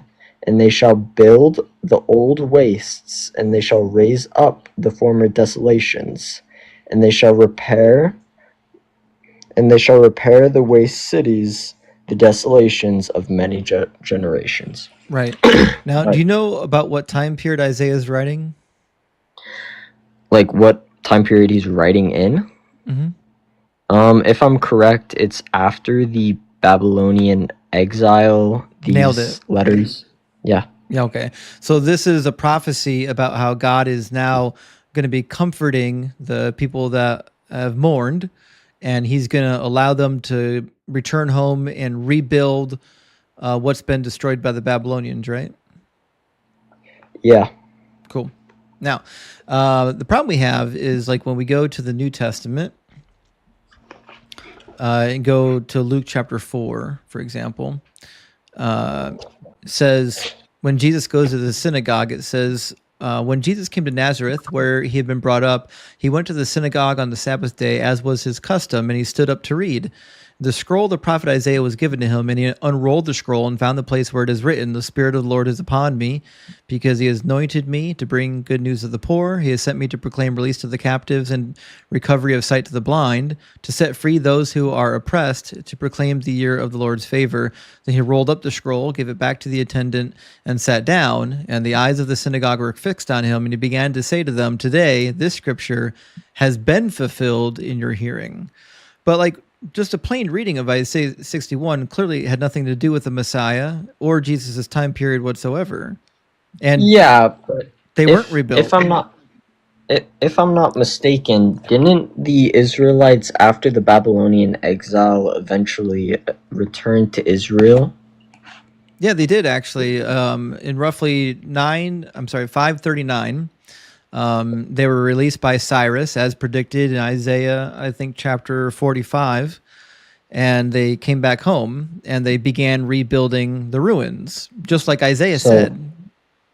Yeah, isn't this what it's talking about?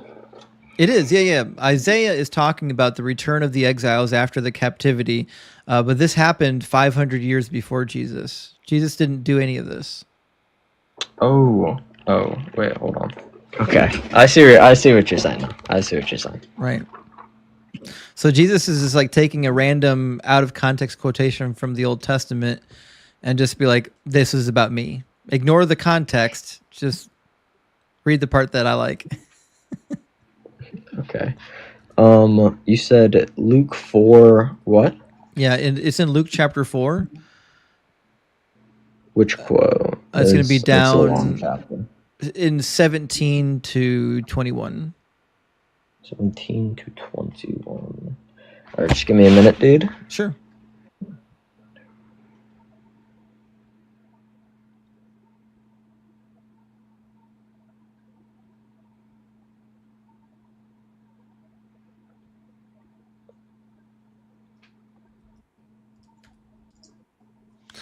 I like that he's actually reading the text with me.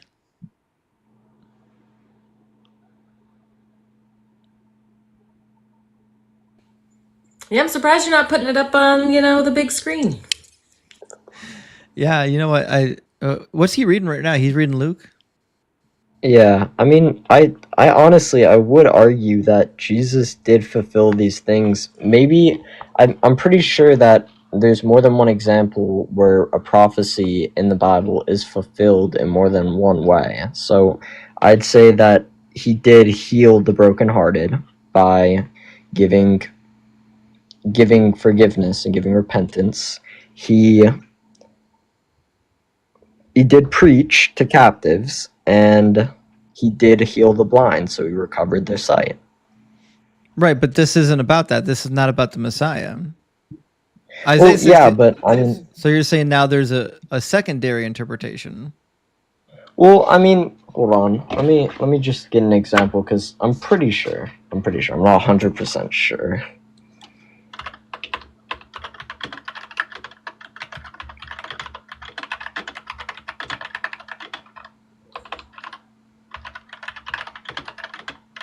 The sound of the keyboard is kind of awesome.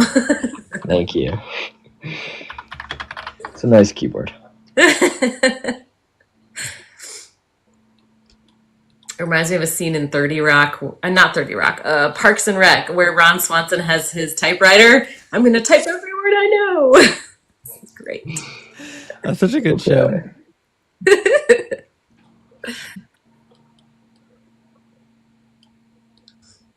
Okay, so yeah, multiple places inside the Bible, a prophecy is fulfilled inside of more than one way. Isaiah 7:14 talks about the virgin birth. This is not only fulfilled with Jesus, but it's also first fulfilled with Isaiah's son. No, I'm familiar with the hermeneutic. What I'm suggesting is, why should I accept that a prophecy has a second interpretation, especially when the interpretation is now divorced from the original context? Well, because I don't think it's that divorced. I don't think that the original context was just hold on. Let me go back to Isaiah 61, reread it. Well, the problem with secondary interpretations is that they could be anything you want them to. You can go to any book of the Old Testament and just say, well, this sounds like something else. I'm going to call it a prophecy, even if it's not actually about the thing. You're just saying, here's something similar here, just something similar over there, and we're just going to say it's a prophecy because we said so. Well, I feel like Jesus wasn't entirely claiming, oh, the Israelites have went back to their land and they've rebuilt. I think he's more of just claiming that he is the king of the Israelites. I don't know, though. Well, the problem is he wasn't the king either. So that's a huge hurdle. But I want to illustrate the point that I'm making here. I'm going to read you Malachi chapter 3. Malachi chapter 3, it says, "Behold, I will send my messenger, and he will prepare the way before me. And the Lord whom ye seek shall suddenly come to his temple, even the messenger of the covenant whom ye delight in." Now, according to Mormon doctrine, this was fulfilled prior in John the Baptist and then secondarily in Joseph Smith. Do you think that Joseph Smith fulfilled this? Joseph Smith also had a bunch of financial schemes that he did, which ended up making a lot of his followers go broke, which is... I'm aware, I never saw Jesus doing that, so I don't think... This is about hermeneutics, though. That's why I take his interpretation as due-to. Well, that's what I'm saying. This is not about whether you like them. This is about interpretation and hermeneutics, right? So would it be valid to say that this prophecy is talking about somebody after Jesus? Yeah, but it's... Okay, so then it must be about me. I'm the messenger. Behold, I will send my messenger. He will prepare the way before me. Did I fulfill this prophecy? Oh, wait. Which prophecy are we talking about now? I thought we were still on Isaiah 61. Well, I fulfilled Isaiah 61 also. Really? I fulfilled both of them, yeah. When have you healed the blind? I never said I healed the blind. It's a partial fulfillment. No. But also, Jesus Isaiah 61 did heal the blind. Isaiah 61 doesn't say anything about healing the blind, which is the other problem. The book of Luke quotes a part of Isaiah 61 that doesn't exist. Oh. Well, maybe he was just adding to it. Never know. I'm sure he was, right? So the Spirit of the Lord God is upon me because he has anointed me. And so I fulfilled the prophecy. You see how secondary fulfillments are just like super subjective? They could be about anybody. Yeah, but I mean, once again, you're not in the Bible, so I wouldn't give it a lot of... Was Jesus in the Bible when he read it? When he read it? Yeah, when he sat down and read Isaiah 61 in the synagogue, was he already in the Bible? Well, I mean, the Bible isn't really like... was the Torah like all compiled back then or no? They were in scrolls. So yeah, it was like different. So I mean, but listen to the argument you're making. No, you're saying that I can't fulfill the prophecy because I'm not in the Bible. But when Jesus claimed to fulfill the prophecy, he wasn't in the Bible either. Yeah, but then he got put inside the Bible after. Right, and I'll be put in the Bible later as well. They're going to do an addition for Justinism. Where is your 12 disciples and your healing? I've actually got thousands of disciples. Put a 1 in the comments, guys, if you're my disciple. I want to see how many disciples we got here. We're going to see a lot of 1s pile in just now. I bet you that God's got a lot more followers in heaven. But Jesus only had 12. I got Jesus beat by a long shot. Well, I mean, just the 12 that followed him on Earth. Furthermore, I've got millions of followers in heaven. My kingdom is not of this world. I hope you do, brother. I mean, that would make me happy. But you understand the point that I'm making. Please tell me you understand this. Like when you're taking vague prophecies, like the Spirit of the Lord God is upon me, and you're just applying it fallaciously out of the context, you can do that to anybody. You could apply it to Joseph Smith. You could apply it to me. You could apply it to anyone. I mean, if you manage to get in the Bible, then sure, we'll start applying these prophecies to you. But until I see that happen, I'm not going to say this is your prophecy or this is a Mormon's prophecy who was who created his own thing. But you understand that you're talking a circular logic now. You're saying that it's true because the Bible is true. You're saying the Bible is true because the Bible says it's true. But I could just write a book about me and say, well, it's my Bible's true because my Bible says it's true. But I want to see your book have as much of an impact as the Bible has had. Well, that's irrelevant whether it has an impact. Did the Bible have an impact in the first century? It actually did. I mean, it spread all the way to Africa by the first century. It wasn't written. The Bible wasn't written yet in the first century. Yeah, but it had still been preached in Africa, which is pretty cool. I mean, the fact that it could be preached before it was even finished. Guys, sound off if you're in a country other than America that's hearing my message. Put your country in the comments. Also, I've ridden a donkey as well. That's cool, man. Yeah, I've always wondered about it. Yeah, M's not in America. We got Australia from Gojo, Canada from Albino, Cascadia. We got Cascadia up in here, Indonesia, Africa. Listen, I've got disciples all over the world. Yeah, so does Jesus, though. I'm bigger than Jesus. I'm still alive. Jesus is dead. He's fertilizer. Well, I believe that he's alive in heaven, so I would just disagree. Well, but Justin has never died. That's right. I've never died. I'm eternal.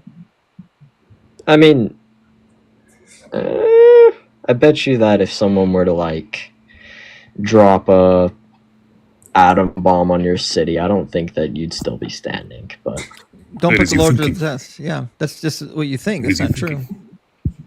I mean, if this ends up boiling over with Russia, maybe we'll find out. Anyways, do you guys have any other? I mean, I could talk about when I think Jesus is predicted. If you'd want to go there. Sure. Yeah. Show me in the Old Testament where Jesus was predicted.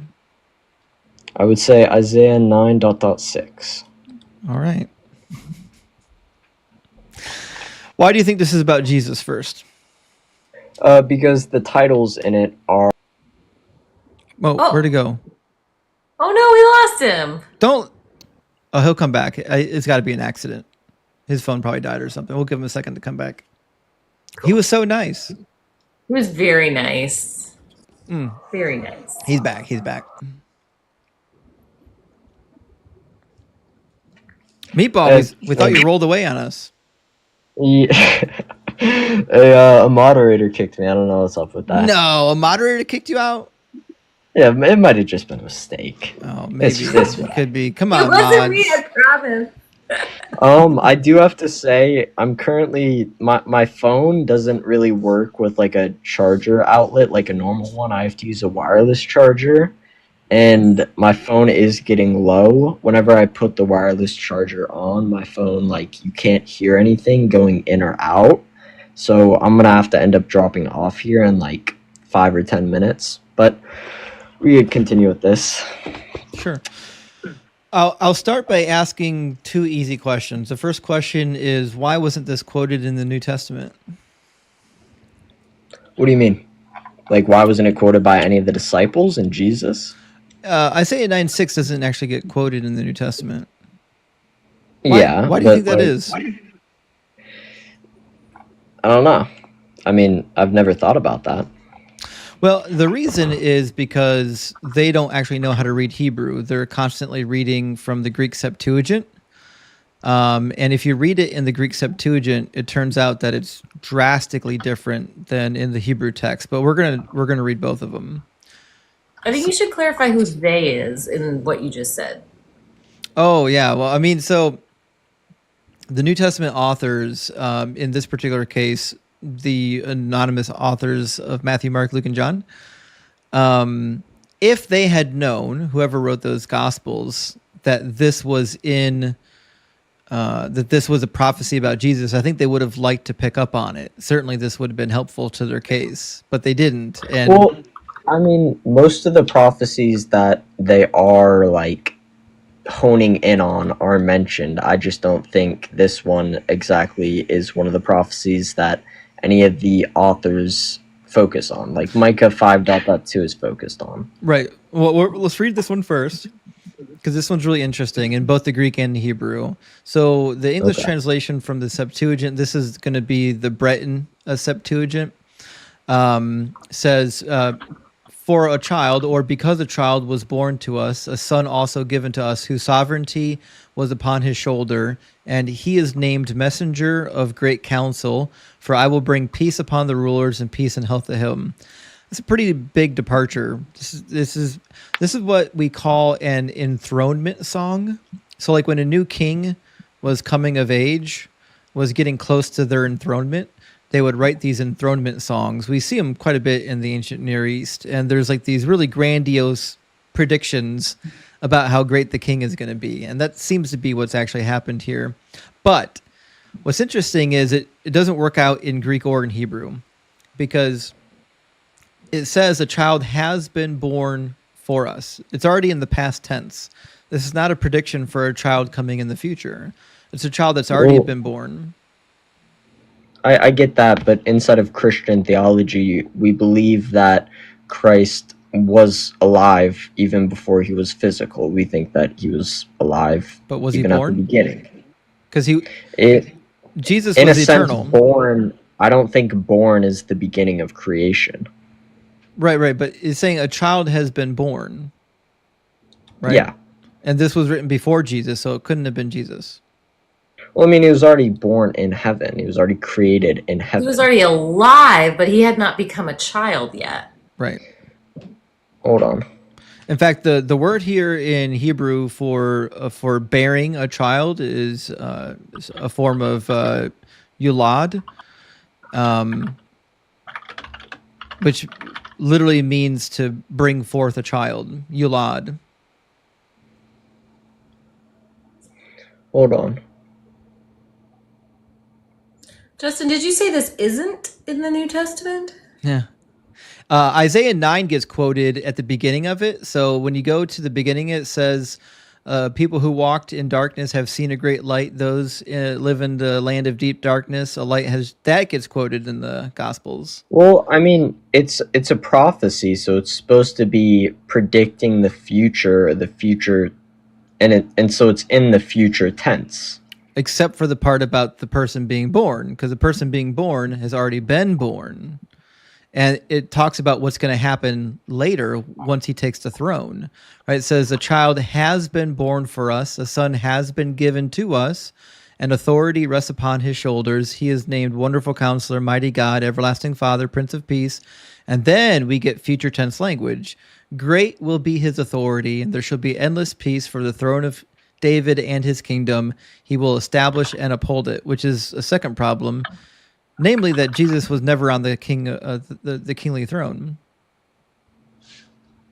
I swear I have said those words. But the word "eulad," which I'm pretty sure. Let me just check, make sure. Mm-hmm. Give me a second here. Yeah, the word "eulad," which is what's used for is born, mm-hmm. isn't exactly a past tense verb inside of Hebrew. It is. It's a perfect form verb. Perfect means it's already been completed. That's what it means.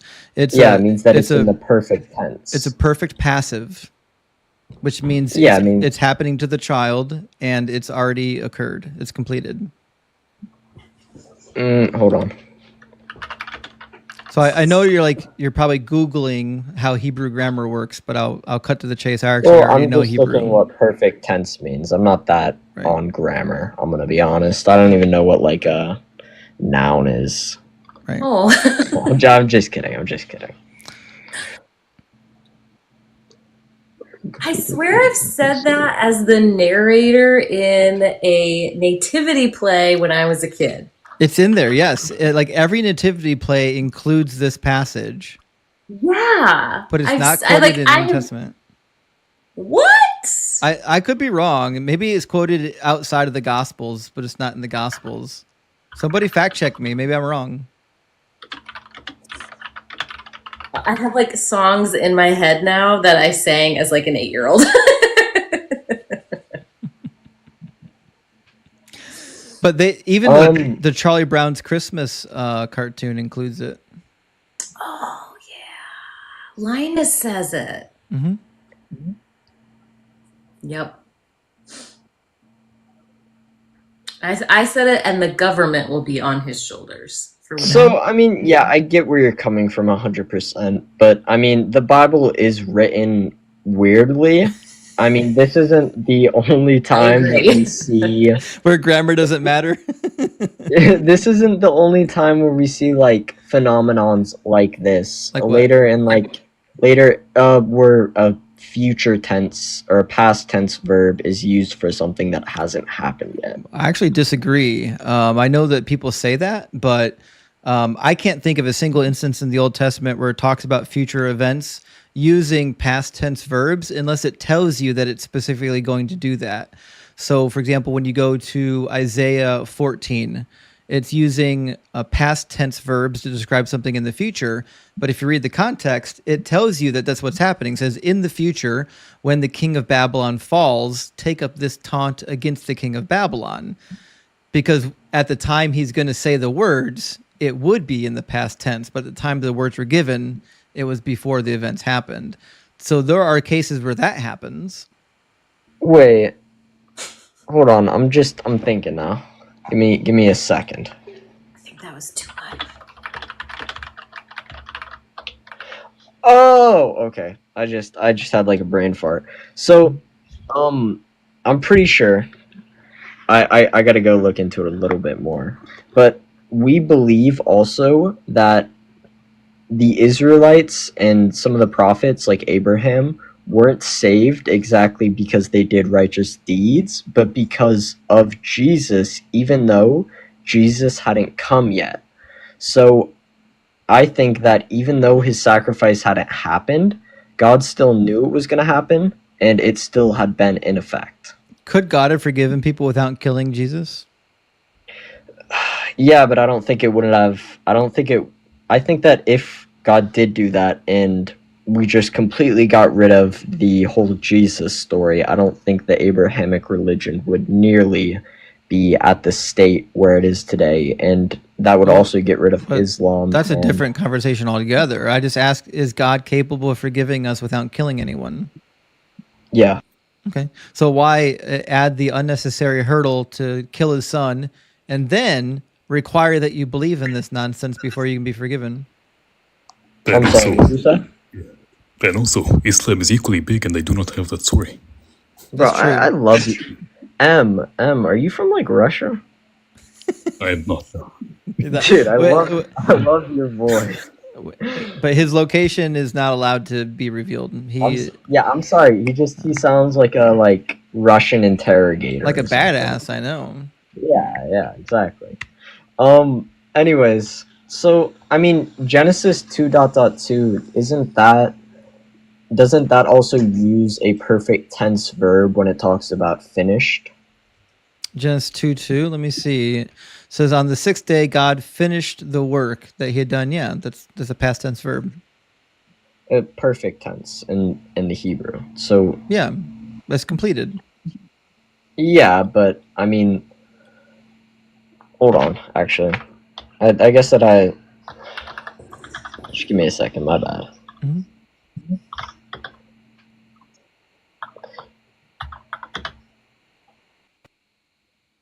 Dude, I don't. Honestly, you might have me here. I don't think I'm gonna be able to disprove you inside the time that it's gonna take for my phone. Like my phone. That's okay.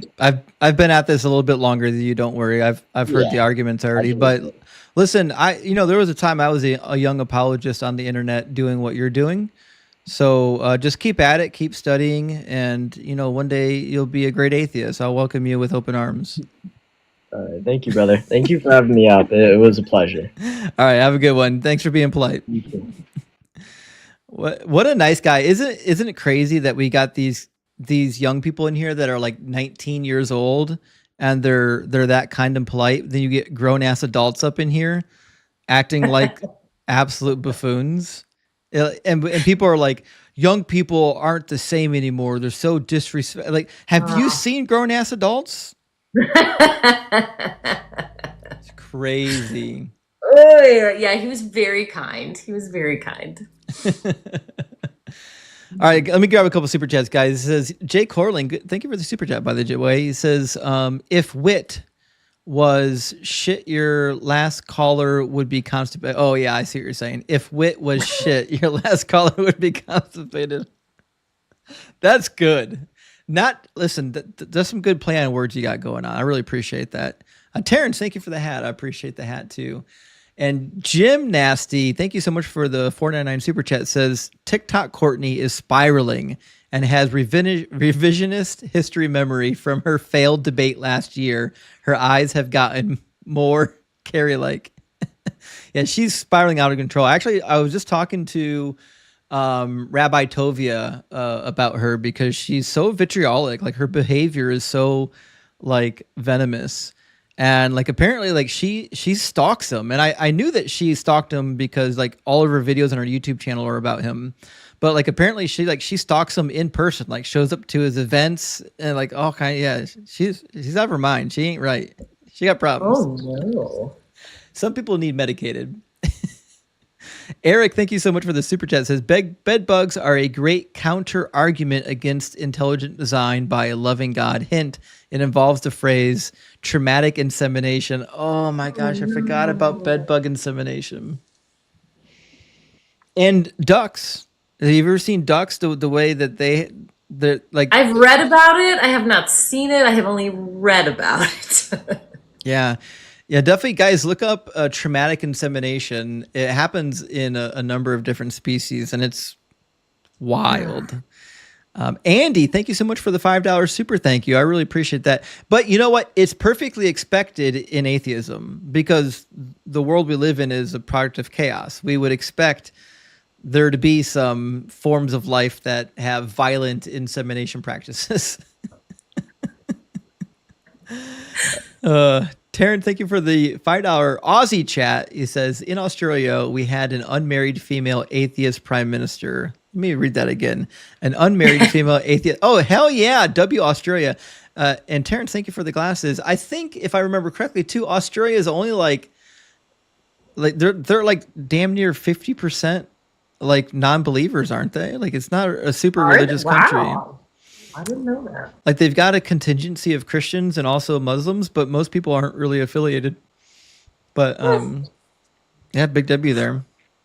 All right, guys, listen, I'm getting tired. I'm kind of running out of guests on TikTok. So I'm going to go ahead. Oh, Denise is messaging me. Said the reason why my flag got flagged earlier is because that guy said he was saying he was going to KILL himself. Okay, that makes sense.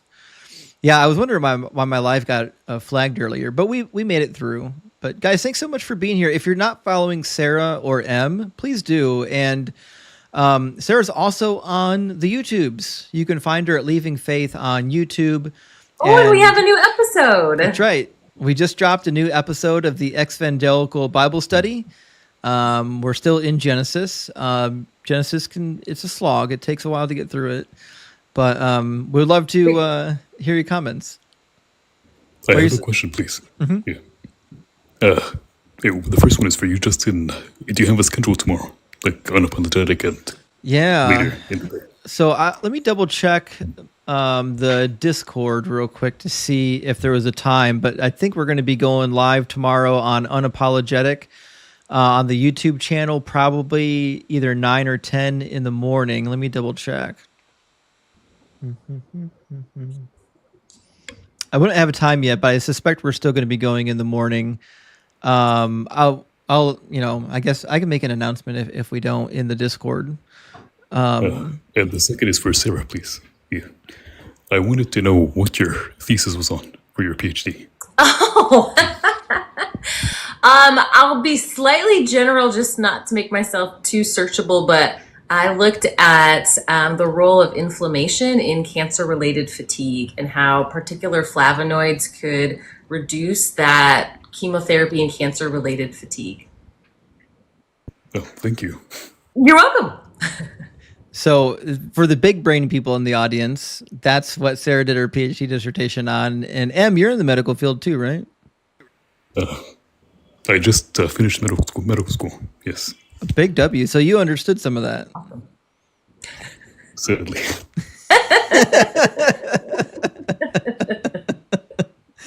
I'm so glad that people like you guys exist because I'm not cut out for that kind of thing.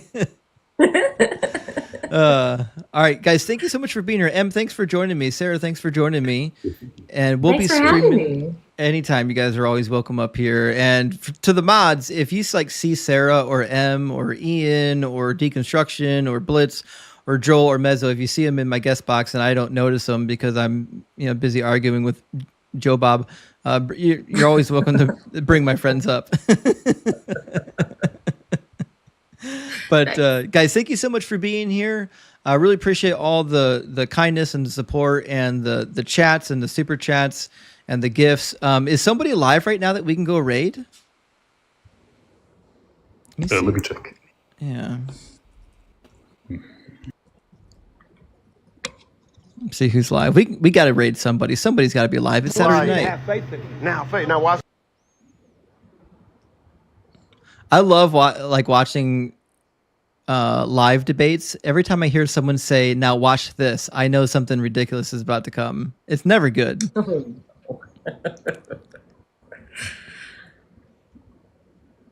Oh, Christ Before Jesus is live tonight. I didn't know he was going live tonight. Okay. Let me pull up the stream. Hold on. Guys, we're going to go raid Christ Before Jesus. I haven't convinced him yet to stream to YouTube yet, but let me put him on the screen. He's on TikTok. Here he is. Jaron goes by Christ Before Jesus. Let me make sure everyone can read it on the screen. There you go. Christ Before Jesus too. He's live right now in his backup, or unless that's his real main account. Christ Before Jesus too. He's live. It looks like he's got about 46 people. I listen. We got to bump that up over 100 at least. Let's get him up over 100, guys. People in the comments are saying that he's finished or that he's done and sent people to come raid you. Oh no, we've got dueling raids. Shit, he's raiding me right now. So, well, I guess we're not going to be doing that. Hold on. There's more people live. Someone suggested Thinker. Is Thinker live right now? I don't know. In 30 minutes. Should be live in 30 minutes. Okay, of course. All right. Give me a second. Oh shit, Quan's live. Guys, if you don't know Quan, let's get Quan followed up. That goes by the handle not Quan, but her actual tag is Quan 2.0. Quan is live right now. I see 21 people watching Quan's live. Why Christians so bigoted? Great title for a live. I want to see everyone over in Quan's live. I want a part of this action. This looks pretty damn good, actually.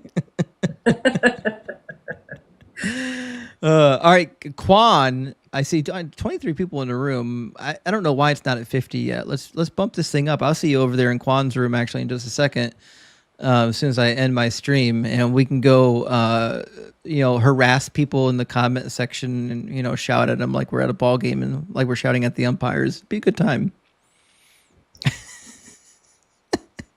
There's a number of shouters that were crashing out in the comments here that came from the Tim Pool video, but for some reason, none of them had the courage to get into the guest box. It's almost like they didn't want to get cooked.